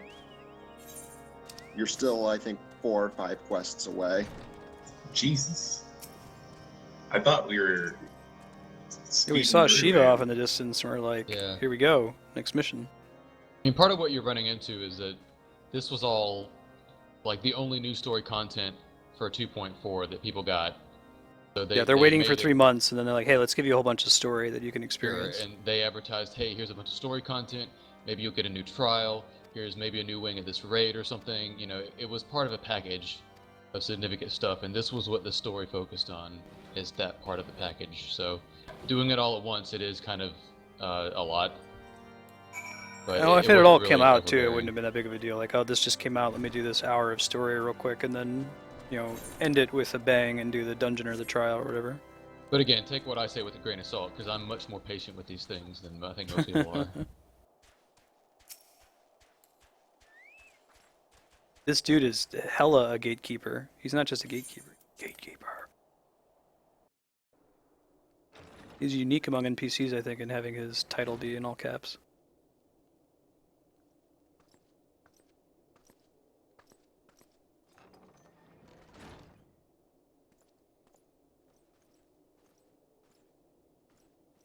Have faith, my friend. You need only...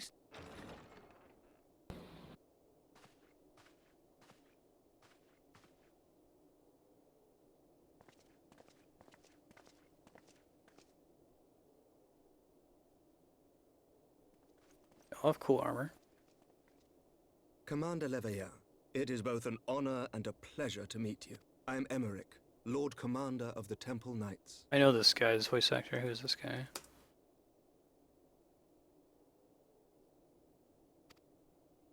Alphino Leveilleur, at your service. Your reputation precedes you, Sir Emmerich. I think we will find that we have much in common. Emmerich, he calls him. Speaking of reputations, yours towers over us all. Yeah, that's the guy, the other guy with the Monado in Xenoblade Chronicles. Let me find him here.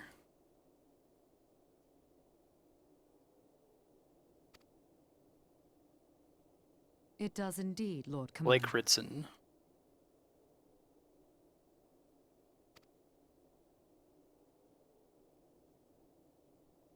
I am not too proud to admit that I have followed your activities with an interest bordering on fascination. Full glad was I to learn that you would be joining us. He's a Royal Sorcerer Navlon in Dark Souls 2. Griggs in Dark Souls 1. I don't know if those are important people. Shall we begin? Just a couple characters. He's doing something different here. He's Angelo in Dragon Quest VIII. We know full well that the Garleans will return in force ere long. That's where I know his name most from. What is more, we have yet to achieve a lasting victory over the primal menace. The beast tribes continue to summon their gods, and each incarnation is stronger These than the pants I last. just got were an upgrade over my non-high quality I must reiterate 7-sword that it ones. would behoove your nation to rejoin the Eorzean alliance. Once again, I must respectfully disagree. On what grounds? Despite their presence in Kurthus, the Ixal do not concern us. The territorial claims pertain to Gridanian lands, and it is the people of Gridania whom they harry. Consequently, the Holy See judges this to be a Gridanian affair. Even were that not the case, our forces are wholly committed to the Dravanian conflict. He's like a step above a lot of the other voice actors in the game so far. As for the Garleans, we are not ignorant of history. We have observed the rise and expansion of the Empire, and we agree that it is only a matter of time before they resume their campaign in Eorzea. Then surely it would be in our best interests to present a united front. Mayhap one day, but not yet. Gaius van Belsar is dead, and the legion of conscripts he left behind lacks the will to fight. We think it highly unlikely that they will emerge from behind the walls of their Kestra for some time. Forgive me, but if Ishgard's position has not changed, why did you agree to this meeting?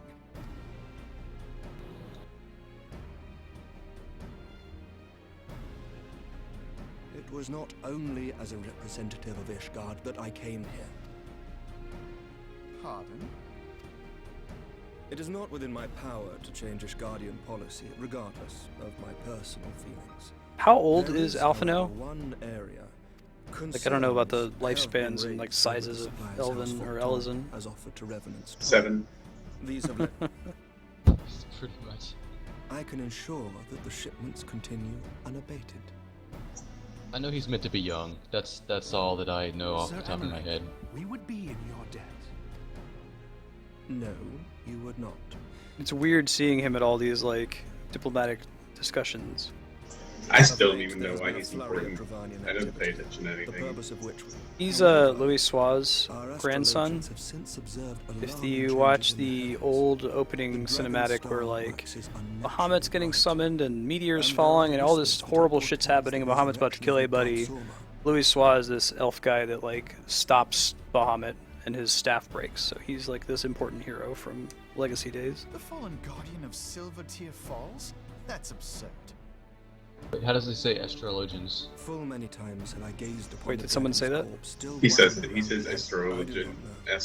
And I do not wish to know, nor does any Astrologian. The annoying The way. presence of Dravanian forces is not sufficient. Not grounds astrology, to send it's knights to astrology. Mordona, whatever our astrologians say. Yeah. Astrology makes sense with astrologer. Do you accept these terms? I do.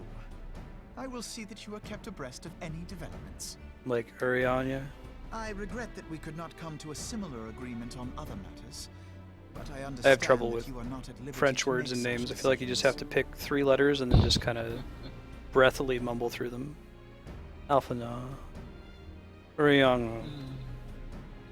Nevertheless, I hope that what we have accomplished here today will serve to demonstrate to your countrymen that we can work together towards a common goal. Mayhap one day we shall look back on this moment as the first step towards a united Eorzea. I thought the neck tattoo is the legacy characters, like people who survived the calamity. Is that a different thing?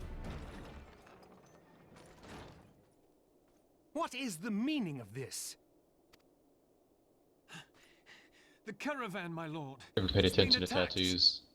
I will say that I just made a risky venture where I bought a 1.5 million gil item that gives you tattoos and hope to sell it for a little more than that. I don't know if that's going to pan out or not. But yeah, those tattoos aren't anything to do with that. Right. So we're talking like the little purple neck tattoo that like Ishtola and Urianger and Thancred and all those folks have, right? Man, so they're basically this gear they're giving us is the gear that you would have gotten from spending soldiery tokens before. Suckers. Oh, it is. Well, that's good. I mean, they redid the way that gear looks for some 60 gear when they took it out of the game. And I was like, yeah, that's kind of nice, but it still would be nice to have the old ones. So it looks like there's the old ones. Yeah. I like that they have that available too in the main story quest. So if you're just progressing to the main story, you never have to stop and go grind for gear. It would have made sense when they were first releasing it because you would have been getting gear in between patches, but yeah, the tank soldier gear looks stupid anyway, in my opinion. You look like a big, fat samurai.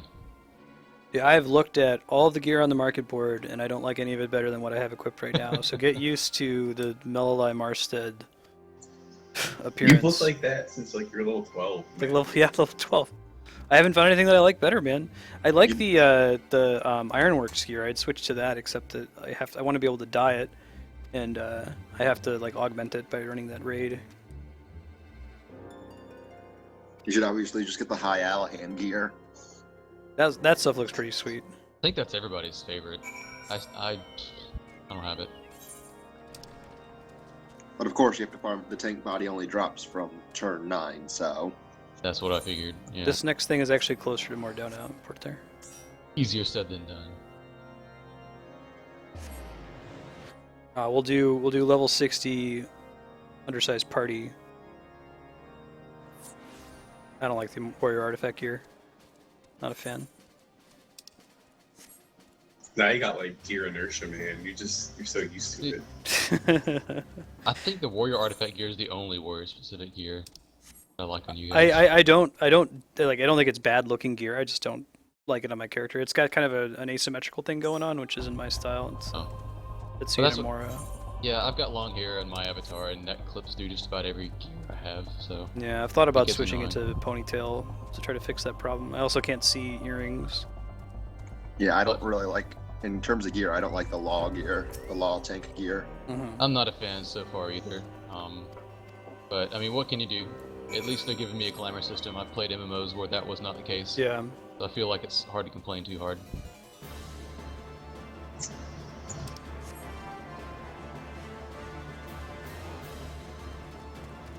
Aha! Got ahead of you by like 13 steps by going to Mordona. I'm on the next quest. I don't know what you're talking about. I was talking to Apex. Yeah. Scrubs. You guys might not even make it to the dungeon today. Yeah, let's go to time, and if the dungeon's unlocked, I'd be okay to go like 30 minutes over that. But if like we get to time and the dungeon's not even open yet, we'll open. It'll be a great opening next week Wednesday.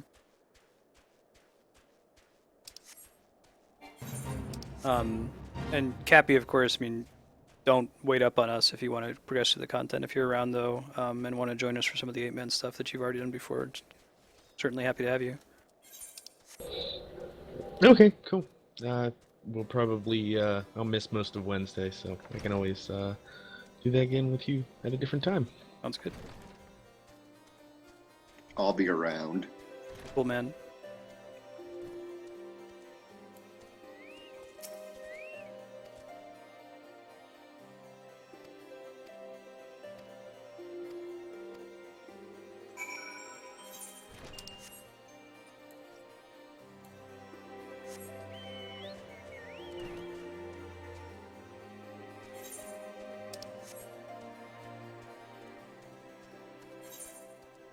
Tell me, what's the Orthodox set you're talking about from? It's from the area, I think. Okay. Or whatever it's called.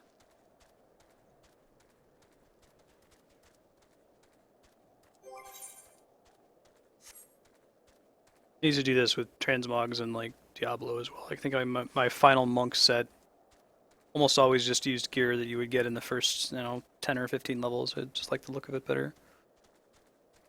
Oh yeah, and that squire back there talked about something that happened to his captain or whatever. He was approached by Iceheart. Yeah. I guess. And they spoke of Shiva. I guess she kissed him, and he turned into a heap of he like crumpled down and died or something.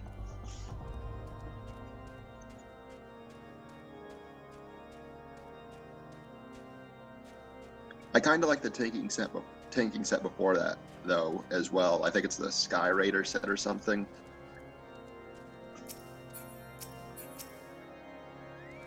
I'm a big fan of minimalist gear, which typically the trend in MMOs and games like this is like the higher level you are, the more crazy crap and bells and whistles and shit is dangling from your person. So that's usually why I tend to stick to the appearance of the low level gear.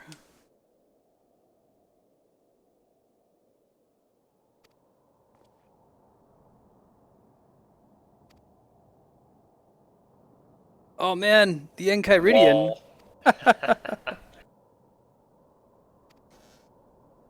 No way. I mean, that exists outside of Adventure Time, but...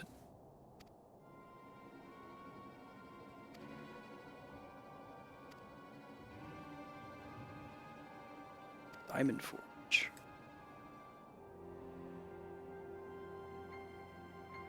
Oh. Not one and the same. I take it back. I'm sorry, people who didn't make the connection that Iceheart was Shiva, because in fact they're not. I wouldn't be so hasty.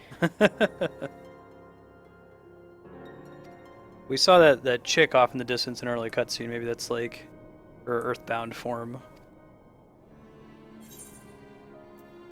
I mean, Rama seems like he could just be a dude that's just, chilling.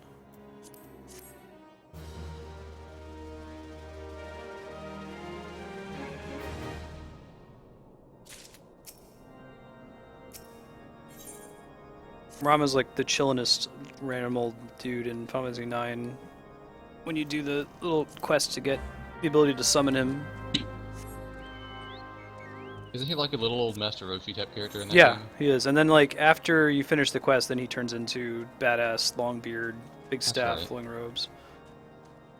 He makes you do this little puzzle about one of the sub-stories in Final Fantasy II for the NES. I don't remember anything story related from that. Dude, every time I beat Final Fantasy IX, I'm hooked, I got it, I'm following it, and then as soon as I beat it, like 2 weeks pass and I forget everything. I remember like some of the key events and boss fights and stuff, but it gets really weird in the last like 2 or 3 hours of the game.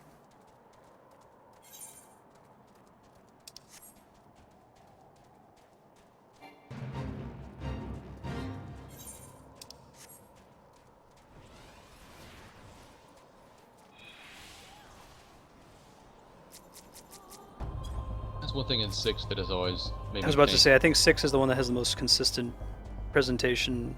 Yeah, but when you meet Ramu in the tower, right as he's nurturing Terra, how big is he when you see him and he's turning himself into a Magicite?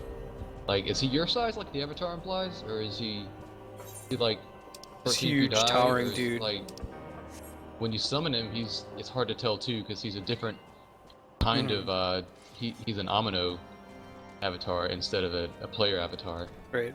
So I don't really know what to think. Battle sprite. I always envisioned him as being like, maybe like 150% the size of a regular old person. So like enough to be disconcerting, but not like, like probably just outside the range of what a normal human might grow to be.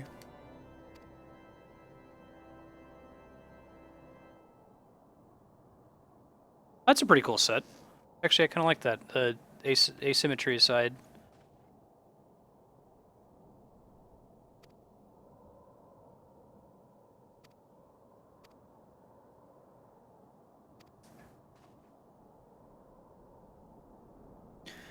I only need one shoulder pad.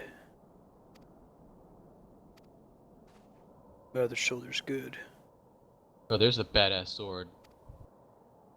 Americ's sword is great.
Is that really a thing, Kami, or is that like a false cognate, or not cognate?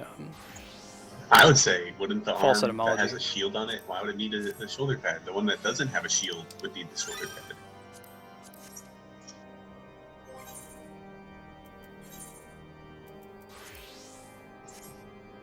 I guess his suggestion is that you're using the shield to block blows, so it's most likely that a weapon is going to come into contact with that general area of your arm, and if it makes it past the shield, you'd want to have your shoulder protected, I guess. I would say it's just that you'd have more freedom of motion on your sword arm. Like if you want to swing from above, the shoulder pad's going to get in the way.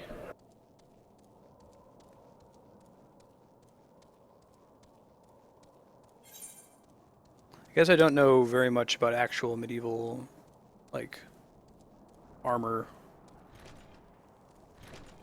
It's hard for me on Monk to figure out what makes headcanon sense for what kind of stuff I want to wear.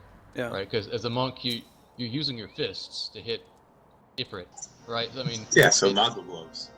Right? But like, you have to suspend your disbelief just to do that in the first place. So should you just, like Tifa wore nothing, right, in Final Fantasy, so you could go that route, or you could get up in heavy armor. There's some good heavy armor sets in the new content. I never know what I really want to do. I've always thought of gameplay as an abstraction of the actual story, like in my head. So Tifa's not really just wearing a tank top and short shorts, like, but that's. Or like, okay, so the better example is there's a scene in Season 2 of Game of Thrones where a character who is like an important military leader is scaling a castle wall where people on top of the castle are throwing giant rocks on their heads. And this character is not wearing a helmet.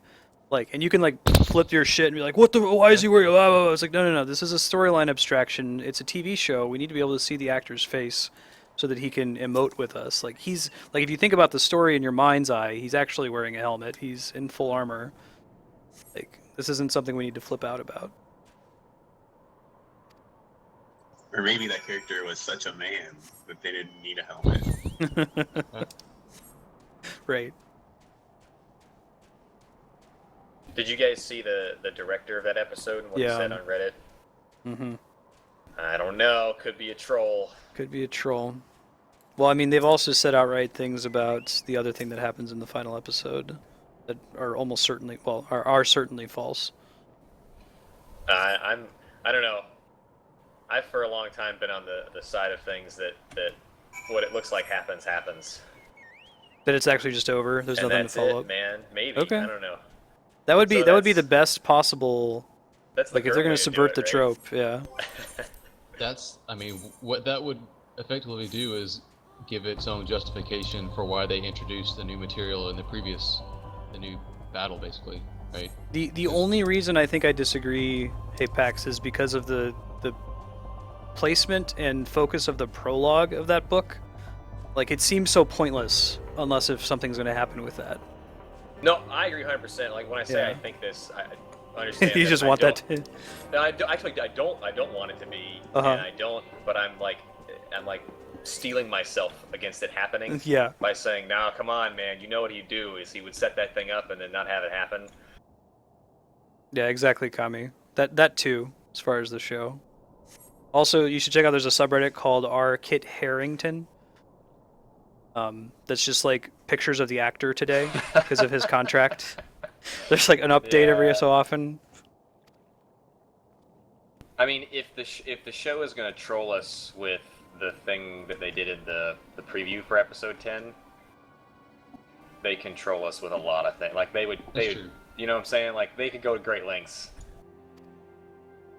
I had heard weird stuff like that he's been filming like already, Kit Harington, that is, in advance of everybody else, a few isolated things.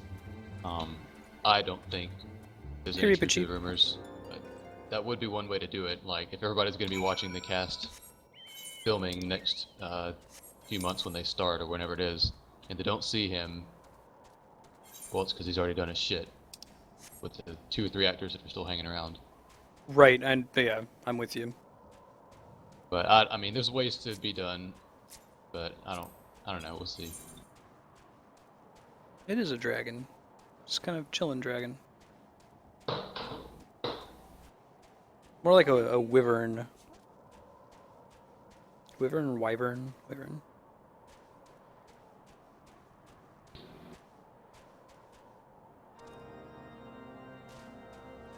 If it's a kind of like skinny, like, you know, can't breathe fire, Drake type monster, but it has an existential crisis, then it's a wyvern. Ooh.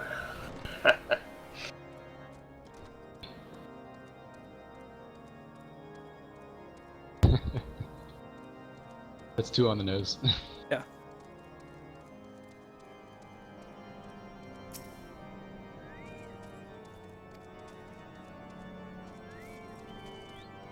Two more quests. Is it a long dungeon? It's average size. We usually do them in about 30 minutes. I'm good to go 30 minutes over. Works for me. I'm completely okay with anything. Actually, because I'm not running it, so yeah, completely okay with anything. Chat it up with us. Me and Claire are just the peanut gallery. Yeah. Hanging out over here. You get the you know, get the dialogue about 15 seconds earlier.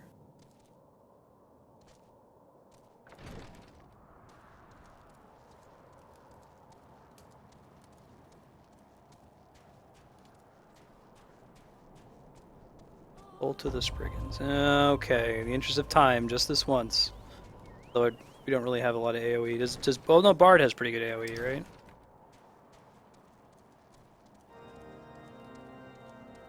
You have like some rain of arrows thing and like a fire circle on the ground.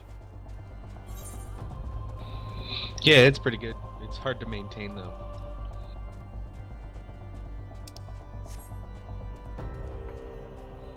You'll very quickly run out of TP.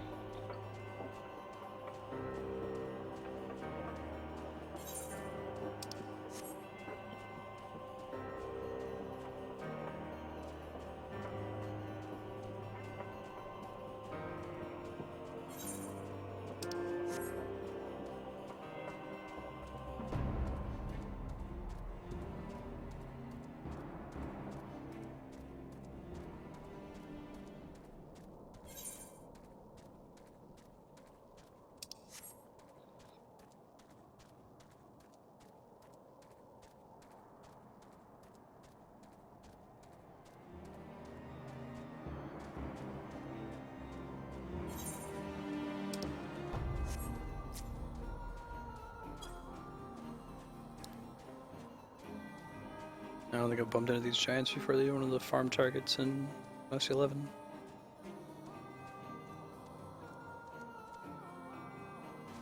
Marstead, which game was it where they were wyverns, literally? Was it 5? Thought I saw it on stream the other day, that's why I asked, but I can't remember exactly. They are in 5, yeah. The translation in that one's a little bit goofy though, because it's before the game was formally localized in the US, and someone just did a ROM hack of it.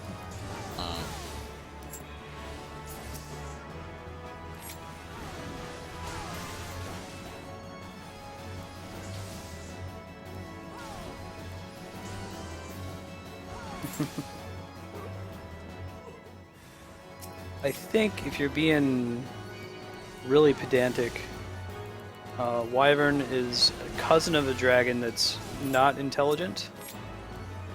If you're talking like D&D dragons, like a dragon is almost always like a sapient creature that is. I always thought it was that dragons had arms separate from their wings, and wyverns were the ones that had the arms attached to their wings. So like all Fenrir' dragons are technically wyverns, and Dragon versus Drake, or is that Dragon versus Wyvern? You might be right. I'm not sure. Let me Google it. Dragon versus Worm, or yeah.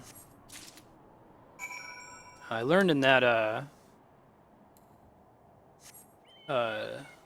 Etymologicon book that I'm reading that worm originally only was used to mean dragon, and later was used to mean like an earthworm.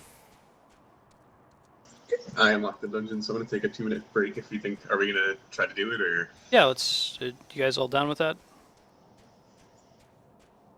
Sure. Okay. Alright, I'll be right back then.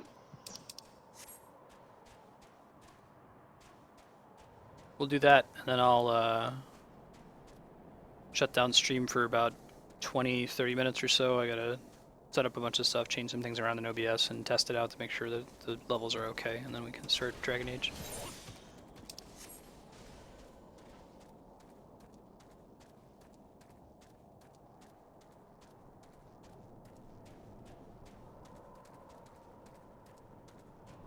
It's almost like I'm reading the Wikipedia article. A wyvern is almost like a chimera, in that it's like, oh, let's combine these animals. So like it has a dragon's head and wings, but a reptile's body and a barbed tail.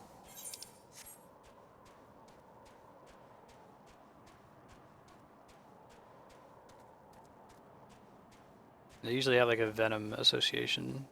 But you're right. The wyvern here doesn't have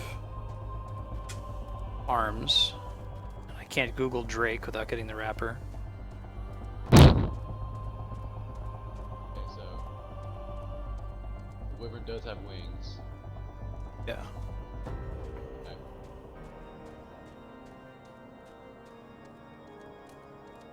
I think it's drakes don't have wings.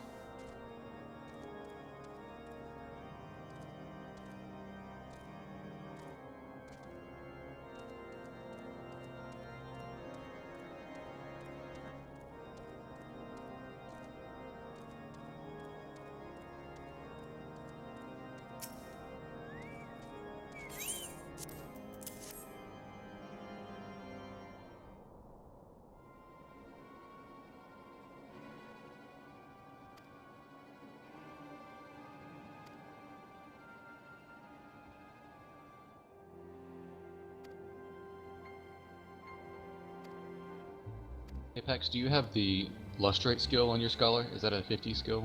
Yeah. Is it off global cooldown, or how does it work?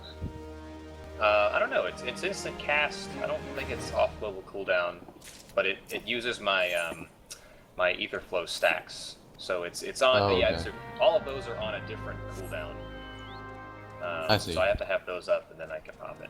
Apparently, it's not as good on me as it would be on you, Blairwing, because it used to do like a flat 25% of max HP, which meant that it was actually quite good on Warrior. Now it doesn't, and because it's an ability and not a spell, it doesn't like heal with the Warrior as a component to our tank stance that makes us receive more healing since we have more HP. Yeah. So it's slightly less good. This came up in the live letter.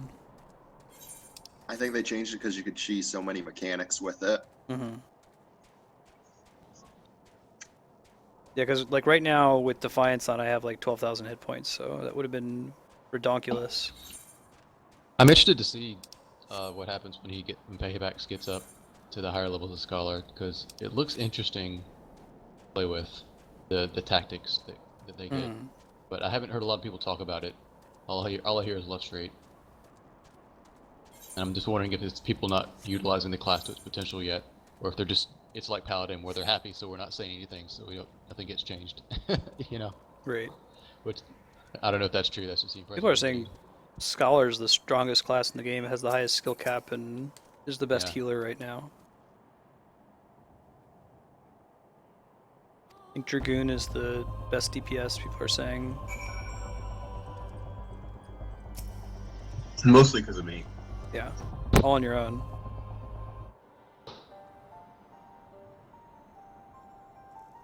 I saw that post where they were talking about Dragoons being the highest. I don't think the spread is that different though. I think it's all around 1100 or something. For the highest tier DPS, which is usually there's a lot larger of a standard deviation amongst the DPS than being within the same 1100 range. I saw that question in the live letter, Kami, that dissipation, they're like, why should I use dissipation again? Like it's meant for an emergency? I thought the thing was between Dragoon and Monk, though, is that Dragoon has that party-wide crit buff now that Monk doesn't have. Party-wide crit buff, you said? Yeah. Interesting. Ida, how you feeling over there in those short shorts?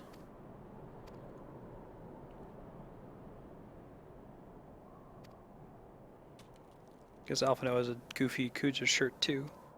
It like bears just his midriff.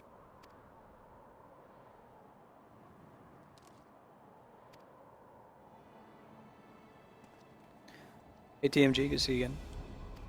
About to do a dungeon here, we're gonna run a little bit over time. I'm gonna run to the restroom after this cutscene. I'm still. Are we pretty close? Because I still got some quests to do apparently. I'm at what I think is the entrance. Hold on. Okay. Yeah, you're at the entrance still. I'm probably a couple minutes behind as well. I had to Okay, stop no for a worries. second. I'll be back in a little bit anyway. What quest did you just do, Apex? I'm on the path of the righteous now. Yeah, that's the one that's gonna take you here.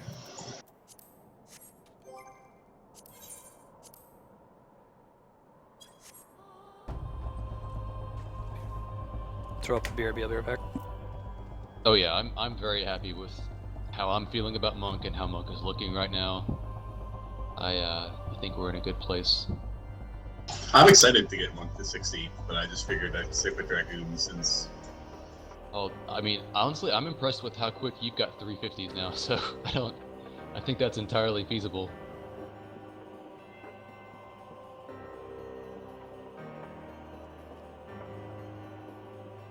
Although I don't know, it really depends on the 50 to 60 grind. I hear like most people have to exhaust most side quests just to get 160, and then what do you do for the next one? People are whiners that want it all now. You'll have them. You'll have two within a month. Don't worry. If that's slow to you, then oh well. No, I mean I'm fine. It's just I was just curious how bad is it? Like some people. No. There was a thread the one day on Reddit where like people were saying, "Tell me how much youth experience you get out of your duty finder," and the guy was like, "Oh, that was worth 6% of your level." And they would reply back like, "Oh." Right. Yeah, that was a general you to the Reddit comments, not you. But yeah, definitely, it's there's better and worse ways to do it now. But I mean, if you just stuck with the daily bonuses that they give you, you'll do it in a reasonable amount of time. And anything above the daily bonuses is gravy.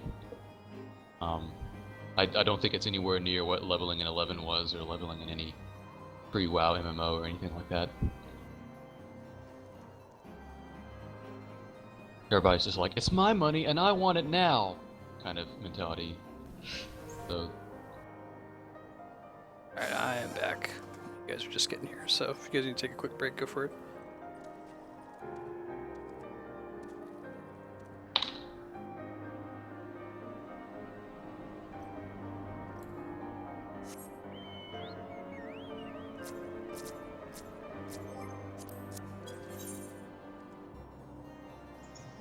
So are you using that like ACT thing all the time, Kami, and like looking at people's stuff, or are you just guessing that number, like you have an idea for it?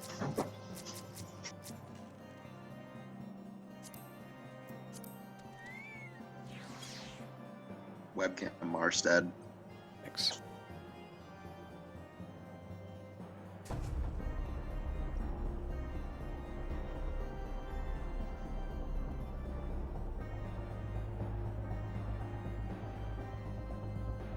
And can you do like an O.J. Simpson, like if I were to have used ACT, then for ACT?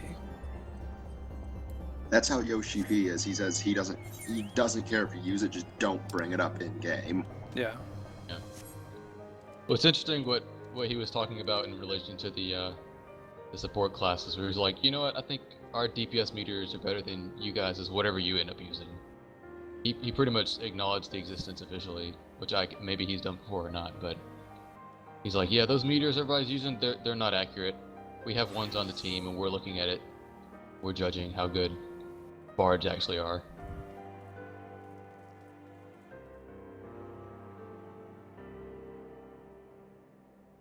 Because I mean, whenever I see those videos, like I have one saved, the level 60 Dragoon rotation. I haven't watched the 14-minute video yet because I'm not going to bother until.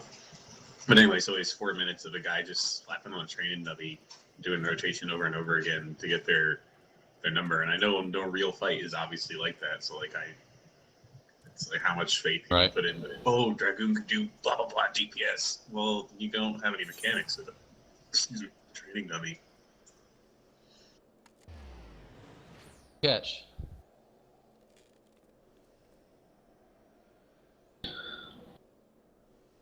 So sure, you need a metric of an ideal situation, what your number should be. I get it, but no, that's a point a lot of people were making about Ninja, is the fact that Ninja is fairly reliable in most situations for the amount of DPS it puts out. If it has to take some time down, it's not much compared to a Monk or a Dragoon or something. To output its near optimal DPS. People don't appreciate that because it doesn't always show up on a target dummy, but it's actually a pretty big deal. I'll be right back. one of these days I might level up Ninja, but we'll see. I wasn't feeling low level Rogue, so obviously, you know, being level 8, I totally know what class is going to play.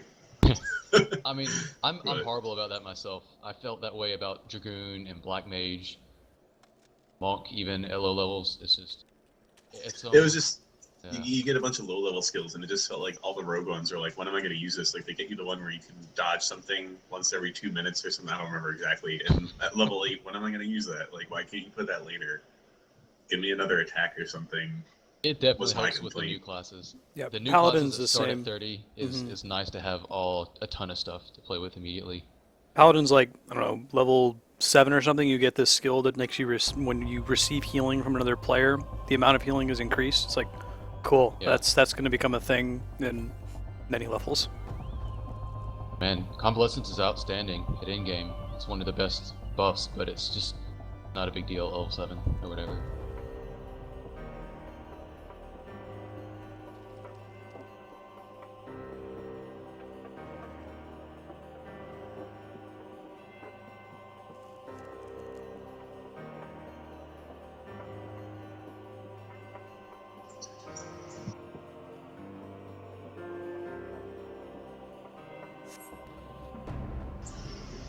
And that was also when I was leveling up Rogue, was when I was like leveling up like a bunch of stuff at the same time. I wasn't like taking advantage of the armory boost, and like so I was eating up side quests and stuff. So part of it was also just the thought of starting another class and kind of competing. Was now it's obviously different once you've gotten up. Yeah, I think at the end game they're probably all gonna somewhat interest me. I just, you know, have to limit myself somewhat, you know. Talking to Marstead about that, like, I have to put arbitrary limits on what I'm gonna do in an MMO, or else I'll just go for forever. Oh, sure. Agreed. Every time I log in, I set a goal, and sometimes I'll log in and I won't have a goal, so I'm like, okay, then I'm not gonna play. I'll turn it off. Yep. Yeah, when I was leveling up my monk and my black mage, the goal is usually, I'm going to try to get 2 or 3 levels, and then, see what time it is, kind of thing.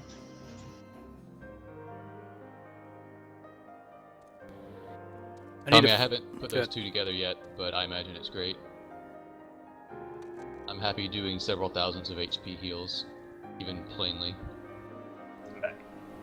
Cool. Cappy, do you need a quick break before we go? Yeah, short one. Okay.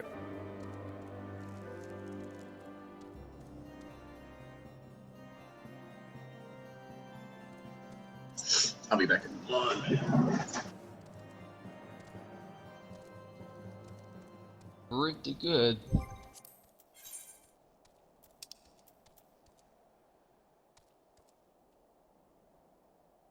Yeah, I don't usually put strength gear on my paladin. I know that's a very common thing to do, but all my free attributes were into strength. So I'm somewhat along that direction. Never had an issue one way or the other with not going vitality.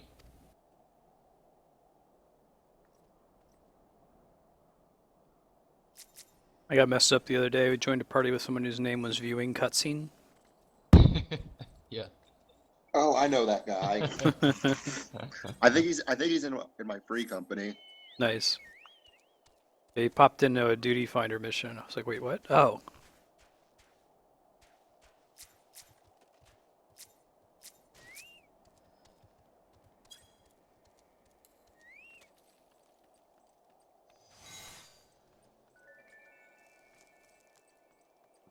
So we discussed later, Flaring. It turns out the reason why your shield oath is suddenly dropping in encounters where it previously wasn't is that now you're getting level synced, and that's what's causing it to drop. Before you're level 50 and you go into a level 50 encounter. I guess it's not a bug. I wish that they would be smarter about it, though. If you're going to a place where I shouldn't have the ability, take it away from me. Yep. But if I do have access to it, please leave it be. Yep. It doesn't seem terribly difficult to code. Okay.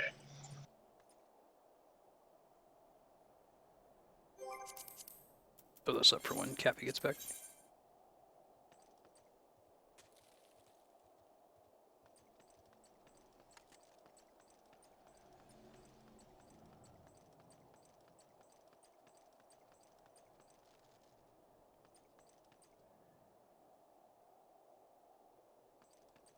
Oh my god, so I finally got Shield Oath on my Paladin. I've been leveling it up, and it was like, oh man, all these enmity problems I've been having where I can't keep up with my warrior are suddenly magically gone. Like, could I have had this skill at level 1?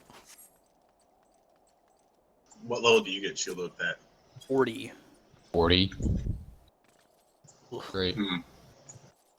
Pretty much meant that most fights I was like, casting flash 3 or 4 times and like having to split up my attack rotation on all the different enemies just to keep hitting them. I guess there's some benefit to that, because I think a lot of the non-MMO players are drawn to Gladiator. Because Marauder, yeah. I get in that first Ifrit story mode fight a lot, and I get, a Gladiator just runs straight to the boss, doesn't turn him, runs straight, starts whacking him with his 2 ability, not doing any combos, and half the time they hold hate for a little bit, then we pull it from them, and that's where they start to learn how to. I was in Enmity. What's the name of it? The one with the bees, that dungeon, and the boss of the Doom mechanic. Bard. Yeah. And I was in there. There was a guy who was a level 50 scaled down paladin, and we kept wiping. He couldn't hold the aggro, and so I was like, the one guy suggested in chat, why don't you put up an oath? And he put up sword oath. And part of me was like, why don't you put up shield oath? But I didn't know they didn't get it yet. All right. Whatever. We stuck with him. I was just curious why he would choose to pick that, and now I know. Okay, so we're gonna try this this Kami style pull, where I grab all the enemies and pull them to where the Spriggans are. Keep in mind, mass pulling is a two-way street between the tank and the healer. Yep. So, sorry. Definitely. Try it once. Got this. Pretty.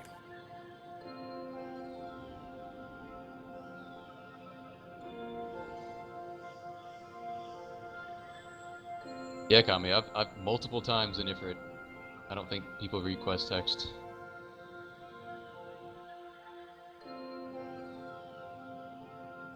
Get a lot of, I'm 12 and what is this?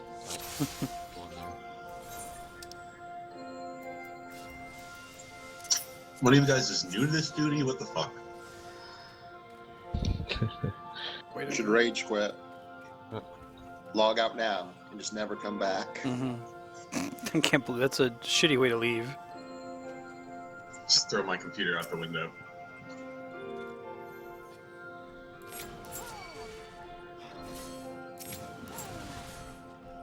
Yeah, I see it. Probably gonna need it if we're doing this big pull. Oh, it's not that. I thought Your it was tank stance isn't up, by the way. Yeah, I just saw that. See, when you're a good tank, you go half the dungeon without realizing it, because you're still holding the 8. That's how you know.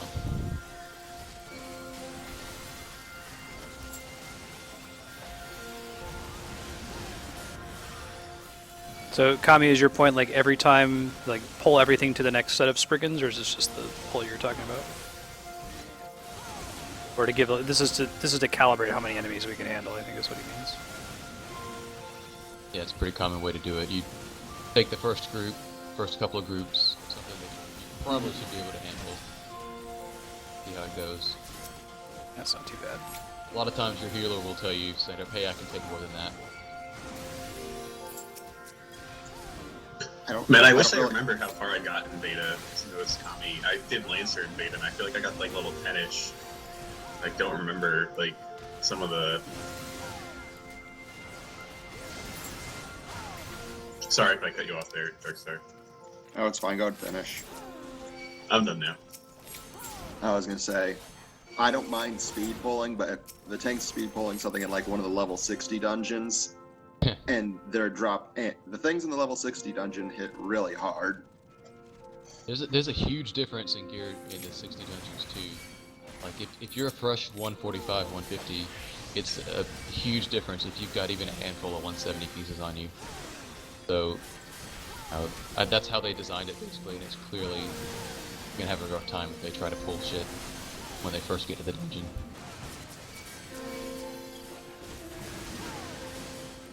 Yeah, because I know my first 60 dungeon, I was still like, I barely met the eye level requirement for them.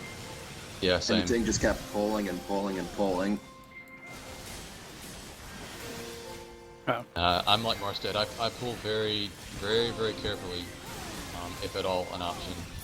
I've been in way too many, usually Cutter's Cry or something like that, where Buddy tries to do way too much. It just doesn't work. It's too much time. Yeah. I feel like you should assume the tank is going to do careful pulls, and then if they want to do big pulls, they should ask the group first. Yeah, honestly. I agree. Unless it's like, I don't know. It shouldn't be the other way around, where you just assume that they're gonna AoE. Especially when the content's pretty new. Like you're saying, these level 60 dungeons, this is still new enough to me. You know, it's been out for less than a month now.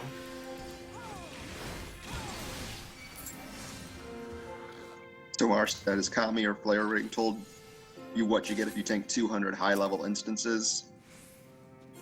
Is that the bear mount? Yes. I want that mount. I'm gonna level warrior just for that mount, man. Ice bomb. Come 2027, I'll have that mount, but damn it, I want it. And you guys are playing a game where they give you Chocobos, they give you Magitech armor, they give you all this cool shit for free. You gotta go find the bear. Go work for that. You gotta go grind out that bear mount. It's a bear, man. It is a bear, I'll give you that. I'm a little less excited because the paladins get a lion for our equivalent. It's not as cool looking. Yeah, it's 200 level. I think it's 200 things like coil or something. Wow. Coil or extreme primals. I'm at about like 60 commendations right now. I don't really do the daily route. I don't know if the new extreme primals count towards it, although I imagine they do. Still haven't done the new extreme primals. Alright, so standard operating procedures, I run in, take them against the back wall, and then we maybe wipe and try to figure out what's going on. Enjoy the sub-boss music, by the way, because this is used in a lot of... Yeah, it's used in a lot of level 50 dungeons.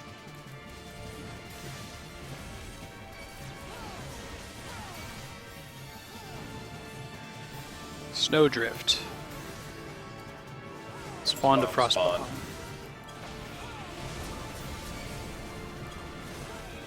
With very few hit points. Okay. You guys can probably just take those guys without me bothering them. I would say go ahead and kill them when you see them.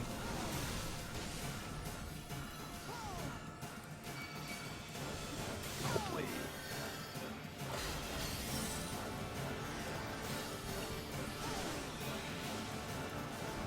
Oh man, my Pierce debuff is relevant, I just remembered. I mean, it's always relevant for me, but...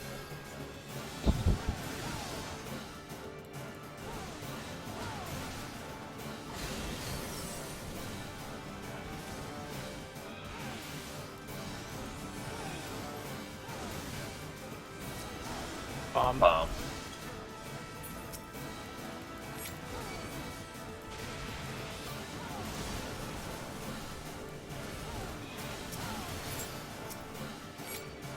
Tundra. That seems like that's up. Okay, don't stand on the edges. Probably don't want to be within my line of sight here. I'm trying to keep him pace away from y'all. He does like a cleave attack in front of him. I have 1 stack of something? Yeah, if you get 4, you're frozen. I think it's from getting stuck in those AoEs that come down every now and then. Yeah, I have a couple of them on myself as well.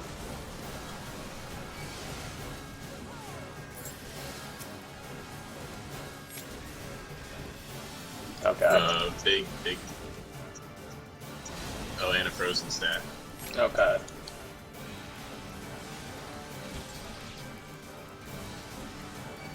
I'm frozen, but Eos has got it. Cool. Another bomb, but I think we'll be okay. Shit, I got frozen. I'm frozen now. Let it go. Let it go. Oh god. Limit break. Do it.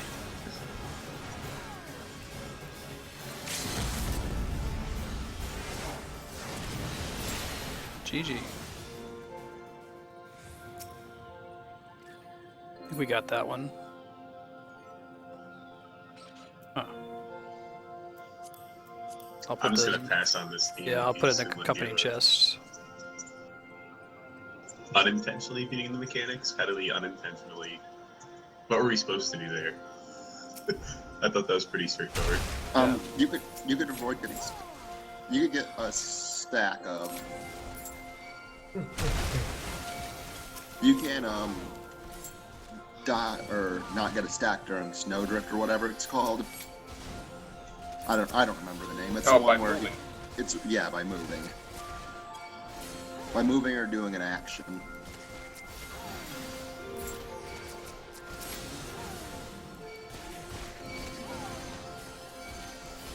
Have you guys seen how these Goobus are spawning?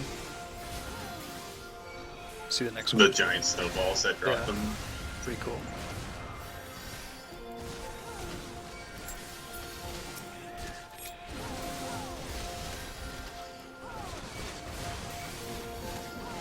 So Andrea gets home and she's like, so when are you going to be done? And I was like, probably going to go about 30 minutes over. And she's like, so by that you mean 45 to 60 minutes over? And I said, yeah.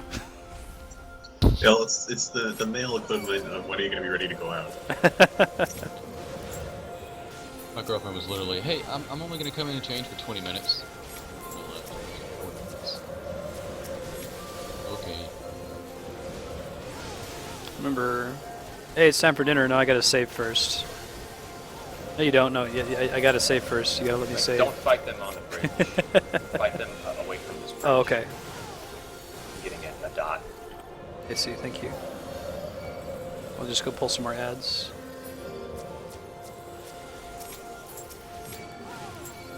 Come over here, guys. Get away from this dot.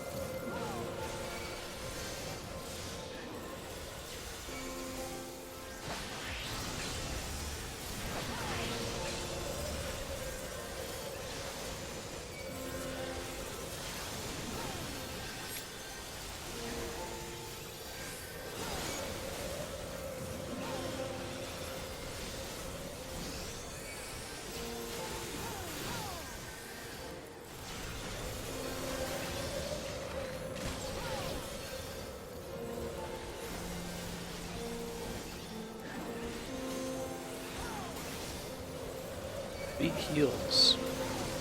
Now, this is giving me flashbacks to Stone Vigil. Yeah. Is it just that we don't have like as high of magic defense and they just spam magic basically? I guess that's the case where that weird black mage skill that nobody likes would be useful. The one that I didn't even know existed. Yeah. Yeah. Which skill? Yeah, run over here. I think it's the Apocastasis one that you buff someone else's magic defense or something. Yeah. Oh yeah. Yeah, most of the Black Mage skills, I was leveling up Black Mage. Again, I did it quick through face and stuff. Like, a lot of the Black Mage class skills are like, when am I actually going to use these? Like, I just wanted more fire things and all that stuff. Like, when am I going to use these other... Doesn't matter, you get the black hat. It's good. No, it's just weird. It's like, from a lore standpoint, all the stuff that I got from Black Mage didn't feel like a Black Mage ability. It felt like some other random shit. Like with Dragoon, you get the jumps, so it's like, okay, that makes sense. Dragoon's jump.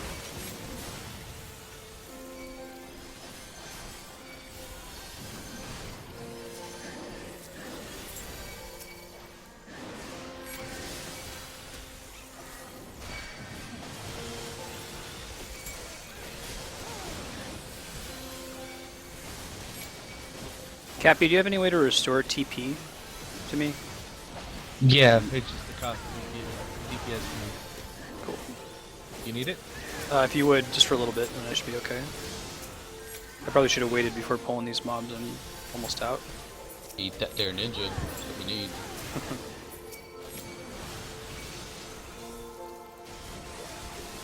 Argues day, buddy. Thank you, that's extremely helpful. I appreciate it. No problem. You can probably turn it off whenever you...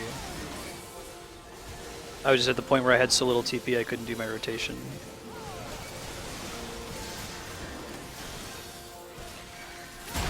Hey, Just Vihan. drop your warrior crystal for a second and put on Innervate, Invigorate, whatever. I'd have to level Dragoon first.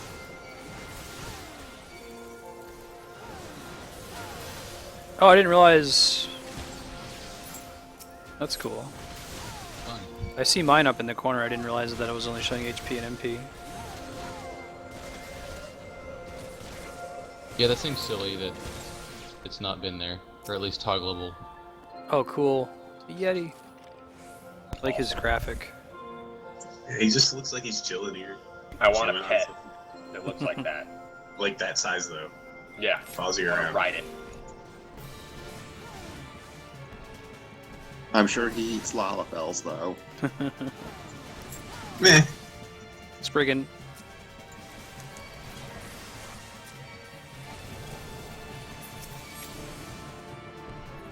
Another Spriggan. Second Spriggan. Frost Hound. This dungeon so far just looks like we're going around messing with some animals. Like, More Spriggans. This might be like that, the kiting fight from Cutter's Cry. Since there's so many ads. Or just, I guess for just keep now- killing the ads. Yeah, for now we'll try killing them and see what happens. They seem to ignore my aggro table. Like they're red on my screen, but they're not all attacking me. This Frostbound is kind of he has a lot of HP. It could be that we need to use the Yeti to kill them. Oh, Northerlies. He's casting something big here. Can I stun it? Yeah. No. Like, Checking that. very big. Like, we're all gonna get hit by it. Ow. Vulnerability up. Okay.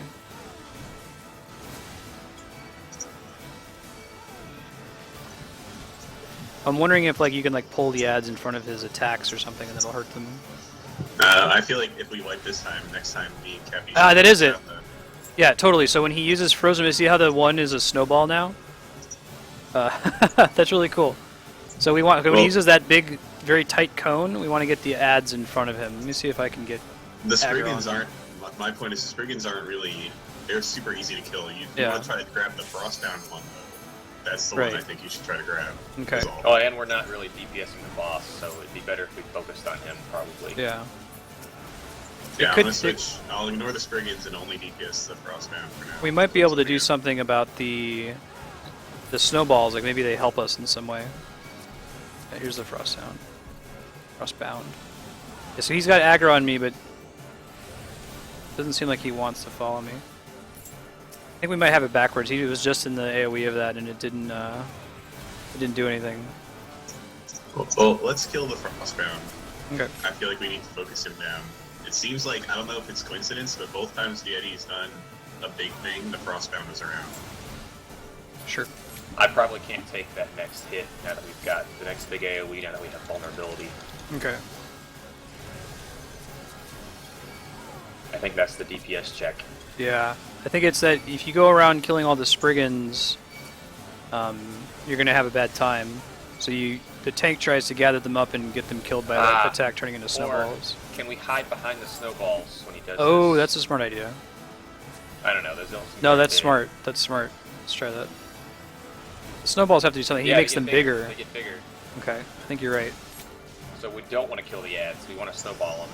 Okay, well, I still think we should kill the Frostbound, though. Yeah, the Frostbound doesn't interact with the thing, so I agree.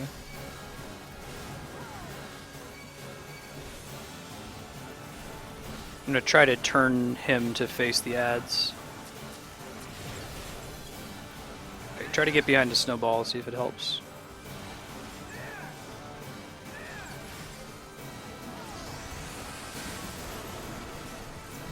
I still got hit. I still got hit. And maybe we need more of them or something? Did Maybe anyone we needed to be bigger. Yeah. I think if I hadn't run off the snowball, I probably could have killed the Frostbound there. So, next time that's what I'm going to do, if there is a next time.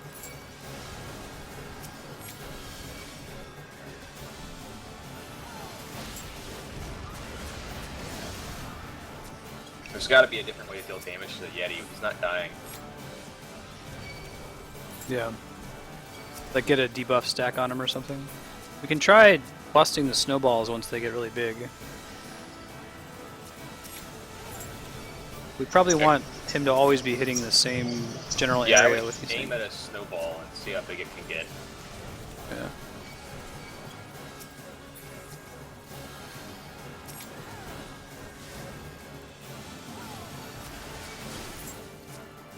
Oh, I just hit the snowball into him, I think. Well, let me try that again here in a sec. We're probably going to wipe from the 4 Well, vulnerability there's stacks. no Frostbound here, so I guess my theory was... Did you Maybe just try hit the hitting snowball and stun hit it. it at him? That's cool. But you stunned him with a snowball. Very good. Cool. Okay, that's a really cool mechanic. So he has to breathe snow mist on one.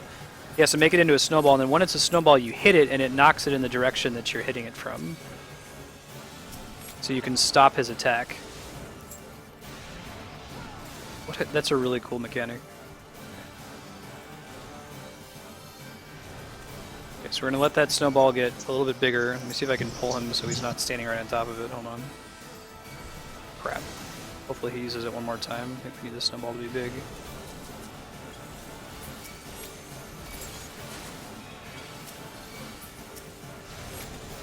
Come on, Spriggans.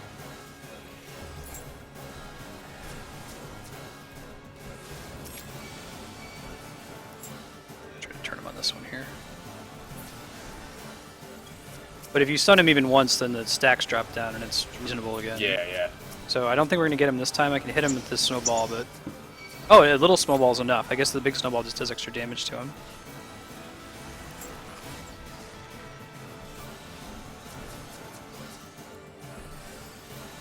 I guess if you have a Spriggan on you, try to bring him over by me, and I'll try to hit him as well. Let's see if the snowball gets bigger, see if I can see how much damage it does.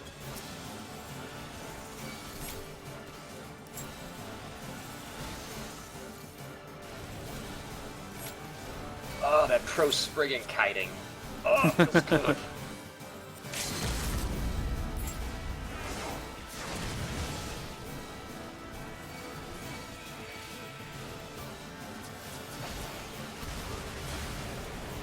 Cool. That was a cool fight. Does having a bigger snowball actually do damage to him? Yes, it could grow up to 3 sizes, and the final size I think knocks off like, I think it's like 20-25%. Yeah, it's a significant amount. That's a fun fight. I'm interested that you guys figured it out like that. Yeah. What do the Frostbounds? Is something you have to kill? Are they important at all, or what was the deal with that? Yeah, you have to kill them. They just spawn around to cause trouble. They don't have a lot of health, though. No, it was the kind of thing they went down quick enough, but they had more health than the Spriggan, which went down in like 2 hits. So I figured that there was something with them. Oh, it's worth saying now, the antique gear you've been getting that someone got is only used to exchange it for I-90 gear. Is it like a token, basically? Yes. Yeah. So that's, you know how that gear you didn't get for free because you leveled up too early for 50? This is how you get it. You run these dungeons, trade them in for 1 piece of it. Oh, cool. Also, Kami says frostbounds kill the snowballs, so if you want to build up your snowballs, you can't kill the frostbounds get to them. You gotta focus them down.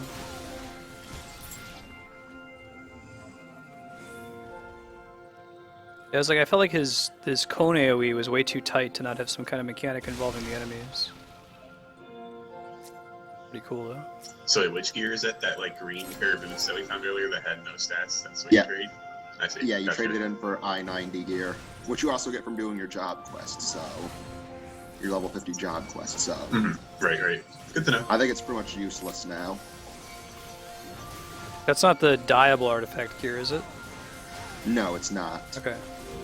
It's different. It's slightly different looking gear. It's not your I-55 gear, it's I-90.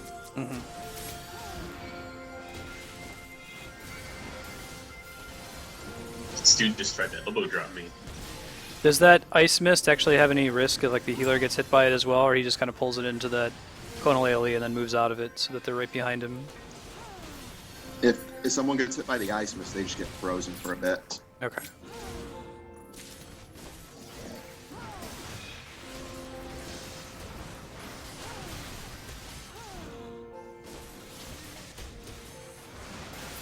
I can see why that's such one of your favorite fights. Those really cool mechanics. Plus, he was so cute.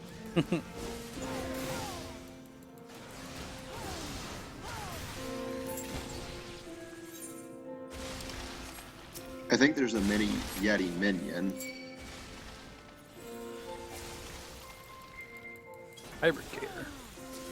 It's good. Child of the Colossus looking thing. There's ads on top that are coming down. Pick them all up. Use that TP song when you got it again.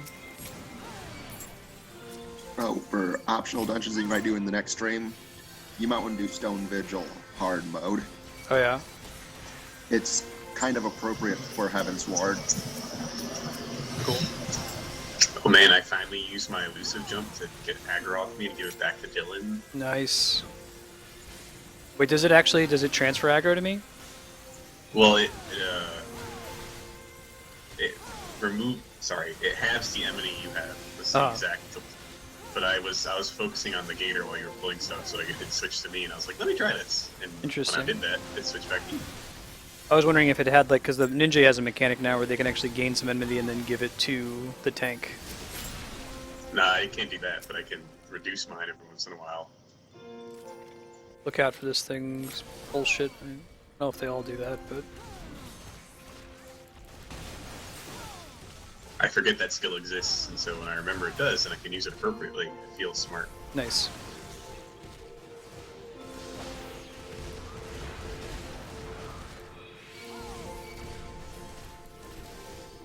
I do like the name of it, though. The Snowcloaks. Mm-hmm.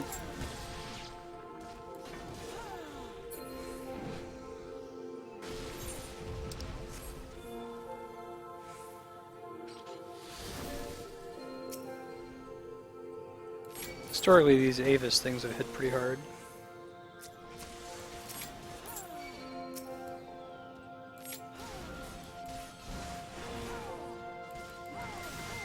Nah, Kami Dragoon tank is the best kind of tank. You stun this guy.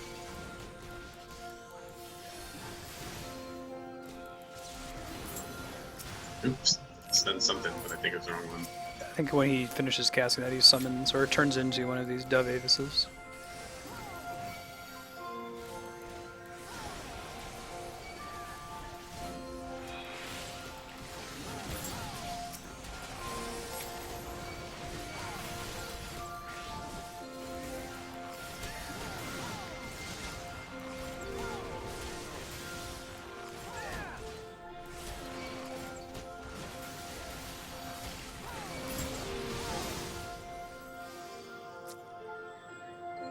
So I'll get first stun.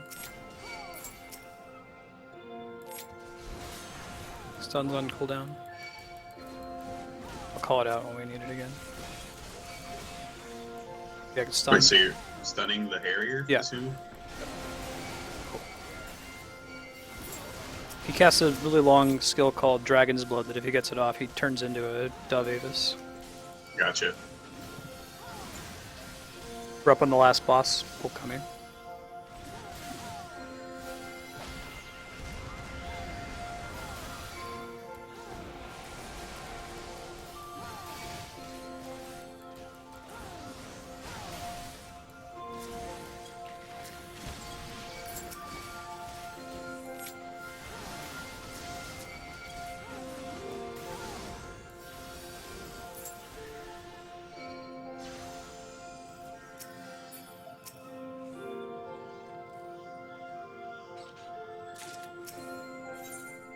Oh man, who knew? Not me. I didn't know. Wait, we're not fighting Ifrit? What? That's exciting. It's Superman, right? This is his Fortress of Solitude. Woo! Ah, dude. I'm tricking him with no Glopnir ribbon.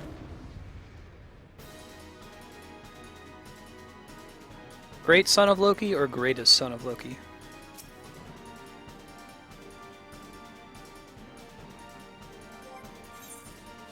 Hang on 1 second. Sure.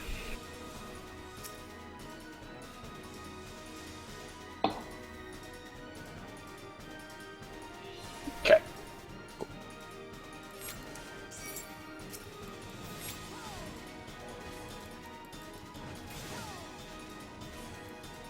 Let me know if anything crazy happens behind me. There's stuff back there. 3 wipes.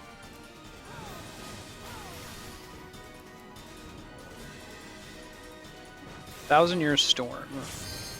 Oh god. That just hit everybody for a lot, but I think that's about it. Not too bad.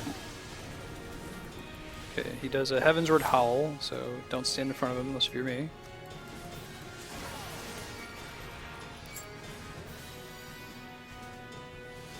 Comes another Thousand-Year Storm. Alright, Oh, those shit. must do something.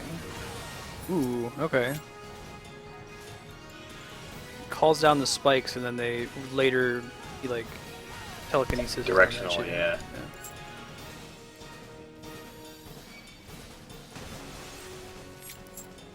Don't want him to stand anywhere near where that thing was, just in case.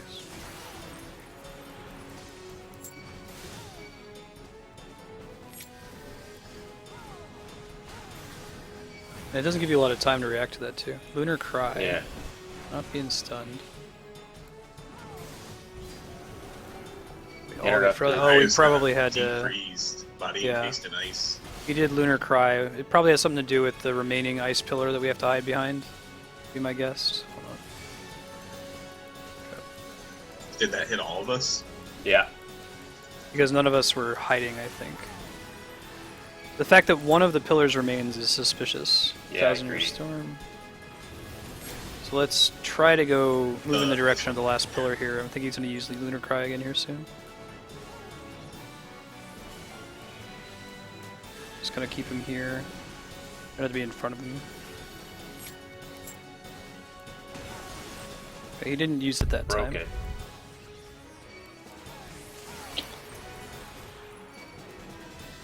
I don't think he's ever going to use Lunar Cry when there's not a pillar up, though. My theory. Okay, he's using it now. Go behind this one. Within the shadow, if you can. Aha! Yeah, very nice. It's like... I've done Naxxramas before. With Sapphiron, I think. Oh god, Campy, I got you. I played the Hearthstone version of that. Which has the same mechanic. That's one of my favorite Hearthstone levels because it really captures it very smartly. Little frozen guy. Yeah.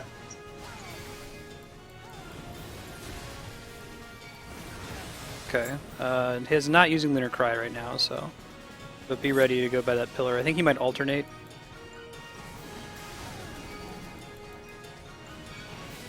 Pillar's down. Okay. Yeah, I don't think he's going to cast it. Next time, though, Okay. we'll be wary of it.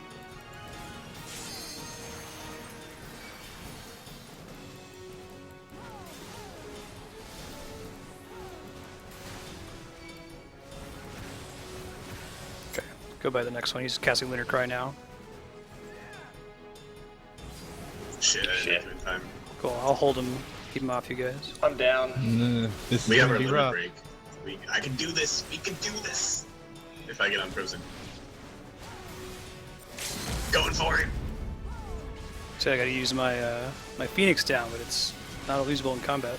Oh, finish him. Yes. GG.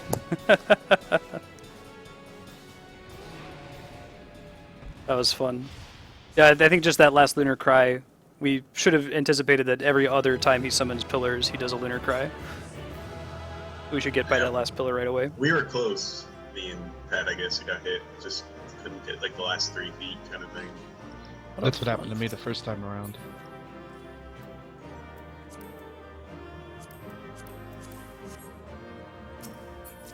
Here I can. I just saw this right back.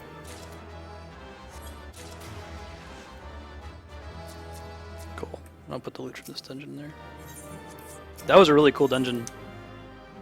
Thanks, Cappy, for running that with us. Thanks, Flarewing, for sitting that out. Sure. Yeah, that no, it was was a good fun. one. Thank you. So next week, Wednesday, we'll resume towards the next trial. I'll let this cutscene run, and I'll do a sign-off pop out of this TeamSpeak channel. Channel switched. Hey guys, so that's it for today. I'll go ahead and let this cutscene finish. I know who you are, and you know who I am. I'll talk before I progress the next thing. We have an update on what's coming up in about 30 minutes. We're going to do Dragon Age Inquisition.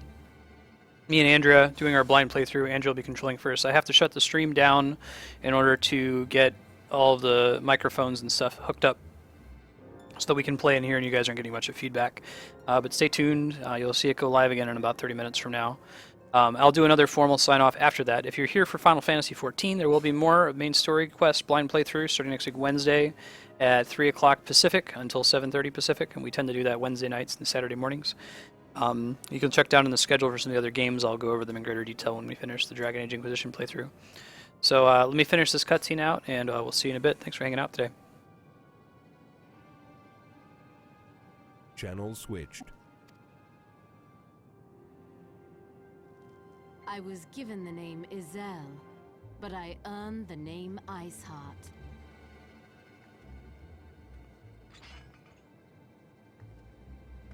This endless cycle of hatred, of bloodshed, of sorrow.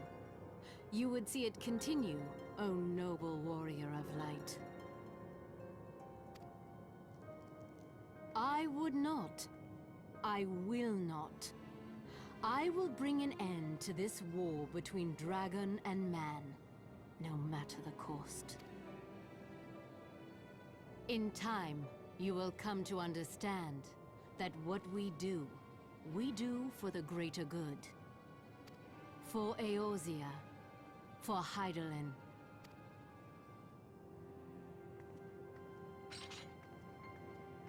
Minfilia gets a coat? What? You wear something appropriate for a change. No.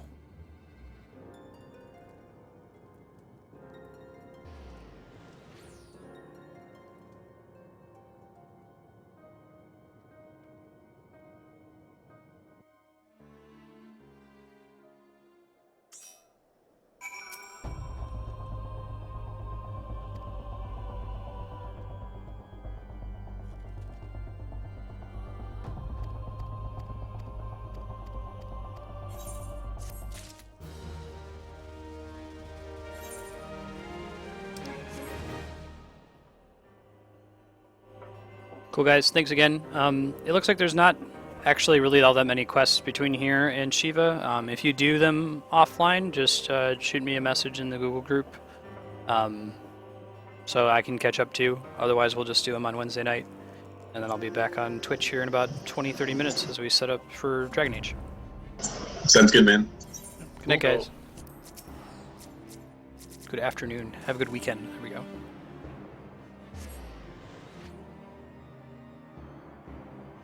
Disconnected.